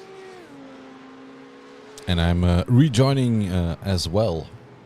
Beautiful timing there. Welcome back, Ronald. Well-deserved cup of coffee. Yes. I hope I don't scare you if I just pop in again like that. I always see you falling off your chair. See me falling off my chair? Yes, never mind. That's a bit of a joke as well. Oh. Yeah. See, I thought, like, could be if I have a chair with two wheels, I might fall off it. But, yeah, but it's an expression we say in Belgium. Oh yeah, we have the same in Danish. It's outright the same expression. Yeah, like falling off the chair, the feeling. Yeah. I was just thinking like very rigidly about it, almost in a semi-artistic manner, which was sort of, I'm in my sim rig right now. How the hell are you gonna make me fall out of a sim rig? I'm like, I'm well down in it. All jokes aside. But no, keep me on my toes too. Yeah, we have some politicians who are trying to speak English, and then they say very strange stuff. They start to like translate things from expressions in Dutch, but not really translate, but just replace the words in English. Yes, like direct translations, and then the phrases. And then you get crazy stuff, anymore. and yeah, we had some of those examples the last couple of weeks. We had the exact same thing in Denmark, actually. Okay. Danish politician anecdote here. First of all, he had a very thick Danish accent to English. So it's sort of when someone talks like this, and it sounds like this when they speak English. Yeah. It's an extremely Danish thing. And then in Danish we have to turn down the expectation. Yeah. When we say turn, it's sort of like you're turning the knob. Yeah. And that in Denmark is called at skrue. Jeg skruer på knapperne, I'm turning the knobs. Yeah. So he was gonna say that we had to turn down our expectations for whatever thing it was, because I don't remember in which context it was. And then he said the beautiful phrase, "Oh, we're gonna have to screw down our expectations." Yeah. That was pretty brilliant. That's I can understand that there's that there were some giggles involved when you heard something like that. It's a busy track out there, it seems, with multiple classes together through the chicane. And yes, indeed, Jelle Verstraeten, who is chasing down, is it... currently he's behind Dimitri Coulon, because the Eagle Speed is a lap down, if I'm not mistaken. Yeah. There's 2 Eagles. Yeah, it is. Yeah, It's there are actually, two cars. Oh, it's he's actually going 2 into pit laps. lane. I think it's 2 laps down, but yeah. Oh, yeah. Regardless. That's in the minor details. Technical pit lane here as well. Has that been changed recently, or? No, it has always been like that, actually. It's always like that. Already quite some time, yeah. A big thing that you can just drive into. Well, Zolder is definitely one of the tracks that should have a rescan, actually. There's a new tarmac as well. So, I don't know, a new surface. It has been resurfaced. And also the surroundings are a little bit different. Some different billboards and stuff. So they definitely should do a rescan, actually, just like they did for Zandvoort. iRacing should rescan Zolder. But it's a big process, isn't it? Yes. Although I think that it has become, with the state of the technology, I guess they can do more detailed stuff, and I think it should be not necessarily easier, but then yeah, like 10 years ago, I could imagine it's the technology is also renewed and revamped, so they should be able to do that.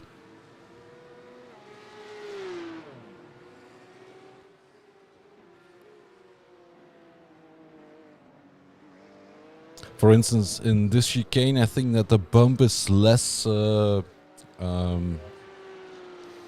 It's more equal now in the Villeneuve chicane.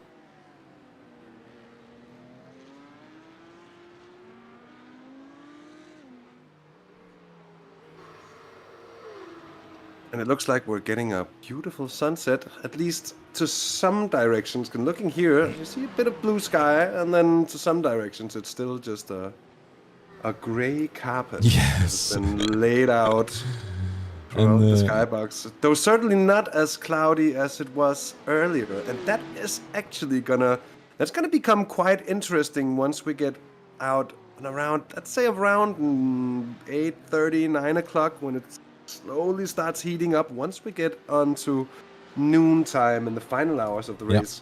If it's clear, chances are it, for the first time in the race really, is gonna get hot. And that's gonna give some track conditions that, even though the track is gonna be really well rubbered in and everything at that point, it's still gonna be quite different from indeed. what has been sort of the track until now, and the race cool and probably pretty nice to drive. Yeah, definitely. And I if I remember correctly, I think like last year or even the editions before, it was like 40 degrees, 42 degrees maybe on when it's noon, or just past noon. And that's definitely not the case currently with the current weather settings, although it is a day in midsummer. But we have seen higher temperatures for sure.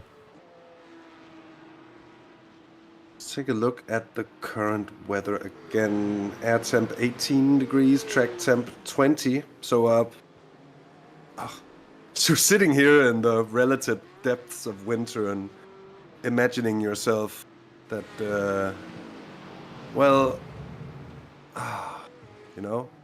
18 degrees. Yeah, that would be... Doesn't sound too bad, no. right? The sun setting past 9 o'clock.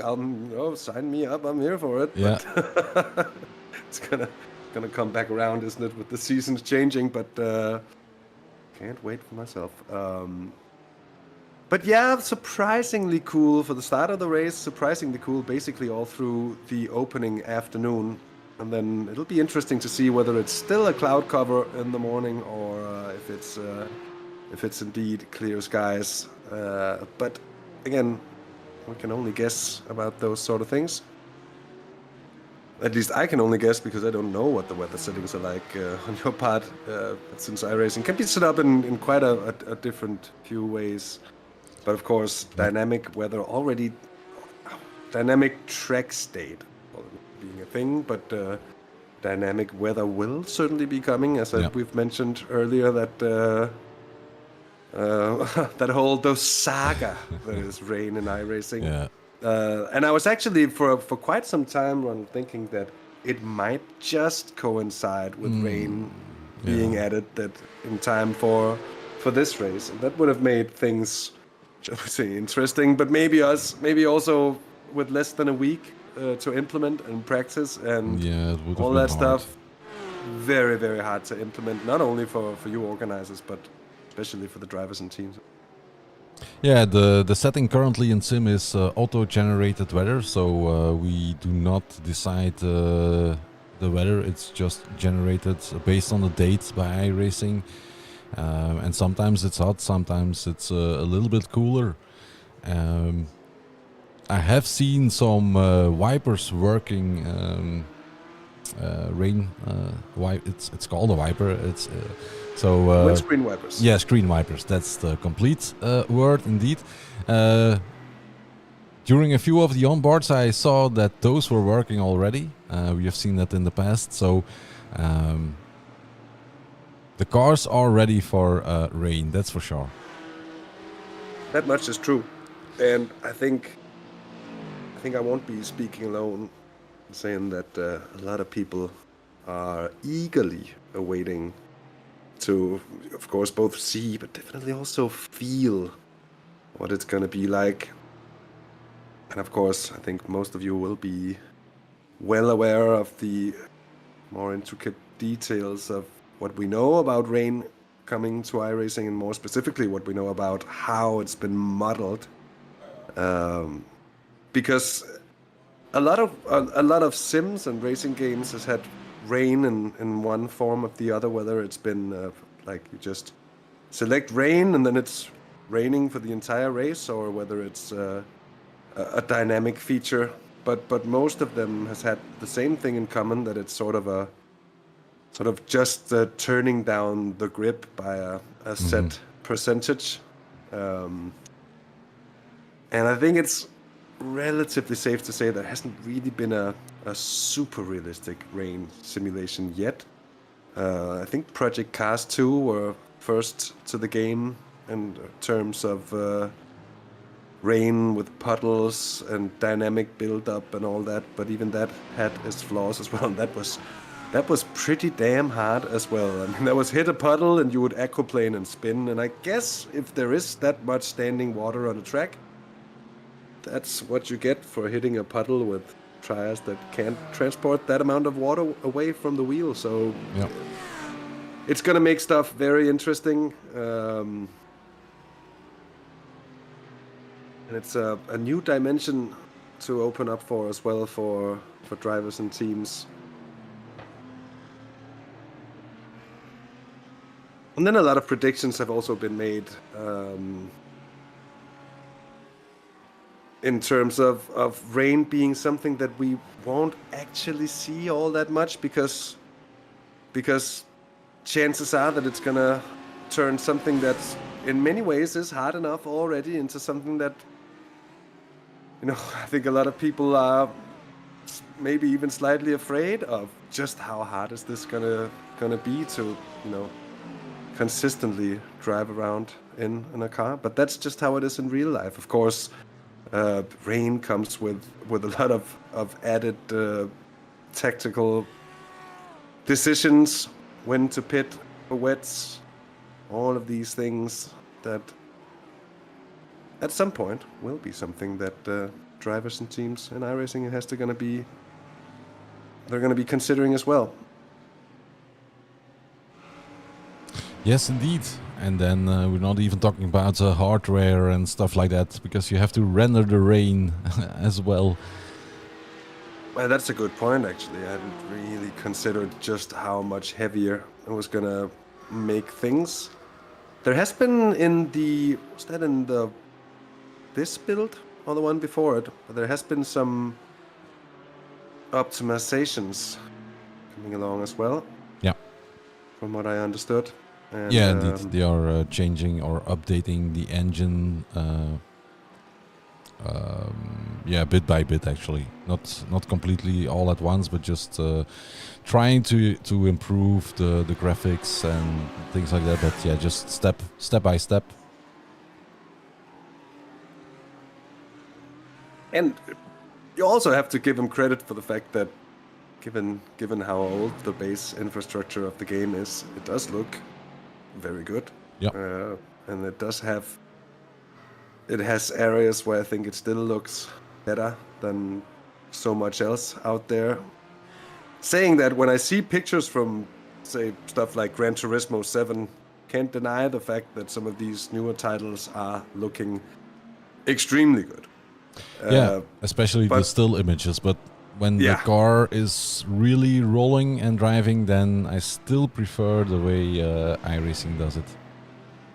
And that I can only agree to. I think it's something that I've been saying for years now as well, that it's one of the things that iRacing does best of all sims, is the relation between the car and the road, and the realism of watching the car on track, seeing what the car is doing, and all of these things. That there's a connection there that isn't really there in anything else. And when I see, for instance, having both watched and also commentated on the Danish broadcast of the virtual Le Mans,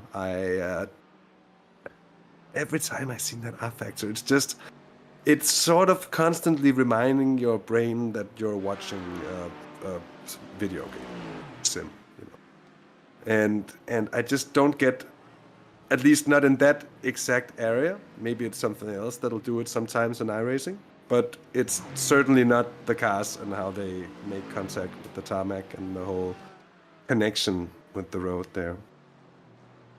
Anyways, we have had some incidents, I'm afraid, Ronald, so let's just take a look at what's been going on here.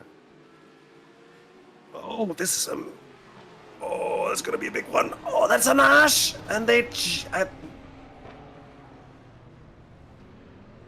Ronald, you sort of gotta be a cat, right? To get through a race like this, you sort of gotta be a cat. You sort of have to have 9 lives. Look at this, right in front of the race leader. He comes across. That is almost incredible. Well done. I just have to say, let's just see if we can get it on board. Here we are.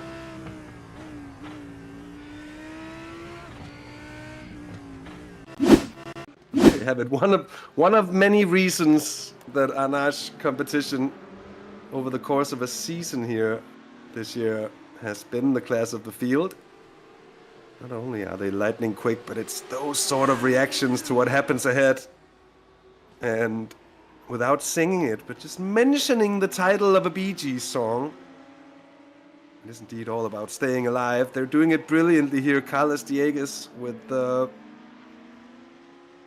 along with the Vesno Porsche that also had a momentous avoid when the Simpac car had an accident right around here.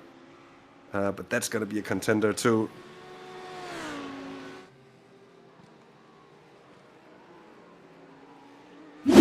And then there was another one further down the road because they kept on. They're behind the. Oh.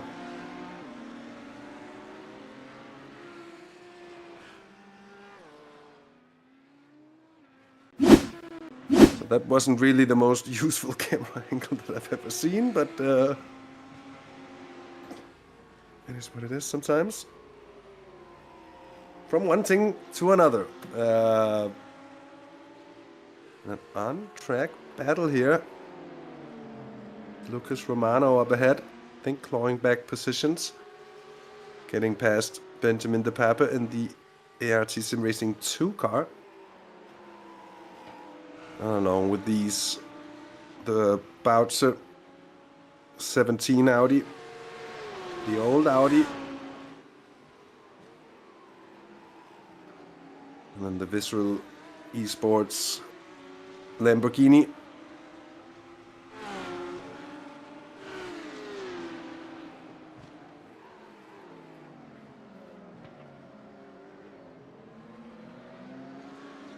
Of course, Race Control is having a look at that incident from before. Maybe it's worth us taking another look as well. Just quickly here on board the AMG. It just gets cut across by the 188, and then there isn't really much he can do to avoid that contract.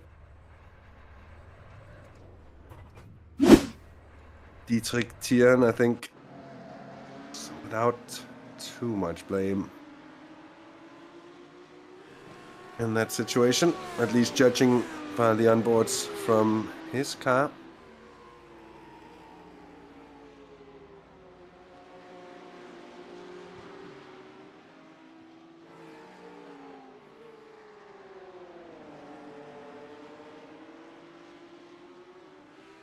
Interestingly as well, Ward Mallet's sitting in 5th place in BLC1. When he had that incident, I think they have been in for, I would believe, is a... Is that even in for the pits?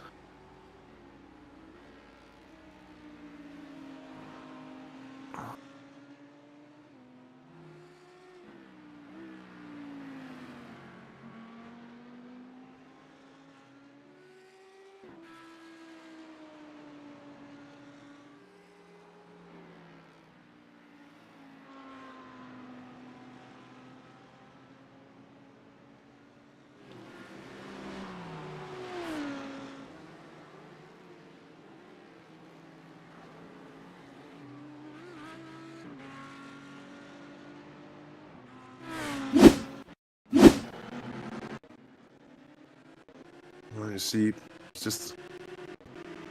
Don't...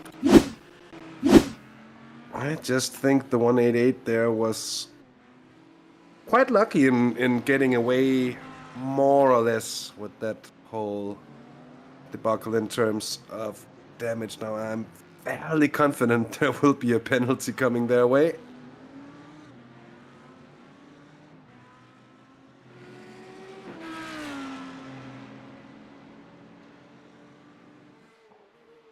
Still a close-fought battle this for effectively 5th place in BLC 2 with DBRPM and ERT Sim Racing 2 with DBRPM, who still, I must say, I'm not entirely sure what happened to them. Maybe I missed someone telling us in chat. Doesn't seem like it. So if anyone knows what happened to the 32 car, maybe they've been discussing it in the Discord. I'm just gonna have a quick check because I'd like to know what actually happened to him.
So still none the wiser. My apologies of the silence, as I was just trying to figure out if there was any way to see what was actually happening, because I think it's fairly interesting. Still very close between these two. The ART Sim Racing car doing a pretty good job of hanging on, but and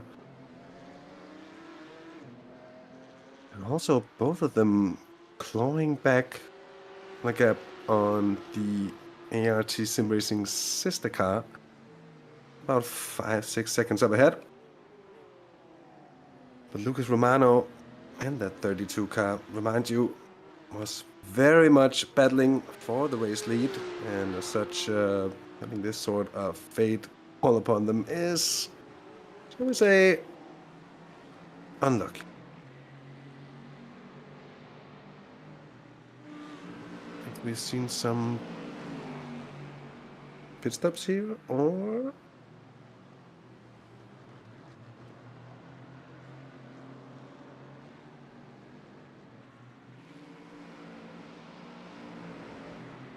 could look like it. Eagle speed and fast lane, each with their respective Mercedes. And then the RD Sim Sports car, another Mercedes, pretty much a three-way battle this. And I'm just looking at 10th, 11th, and 12th in class. So still positions to be gained. Obviously there will be, and a relatively still period of the race. It has to happen sometimes, doesn't it? Morten Olsen still in for Simpact.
To check back on that 5th place battle in BLC2, but still status quo. As it looks of it, it's Benjamin De Pape. Pretty comfortable sitting where he is at the moment.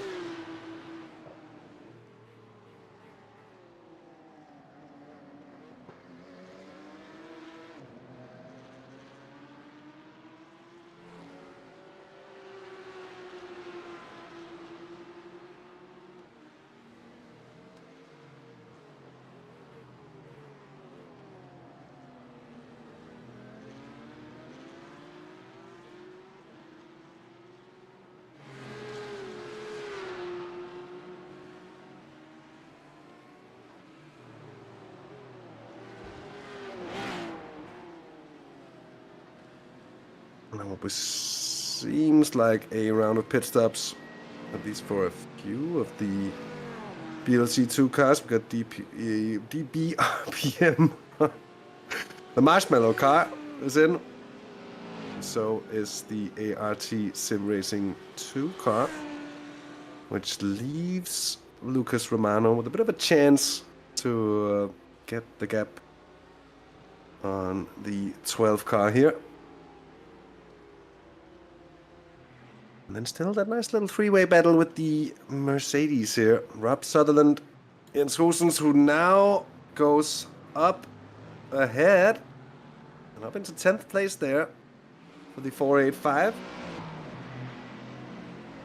It's Eagle Academy, it's RD Simsport and Fastlane Motorsports who's gonna send it as well, and that is, well, it's well defended by Rob Sutherland. going to be an expensive one. Look at just Jens Hosens there. He's just pretty much, I think, Hosens rubbing his hands. If he could, obviously, he's probably having 2 wheels or 2 hands on the steering wheel. Oh, and then Porsche rejoining from the pits. And this might become a little bit spicy. Safely to say that the Marshmallow car in the thick of it. And the 258 RD Sim Sports there with Rob Sullivan trying to waste no time on see if he can just sneak on through as well. He lost 2 positions there in the end. Both equal speed and to Fast Lane Motorsports, both of them managing to muscle on through. And then the 777 is the that is of course Dimitri Coulon and the Valkyrie Exile car. The sister Valkyrie 877 DLC2 car coming up through. It is tight and twisty on traffic. Oh, and he was coming into the pits. That was probably interesting. Let's see if we can look at that pit entrance there.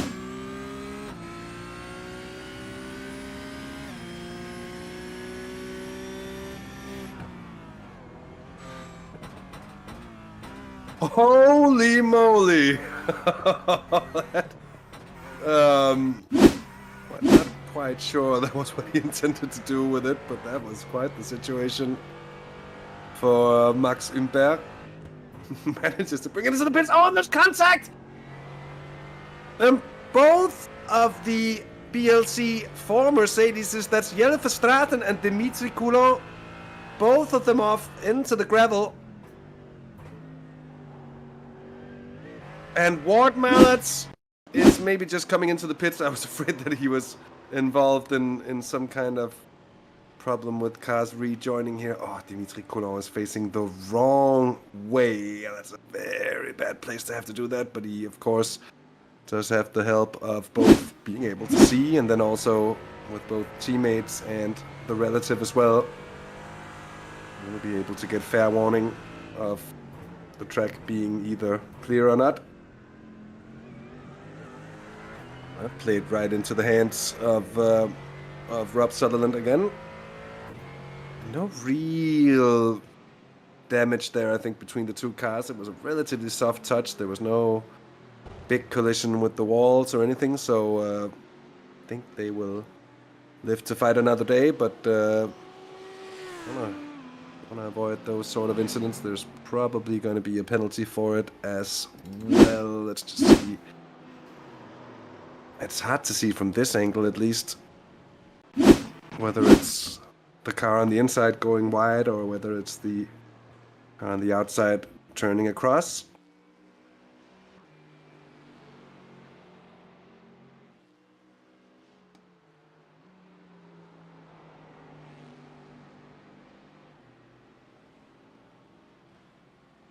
Sim Formula Europe is in the pits. You have to wonder if that's a penalty. That might just be for maybe penalty and pit stop combined, though I'm not quite sure. It's a long stop, that much is certain. They did have an incident. Didn't look like they really got a lot of damage, so I'm guessing that it's gonna be what they had coming.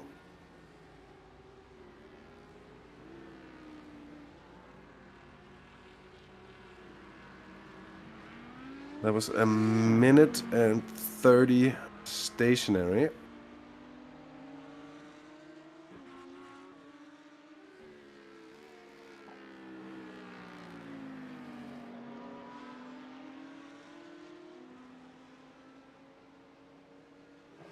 That as well as actually put him right behind Simpack now by about 10 seconds. And for them, the strategy is going to be pretty off as well. So I would think, at least.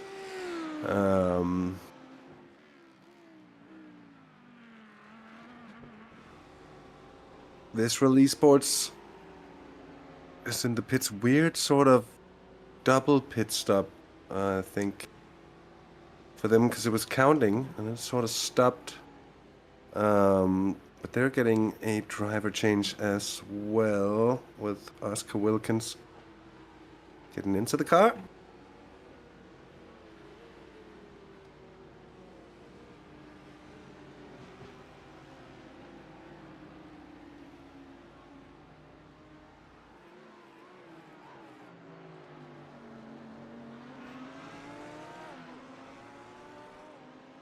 Pierre-Yves Desout and Jonathan Valgaern, who is going to be relatively close to one another. That's, of course, the Squadra Veloce by Fastlane Motorsports BMW 446 car that was involved in an incident with the Butze.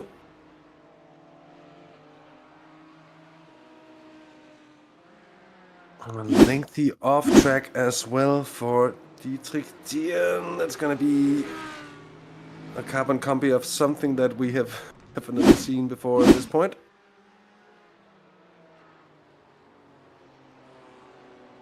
You'd much rather have that. I've said it before and I'll gladly say it again. We'd much rather have that than just running into the wall anywhere.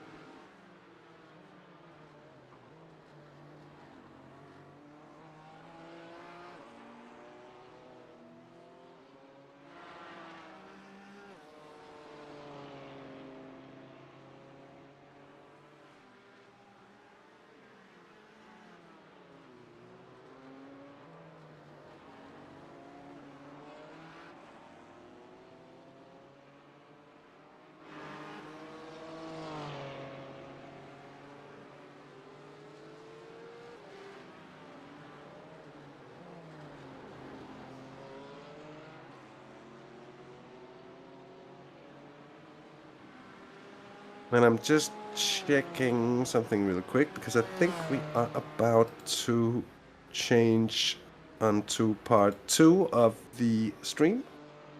So we keep the streams nice and neat in these 6-hour blocks. And we're scheduled to go live with part 2. That is, of course, already set and ready. You can find it under the live thing on the virtual Belcar page.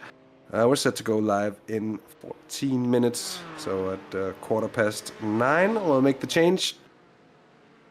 3 more minutes and we'll be at the 6-hour mark. That also means that it's 3 more minutes until points time for all of the drivers around. So whoever's having pit stops now before the 6 hours, they lose track position, well, in turn, they're going to lose points on it as well. So there's going to be a lot of drivers hoping to be able to avoid just that.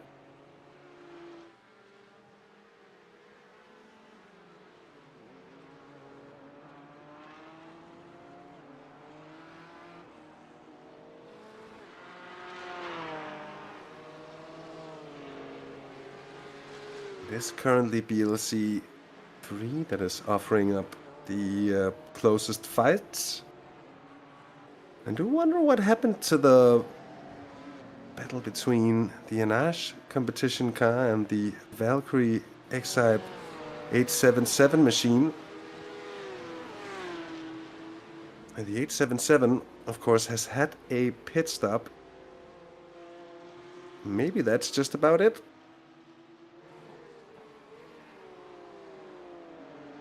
Yeah, very much so. We're just awaiting the Anash car to come in, actually, and then we'll see just how it stands. But from what I can see, they will, though, still be clear out ahead. The thing is that Anash Competition Pink with just a minute to go until points. If they can do another lap, I think they'll have to do another lap, but I'm not quite sure. It could get very close. Heavy traffic for David Sobrero at the moment, but it could be the full below. That's almost 3 wide. That is 3 wide, as the 11 car is sort of forced slightly wide. He concedes. That makes good sense. Now up ahead is the Marshmallow. Oh, and that's on the grass, and that is, oh, I'm afraid, going to be a big incident for David Sobrero just on the 6-hour mark. And you gotta wonder, is he gonna lose the position on track within the next 20 seconds regardless or not? They'll pick up the points. This is actually pretty incredible. We'll have a look at the incident in just a moment's time. There's heavy traffic there, so there's every chance that somebody else could have been dragged into that one as well, I am afraid. Senne Larsens, where is he at the moment? He's right down here. And the Marshmallow's almost stationary. That's the 6 hours, and they are in front coming into the pits there. So a Nash competition pick will take 6-hour points in BLC2 for first place, at least. That is the call now. We'll await the call from race control, but I don't think there really is any preceding cases that an incident like that would take away the points. But you know, it's not like they tried to gain anything in terms of points with the incident, but a misunderstanding and what will be probably deemed as, to say the least, necessary. But in BLC 1, it's Hanage competition, GT3 taking the first place in 6-hour points standings ahead of Belgium. Then Valkyrie eSports, Visceral, Firaco, Simpact, and Sim Formula Europe. Brab 8th there. In BLC 2, it will have been the Hanage car, then ahead of GTE and Valkyrie. Lucas Romano, I think, in 4th place for those points for DBRPM. It's not that bad, actually. And did not see the standings just as they crossed the line. Not a smidge of doubt, though, about in BLC 3, Fabrice Cornelis picking up top points at 6 hours. For an Arch competition, Eau Rouge, ahead of the Traxxas by JWS Classic Cars number 6 machine, and then Yoma Racing, who won't be scoring, so 3rd place in that regard will go to Yannick van Overloop. My apologies. That kind of just came up from out of nowhere. Such is the name of the game when you're drinking soda while commentating. A lot of commentators don't do it for that very same reason. And actually, also worth mentioning, I don't think Visceral eSports are going to score. Are they? They might just score points, but I'm not quite sure. Again, we'll have to confer with Ronald on that one. More pit stops coming through in BLC 1. Boutzen is coming out of the pits with Jeremy Bonsodo behind the wheel. Ricardo Ferreira is in for Hanage from the race lead. They're going to retain that race lead. And Ansel Sabo in the 10 car now. 9 seconds clear of Lucas Romano. We're expecting Romano to be a pit stop short. Is he?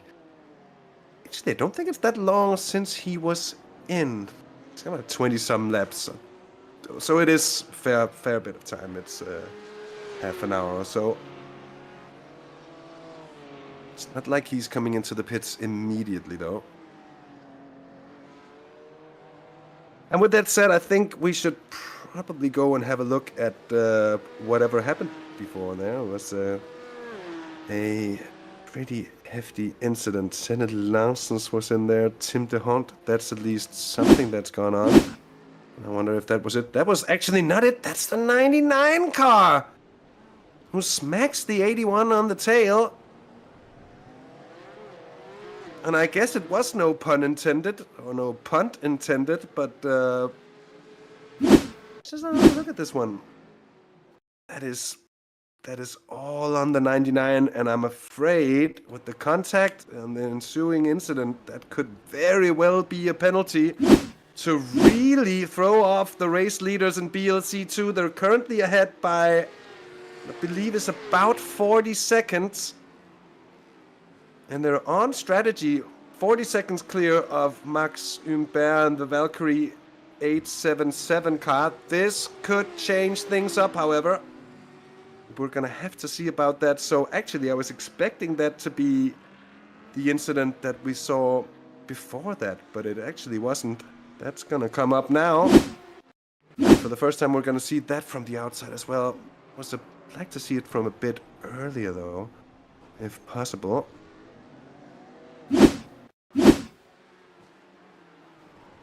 What happens if we go back here then and say go to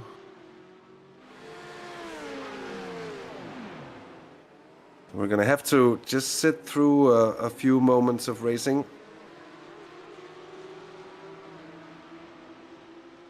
It's right here, isn't it? He squeezes. Oh, it's the next car. But already there was a bit of a squeeze. Of course, this wasn't until Sabo in the car, but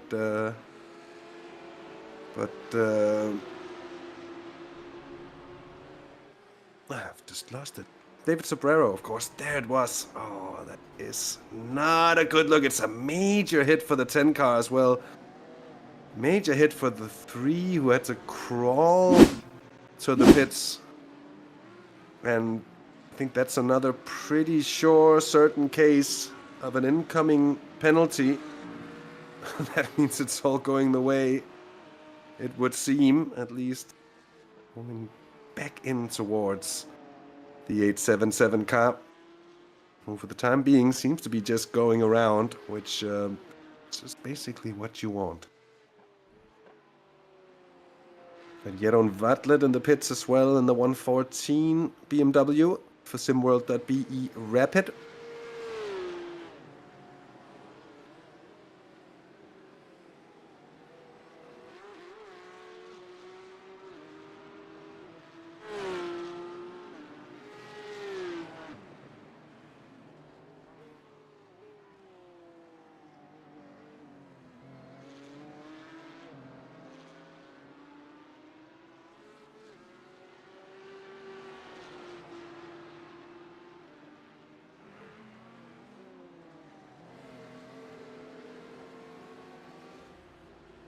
Here we go, pit stop for GTE Racing.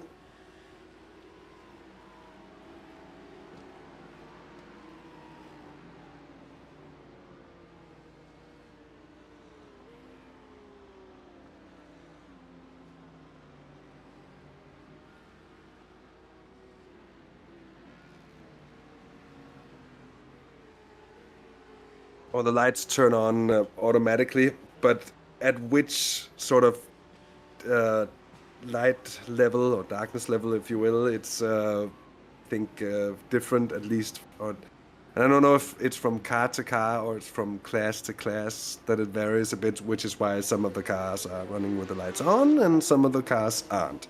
But in due time, once it really starts to get dark, of course, all of the cars will have their headlights blowing and glowing, you could say, probably in full glory.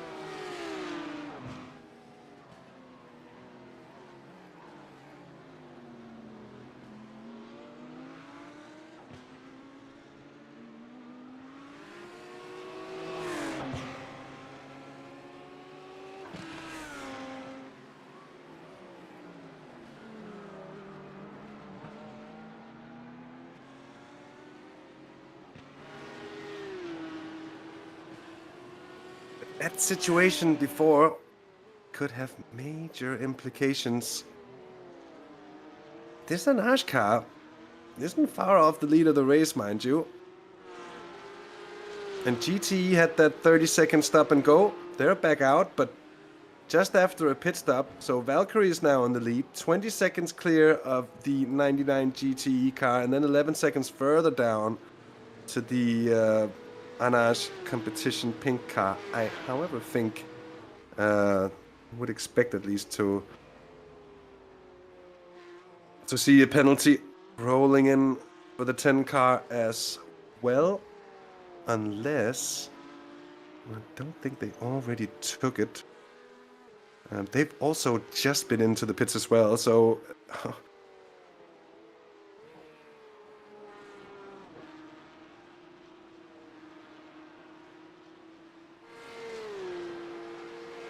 it's certainly gone in the overall direction of the Valkyrie X-Type car, at least for the last few minutes here.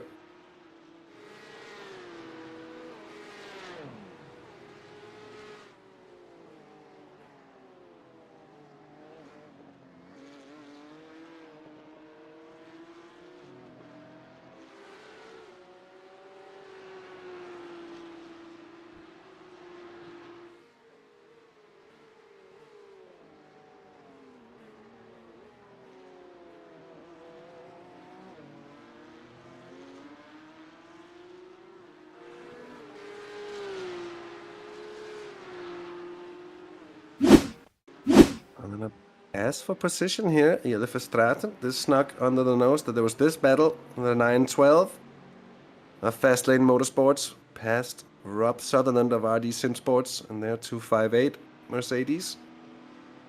And then Oscar Wilkins has had a little bit of a moment, I think. Saying that, oh, well, that is indeed a bit of a moment. Well held.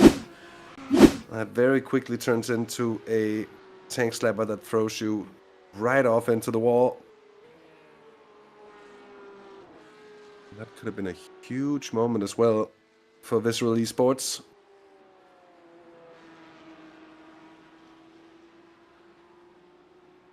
And another thing here, Lucas Romano and the DPRPM car now 7 seconds off of the podium. Remember how they've been super strong in this race? The 32 car, and with them coming back into it like this, it's fairly interesting, I'd say. Also, do remember that I don't actually, they might have gone for the repair. No, certainly still damage to this car as well, so we'll see how the car's holding up for the number 10 car, and into the pits they come. This is going to be their stop and go, at least that we would expect. Yes, indeed. It was quite busy regarding to incidents. We had some penalties handed out, and one of them is indeed the Arnage competition pink car. The other one, GTE Racing, right? Yes, and also one for GTE. They also got one. And there was also one in the BLC3 cars with the Valkyrie X-Type GT4 car who got a penalty they got as the well. Penalty for that one, yeah. Yeah, so 3 penalties. The GTE ran into a Porsche near the pit entrance.